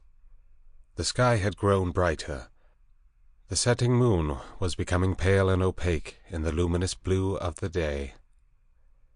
The sky to the eastward was rimmed with red. Suddenly I heard a thud and a hissing behind me, and, looking round, sprang to my feet with a cry of horror. Against the warm dawn, great tumultuous masses of black smoke were boiling up out of the enclosure, and through their stormy darkness shot flickering threads of blood-red flame. Then the thatched roof caught. I saw the curving charge of the flames across the sloping straw. A spurt of fire jetted from the window of my room. I knew at once what had happened. I remembered the crash I had heard when I had rushed out to Montgomery's assistance. I had overturned the lamp. The hopelessness of saving any of the contents of the enclosure stared me in the face. My mind came back to my plan of flight, and turning swiftly, I looked to see where the 2 boats lay upon the beach. They were gone. 2 axes lay upon the sands beside me. Chips and splinters were scattered broadcast, and the ashes of the bonfire were blackening and smoking under the dawn. Montgomery had burnt the boats to revenge himself upon me, and prevent our return to mankind. A sudden convulsion of rage shook me. I was almost moved to batter his foolish head in, as he lay there helpless at my feet. Then suddenly his hand moved, so feebly, so pitifully, that my wrath vanished. He groaned and opened his eyes for a minute. I knelt down beside him and raised his head. He opened his eyes again, staring silently at the dawn, and then they met mine. The lids fell. "Sorry," he said presently, with an effort. He seemed trying to think. "The last," he murmured. "the last of this silly universe. What a mess." I listened. His head fell helplessly to one side. I thought some drink might revive him, but there was neither drink nor vessel in which to bring drink at hand. He seemed suddenly heavier. My heart went cold. I bent down to his face, put my hand through the rent in his blouse. He was dead, and even as he died, a line of white heat, the limb of the sun, rose eastward beyond the projection of the bay, splashing its radiance across the sky and turning the dark sea into a weltering tumult of dazzling light. It fell like a glory upon his death-shrunken face. I let his head fall gently upon the rough pillow I had made for him, and stood up. Before me was the glittering desolation of the sea, the awful solitude upon which I had already suffered so much. Behind me the island, hushed under the dawn, its beast people silent and unseen. The enclosure, with all its provisions and ammunition, burnt noisily, with sudden gusts of flame, a fitful crackling, and now and then a crash. The heavy smoke drove up the beach away from me, rolling low over the distant tree-tops towards the huts in the ravine. Beside me were the charred vestiges of the boats and these 5 dead bodies. Then out of the bushes came 3 beast people, with hunched shoulders, protruding heads, misshapen hands awkwardly held, and inquisitive, unfriendly eyes, and advanced towards me with hesitating gestures. 20. Alone with the beast folk. I faced these people, facing my fate in them, single-handed now, literally single-handed, for I had a broken arm. In my pocket was a revolver with 2 empty chambers. Among the chips scattered about the beach lay the 2 axes that had been used to chop up the boats. The tide was creeping in behind me. There was nothing for it but courage. I looked squarely into the faces of the advancing monsters. They avoided my eyes, and their quivering nostrils investigated the bodies that lay beyond me on the beach. I took a half-dozen steps, picked up the blood-stained whip that lay beneath the body of the wolfman, and cracked it. They stopped and stared at me. "Salute," said I. "Bow down." They hesitated. One bent his knees. I repeated my command with my heart in my mouth, and advanced upon them. One knelt, then the other 2. I turned and walked towards the dead bodies, keeping my face towards the 3 kneeling beastmen, very much as an actor passing up the stage faces the audience. "They broke the law," said I, putting my foot on the sayer of the law. "They have been slain, even the sayer of the law, even the other with the whip.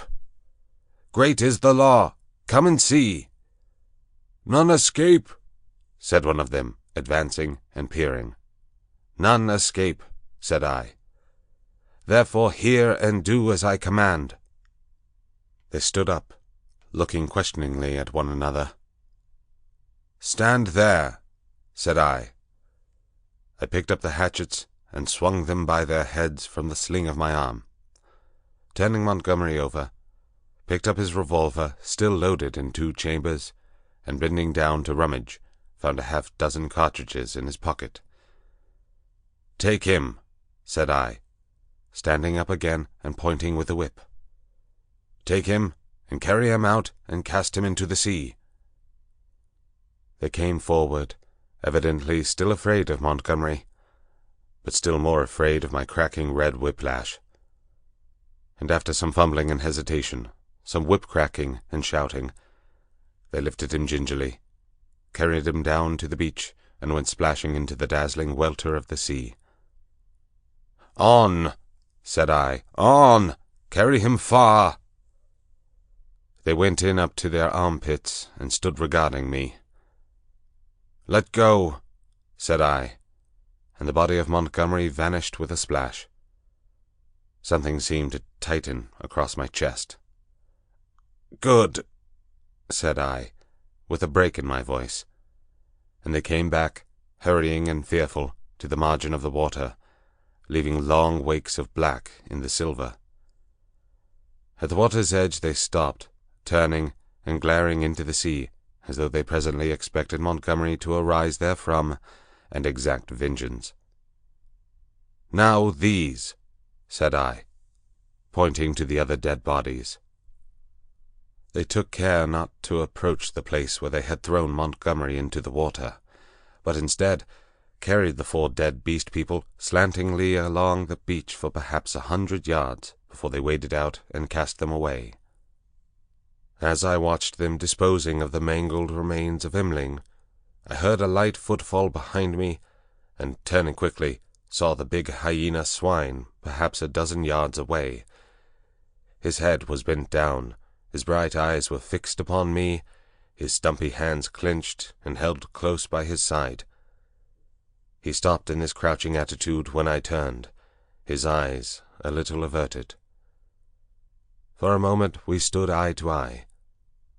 I dropped the whip and snatched at the pistol in my pocket, for I meant to kill this brute, the most formidable of any left now upon the island, at the first excuse.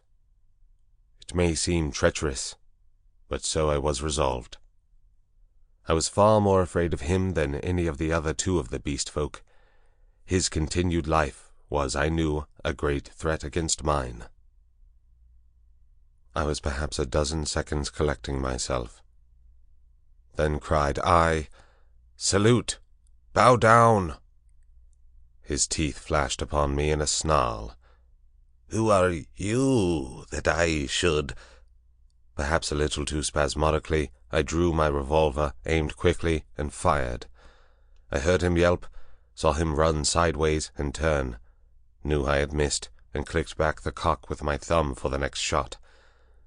But he was already running, headlong, jumping from side to side, and I dared not risk another miss. Every now and then he looked back at me over his shoulder. He went slanting along the beach and vanished beneath the driving masses of dense smoke that was still pouring out from the burning enclosure. For some time I stood staring after him. I turned to my 3 obedient beast folk again and signaled them to drop the body they still carried. Then I went back to the place by the fire where the bodies had fallen and kicked the sand until all the brown blood-stains were absorbed and hidden. I dismissed my 3 serfs with a wave of the hand and went up the beach into the thickets. I carried my pistol in my hand, my whip thrust with the hatches in the sling of my arm. I was anxious to be alone, to think out the position in which I was now placed. A dreadful thing that I was only beginning to realize was that over all this island there was now no safe place where I could be alone and secure to rest or sleep. I had recovered strength amazingly since my landing, but I was still inclined to be nervous and to break down under any great stress. I felt that I ought to cross the island and establish myself with the beast people, and make myself secure in their confidence. But my heart failed me. I went back to the beach, and turning eastward past the burning enclosure, made for a point where a shallow spit of coral sand ran out towards the reef. Here I could sit down and think, my back to the sea, and my face against any surprise. And there I sat, chin on knees, the sun beating down upon my head, and unspeakable dread in my mind, plotting how I could live on against the hour of my rescue, if ever rescue came. I tried to review the whole situation as calmly as I could, but it was difficult to clear the thing of emotion. I began turning over in my mind the reason of Montgomery's despair. "They will change," he said. "They are sure to change." And Moreau, what was it that Moreau had said? "The stubborn beast flesh grows day by day back again." Then I came round to the hyena swine. I felt sure that if I did not kill that brute, he would kill me. The sayer of the law was dead. Worse luck. They knew now that we of the whips could be killed, even as they themselves were killed. Were they peering at me already out of the green masses of ferns and palms over yonder, watching until I came within their spring? Were they plotting against me? What was the hyena swine telling them? My imagination was running away with me into a morass of unsubstantial fears. My thoughts were disturbed by a crying of sea-birds hurrying towards some black object that had been stranded by the waves on the beach near the enclosure. I knew what the object was, but I had not the heart to go back and drive them off. I began walking along the beach in the opposite direction, designing to come round the eastward corner of the island and so approach the ravine of the huts, without traversing the possible ambuscades of the thickets. Perhaps half a mile along the beach, I became aware of one of my 3 beast folk advancing out of the landward bushes towards me. I was now so nervous with my own imaginings that I immediately drew my revolver. Even the propitiatory gestures of the creature failed to disarm me. He hesitated as he approached. "Go away!" I cried. There was something very suggestive of a dog in the cringing attitude of the creature. It retreated a little way, very like a dog being sent home, and stopped, looking at me imploringly with canine brown eyes. "Go away," said I. "Do not come near me." "May I not come near you?" it said. "No, go away," I insisted, and snapped my whip. Then, putting my whip in my teeth, I stooped for a stone, and with that threat drove the creature away. So in solitude I came round by the ravine of the beast people, and hiding among the weeds and reeds that separated this crevice from the sea, I watched such of them as appeared, trying to judge from them their gestures and appearance how the death of Moreau and Montgomery and the destruction of the House of Pain had affected them. I know now the folly of my cowardice. Had I kept my courage up to the level of the dawn, had I not allowed it to ebb away in solitary thought, I might have grasped the vacant sceptre of Moreau and ruled over the beast people. As it was, I lost the opportunity, and sank to the position of a mere leader among my fellows. Towards noon, certain of them came and squatted basking in the hot sand. The imperious voices of hunger and thirst prevailed over my dread. I came out of the bushes and, revolver in hand, walked down towards these seated figures. One, a wolf woman, turned her head and stared at me, and then the others.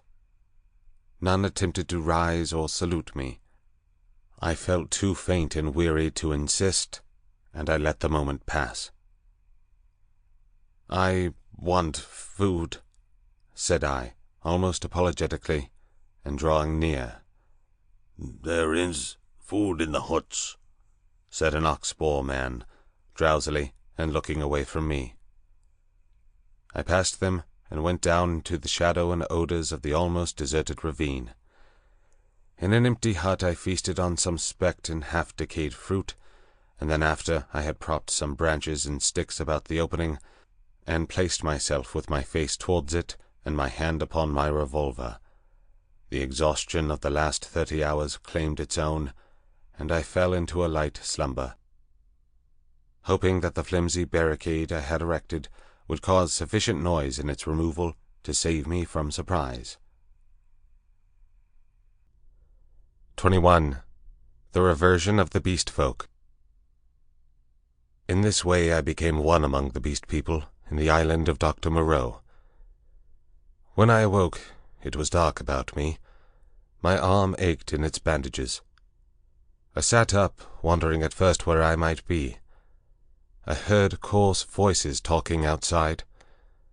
Then I saw that my barricade had gone, and that the opening of the hut stood clear. My revolver was still in my hand. I heard something breathing, saw something crouched together close beside me. I held my breath, trying to see what it was. It began to move slowly, interminably. Then something soft and warm and moist passed across my hand. All my muscles contracted. I snatched my hand away. A cry of alarm began and was stifled in my throat. Then I just realized what had happened sufficiently to stay my fingers on the revolver. "Who is that?" I said in a hoarse whisper, the revolver still pointed. Master." "Who are you?" "They say there is no master now. But I know. I carried the bodies into the sea, O walker in the sea. The bodies of those you slew. I am your slave, master." "Are you the one I met on the beach?" I asked. "The same, master." The thing was evidently faithful enough, for it might have fallen upon me as I slept. "It is well," I said, extending my hand for another licking kiss. I began to realize what its presence meant, and the tide of my courage flowed. "Where are the others?" I asked. "They are mad. They are fools," said the dog-man. "Even now they talk together beyond there. They say the master is dead. The other with the whip is dead. The other who walked in the sea is as we are. We have no master, no whips, no house of pain any more. There is an end. We love the law and will keep it, but there is no pain, no master, no whips forever again. So they say. But I know, master. I know." I felt in the darkness and patted the dog-man's head. "It is well," I said again. "Presently you will slay them all," said the dog-man. "Presently," I answered. "I will slay them all. after certain days and certain things have come to pass. Every one of them save those you spare, every one of them shall be slain. What the master wishes to kill, the master kills, said the dog-man with a certain satisfaction in his voice. And that their sins may grow, I said. Let them live in their folly until their time is ripe. Let them not know that I am the master. The master's will is sweet, said the dog-man, with the ready tact of his canine blood. But one has sinned, said I. Him I will kill, whenever I may meet him. When I say to you, that is he, see that you fall upon him. And now I will go to the men and women who are assembled together. For a moment the opening of the hut was blackened by the exit of the dog-man. Then I followed and stood up, almost in the exact spot where I had been when I had heard Moreau and his stag-hound pursuing me. But now it was night, and all the miasmatic ravine about me was black, and beyond, instead of a green, sunlit slope, I saw a red fire, before which hunched, grotesque figures moved to and fro. Farther were the thick trees, a bank of darkness, fringed above with the black lace of the upper branches. The moon was just riding up on the edge of the ravine, and like a bar across its face drove the spire of vapour that was forever streaming from the fumaroles of the island. "Walk by me," said I, nerving myself, and side by side we walked down the narrow way, taking little heed of the dim things that peered at us out of the huts. None about the fire attempted to salute me. Most of them disregarded me ostentatiously. I looked round for the hyena swine, but he was not there. Altogether, perhaps 20 of the beast folk squatted, staring into the fire or talking to one another. "He is dead! He is dead! The master is dead!" said the voice of the ape-man to the right of me. "The house of pain! There is no house of pain!" "He is not dead," said I, in a loud voice. "Even now he watches us." This startled them. 20 pairs of eyes regarded me. "The house of pain is gone," said I. "It will come again. The master you cannot see, yet even now he listens among you." "True, true," said the dog-man. They were staggered at my assurance. An animal may be ferocious and cunning enough, but it takes a real man to tell a lie. "The man with the bandaged arm speaks a strange thing," said one of the beast folk. "I tell you it is so," I said. "The master and the house of pain will come back again. Woe be to him who breaks the law." They looked curiously at one another. With an affectation of indifference, I began to chop idly at the ground in front of me with my hatchet. They looked, I noticed, at the deep cuts I made in the turf. Then the satyr raised a doubt. I answered him. Then one of the dapple things objected, and an animated discussion sprang up around the fire. Every moment I began to feel more convinced of my present security. I talked now without the catching in my breath, due to the intensity of my excitement that had troubled me at first. In the course of about an hour I had really convinced several of the beast folk of the truth of my assertions, and talked most of the others into a dubious state. I kept a sharp eye for my enemy, the hyena swine, but he never appeared. Every now and then a suspicious movement would startle me, but my confidence grew rapidly. Then, as the moon crept down from the zenith, one by one the listeners began to yawn, showing the oddest teeth in the light of the sinking fire. And first one, and then another, retired towards the dens in the ravine. And I, dreading the silence and darkness, went with them, knowing it was safer with several of them than with one alone. In this manner began the longer part of my sojourn upon the island of Doctor Moreau. But from that night until the end came, there was but one thing happened to tell, save a series of innumerable small unpleasant details and the fretting of an incessant uneasiness, so that I prefer to make no chronicle for that gap of time, to tell only one cardinal incident of the 10 months I spent as an intimate of these half-humanized brutes. There is much that sticks in my memory that I could write, things that I would cheerfully give my right hand to forget. But they do not help the telling of the story. In the retrospect, it is strange to remember how soon I fell in with these monsters' ways, and gained my confidence again. I had my quarrels with them, of course, and could show some of their teeth marks still, but they soon gained a wholesome respect for my trick of throwing stones and for the bite of my hatchet. And my St. Bernard man's loyalty was of infinite service to me. I found their simple scale of honor was based mainly on the capacity for inflicting trenchant wounds. Indeed, I may say, without vanity I hope, that I held something like preeminence among them.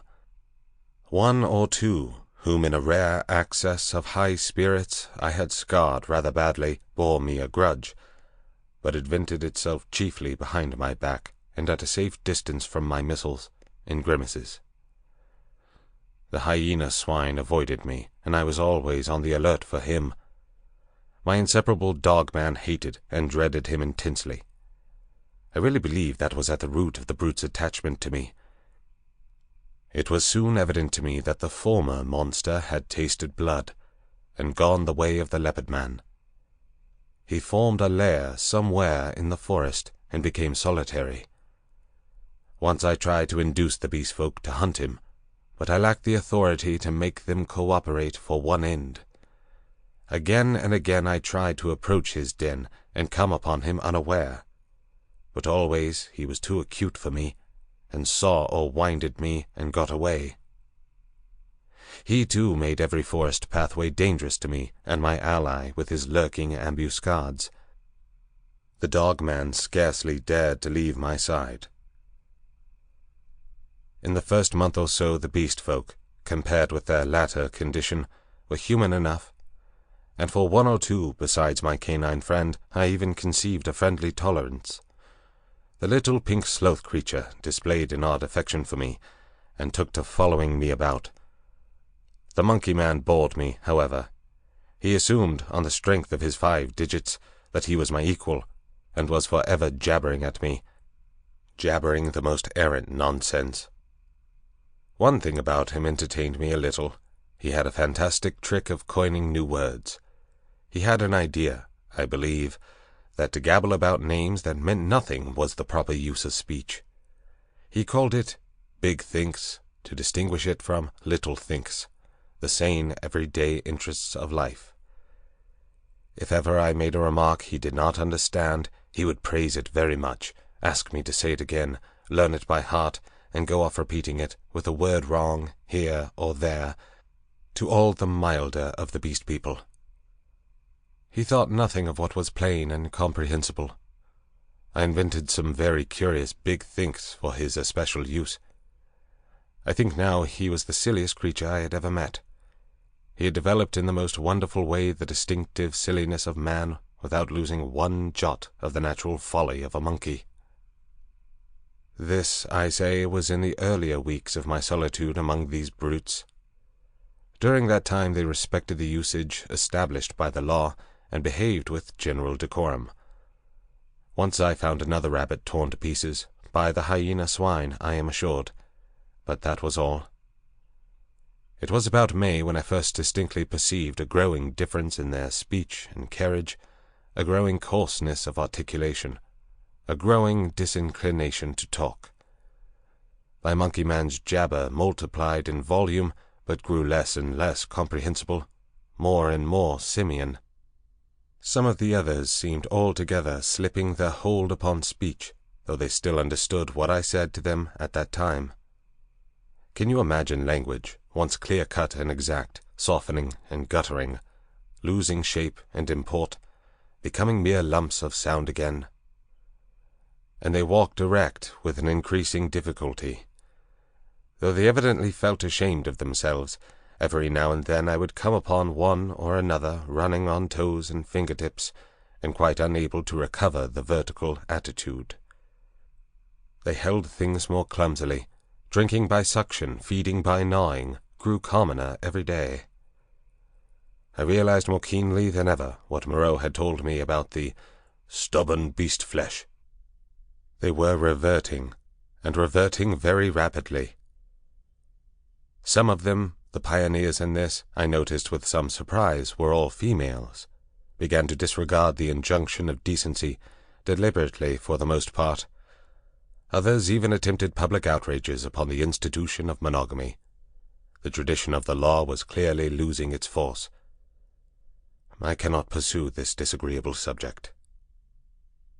My dogman imperceptibly slipped back to the dog again. Day by day he became dumb, quadrupedal, hairy. I scarcely noticed the transition from the companion on my right hand to the lurching dog at my side. As the carelessness and disorganization increased from day to day, the lane of dwelling places, at no time very sweet, became so loathsome that I left it, and, going across the island, made myself a hovel of boughs amid the black ruins of Moreau's enclosure. Some memory of pain, I found, still made that place the safest from the beast folk. It would be impossible to detail every step of the lapsing of these monsters, to tell how, day by day, the human semblance left them, how they gave up bandagings and wrappings, abandoned at last every stitch of clothing, how the hair began to spread over the exposed limbs, how their foreheads fell away and their faces projected, how the quasi-human intimacy I had permitted myself with some of them in the first month of my loneliness became a shuddering horror to recall. The change was slow and inevitable. For them and for me it came without any definite shock. I still went among them in safety, because no jolt in the downward glide had released the increasing charge of explosive animalism that ousted the human day by day. But I began to fear that soon now that shock must come. My St. Bernard brute followed me to the enclosure every night, and his vigilance enabled me to sleep at times in something like peace. The little pink sloth thing became shy and left me, to crawl back to its natural life once more among the tree branches. We were in just the state of equilibrium that would remain in one of those happy family cages which animal tamers exhibit, if the tamer were to leave it forever. Of course these creatures did not decline into such beasts as the reader has seen in zoological gardens, into ordinary bears, wolves, tigers, oxen, swine, and apes. There was still something strange about each. In each, Moreau had blended this animal with that. One perhaps was ursine chiefly, another feline chiefly, another bovine chiefly, but each was tainted with other creatures, a kind of generalized animalism appearing through the specific dispositions. And the dwindling shreds of the humanity still startled me every now and then. A momentary recrudescence of speech, perhaps, an unexpected dexterity of the forefoot, a pitiful attempt to walk erect. I, too, must have undergone strange changes. My clothes hung about me as yellow rags, through whose rents showed the tanned skin. My hair grew long and became matted together. I am told that even now my eyes have a strange brightness, a swift alertness of movement. At first I spent the daylight hours on the southward beach, watching for a ship, hoping and praying for a ship. I counted on the Ipaquana returning as the year wore on, but she never came. 5 times I saw sails and thrice smoke, but nothing ever touched the island. I always had a bonfire ready, but no doubt the volcanic reputation of the island was taken into account for that. It was only about September or October that I began to think of making a raft. By that time my arm had healed, and both hands were at my service again. At first I found my helplessness appalling. I had never done any carpentry or such like work in my life, and I spent day after day in experimental chopping and binding among the trees. I had no ropes, and could hit on nothing wherewith to make ropes. None of the abundant creepers seemed limber or strong enough, and with all my litter of scientific education I could not devise any way of making them so. I spent more than a fortnight grubbing among the black ruins of the enclosure, and on the beach where the boats had been burnt, looking for nails and other stray pieces of metal that might prove of service. Now and then some beast creature would watch me, and go leaping off when I called to it. There came a season of thunderstorms and heavy rain, which greatly retarded my work, but at last the raft was completed. I was delighted with it, but with a certain lack of practical sense which has always been my bane. I had made it a mile or more from the sea, and before I had dragged it down to the beach the thing had fallen to pieces. Perhaps it is as well that I was saved from launching it. But at the time my misery at my failure was so acute that for some days I simply moped on the beach, and stared at the water, and thought of death. I did not, however, mean to die, and an incident occurred that warned me unmistakably of the folly of letting the days pass so, for each fresh day was fraught with increasing danger from the beast people. I was lying in the shade of the enclosure wall, staring out to sea, when I was startled by something cold touching the skin of my heel, and starting round found the little pink sloth creature blinking into my face. He had long since lost speech and active movement, and the lank hair of the little brute grew thicker every day, and his stumpy claws more askew. He made a moaning noise when he saw he had attracted my attention, went a little way towards the bushes, and looked back at me. At first I did not understand, but presently it occurred to me that he wished me to follow him, and this I did at last, slowly, for the day was hot. When we reached the trees he clambered into them, for he could travel better among their swinging creepers than on the ground. And suddenly in a trampled space I came upon a ghostly group. My St. Bernard creature lay on the ground, dead, and near his body crouched the hyena swine, gripping the quivering flesh with its misshapen claws, gnawing at it, and snarling with delight. As I approached, the monster lifted its glaring eyes to mine, its lips went trembling back from its red-stained teeth, and it growled menacingly. It was not afraid and not ashamed. The last vestige of the human taint had vanished. I advanced a step farther, stopped, and pulled out my revolver. At last I had him face to face. The brute made no sign of retreat, but its ears went back, its hair bristled, and its body crouched together. I aimed between the eyes and fired. As I did so the thing rose straight at me in a leap, and I was knocked over like a ninepin. It clutched at me with its crippled hand and struck me in the face. Its spring carried it over me. I fell under the hind part of its body, but luckily I had hit as I meant, and it had died even as it leapt. I crawled out from under its unclean weight and stood up trembling, staring at its quivering body. That danger at least was over. But this, I knew, was only the first of the series of relapses that must come. I burnt both of the bodies on a pyre of brushwood, but after that I saw that unless I left the island, my death was only a question of time. The beast people by that time had, with one or two exceptions, left the ravine and made themselves lairs according to their taste among the thickets of the island. Few prowled by day, most of them slept, and the island might have seemed deserted to a newcomer. But at night the air was hideous with their calls and howling. I had half a mind to make a massacre of them, to build traps or fight them with my knife. Had I possessed sufficient cartridges, I should not have hesitated to begin the killing. There can now be scarcely a score left of the dangerous carnivores. The braver of these were already dead. After the death of this poor dog of mine, my last friend, I too adopted to some extent the practice of slumbering in the daytime, in order to be on my guard at night. I rebuilt my den in the walls of the enclosure, with such a narrow opening that anything attempting to enter must necessarily make a considerable noise. The creature had lost the art of fire, too, and recovered their fear of it. I turned once more, almost passionately now, to hammering together stakes and branches to form a raft for my escape. I found 1,000 difficulties. I am an extremely unhandy man. My schooling was over before the days of Sliod.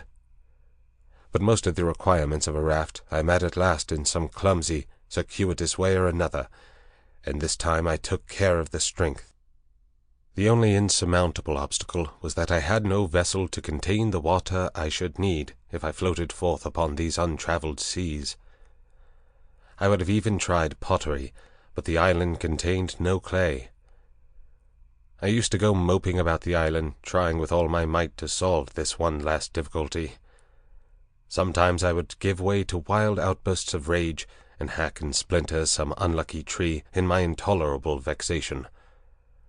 But I could think of nothing. And then came a day, a wonderful day, which I spent in ecstasy. I saw a sail to the southwest, a small sail like that of a little schooner, and forthwith I lit a great pile of brushwood, and stood by it in the heat of it, and the heat of the midday sun, watching.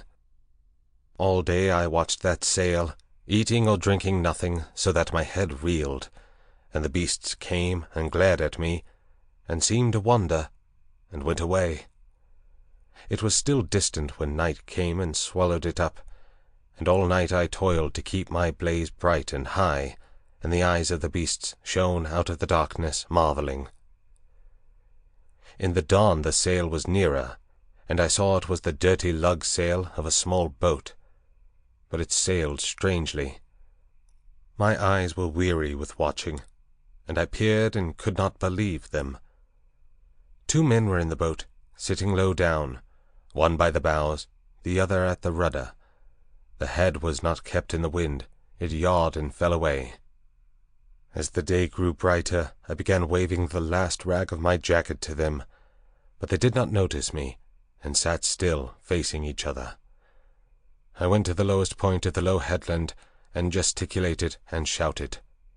There was no response, and the boat kept on her aimless course, making slowly, very slowly, for the bay. Suddenly a great white bird flew up out of the boat, and neither of the men stirred or noticed it.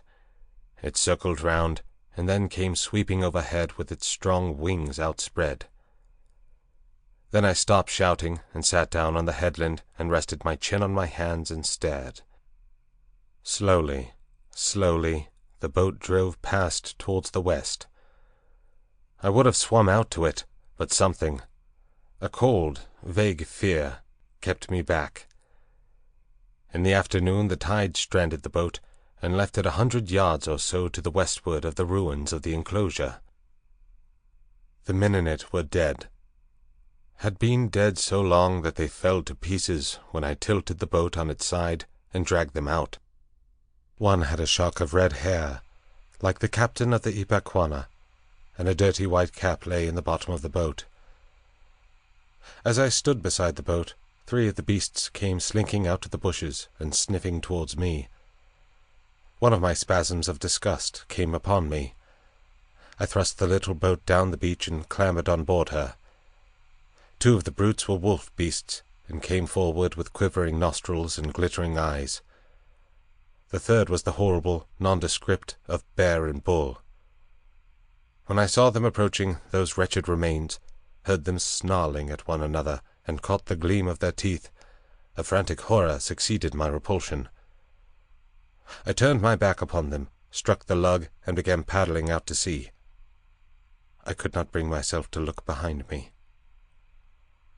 I lay, however, between the reef and the island that night, and the next morning went round to the stream and filled the empty keg aboard with water. Then, with such patience as I could command, I collected a quantity of fruit, and waylaid and killed 2 rabbits with my last 3 cartridges, While I was doing this, I left the boat moored to an inward projection of the reef, for fear of the beast people. 22. The Man Alone.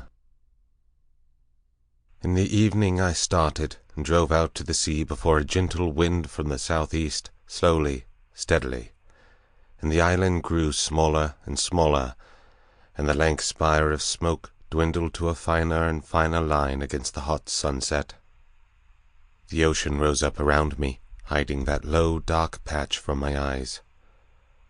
The daylight, the trailing glory of the sun, went streaming out of the sky, was drawn aside like some luminous curtain, and at last I looked into the blue gulf of immensity which the sunshine hides, and saw the floating hosts of the stars. The sea was silent, the sky was silent. I was alone with the night and silence. So I drifted for 3 days, eating and drinking sparingly, and meditating upon all that had happened to me, not desiring very greatly then to see men again. One unclean rag was about me, my hair a black tangle. No doubt my discoverers thought me a madman. It is strange, but I felt no desire to return to mankind. I was only glad to be quit of the foulness of the beast people. And on the 3rd day I was picked up by a brig from Apia to San Francisco. Neither the captain nor the mate would believe my story, judging that solitude and danger had made me mad, and fearing their opinion might be that of others, I refrained from telling my adventure further, and professed to recall nothing that had happened to me between the loss of the Lady Vane and the time when I was picked up again, the space of a year.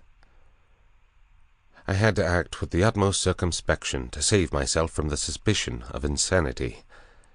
My memory of the law, of the 2 dead sailors, of the ambuscades of the darkness, of the body in the canebrake, haunted me, and, unnatural as it seems, with my return to mankind came, instead of that confidence and sympathy I had expected, a strange enhancement of the uncertainty and dread I had experienced during my stay upon the island. No one would believe me. I was almost as queer to men as I had been to the beast people. I may have caught something of the natural wildness of my companions. They say that terror is a disease, and anyhow I can witness that for several years now a restless fear has dwelt in my mind, such a restless fear as a half-tamed lion cub may feel. My trouble took the strangest form. I could not persuade myself that the men and women I met were not also another beast people, animals half wrought into the outward image of human souls, and that they would presently begin to revert, to show first this bestial mark and then that. But I have confided my case to a strangely able man, a man who had known Moreau, and had seemed half to credit my story, a mental specialist, and he has helped me mightily, though I do not expect that the terror of that island will ever altogether leave me. At most times it lies far in the back of my mind, a mere distant cloud, a memory, and a faint distrust. But there are times when the little cloud spreads until it obscures the whole sky. Then I look about me at my fellow men, and I go in fear. I see faces, keen and bright, others dull or dangerous, others unsteady, insincere, none that have the calm authority of a reasonable soul. I feel as though the animal was surging up through them, that presently the degradation of the islanders will be played over again on a larger scale. I know this is an illusion, that these seeming men and women about me are indeed men and women forever, perfectly reasonable creatures, full of human desires and tender solicitude, emancipated from instinct and the slaves of no fantastic law, being altogether different from the beast folk. Yet I shrink from them, from their curious glances, their inquiries and assistance, and long to be away from them and alone. For that reason I live near the broad, free downland, and can escape thither when this shadow is over my soul, and very sweet is the empty downland then, under the wind-swept sky. When I lived in London, the horror was well nigh insupportable. I could not get away from men. Their voices came through windows. Locked doors were flimsy safeguards. I would go out into the streets to fight with my delusion, and prowling women would mew after me. Furtive, craving men glanced jealously at me. Weary, pale workers go coughing by me with tired eyes and eager paces, like wounded deer dripping blood. Old people, bent and dull, pass murmuring to themselves, and, all unheeding, a ragged tale of gibing children. Then I would turn aside into some chapel, and even there, such was my disturbance, it seemed that the preacher gibbered big thinks, even as the ape-man had done. Or into some library, and there the intent faces over the books seemed but patient creatures waiting for prey. Particularly nauseous were the blank, expressionless faces of people in trains and omnibuses. They seemed no more my fellow creatures than dead bodies would be, so that I did not dare to travel unless I was assured of being alone. And even it seemed that I too was not a reasonable creature, but only an animal tormented with some strange disorder in its brain which sent it to wander alone, like a sheep stricken with gid. This is a mood, however, that comes to me now, I thank God, more rarely.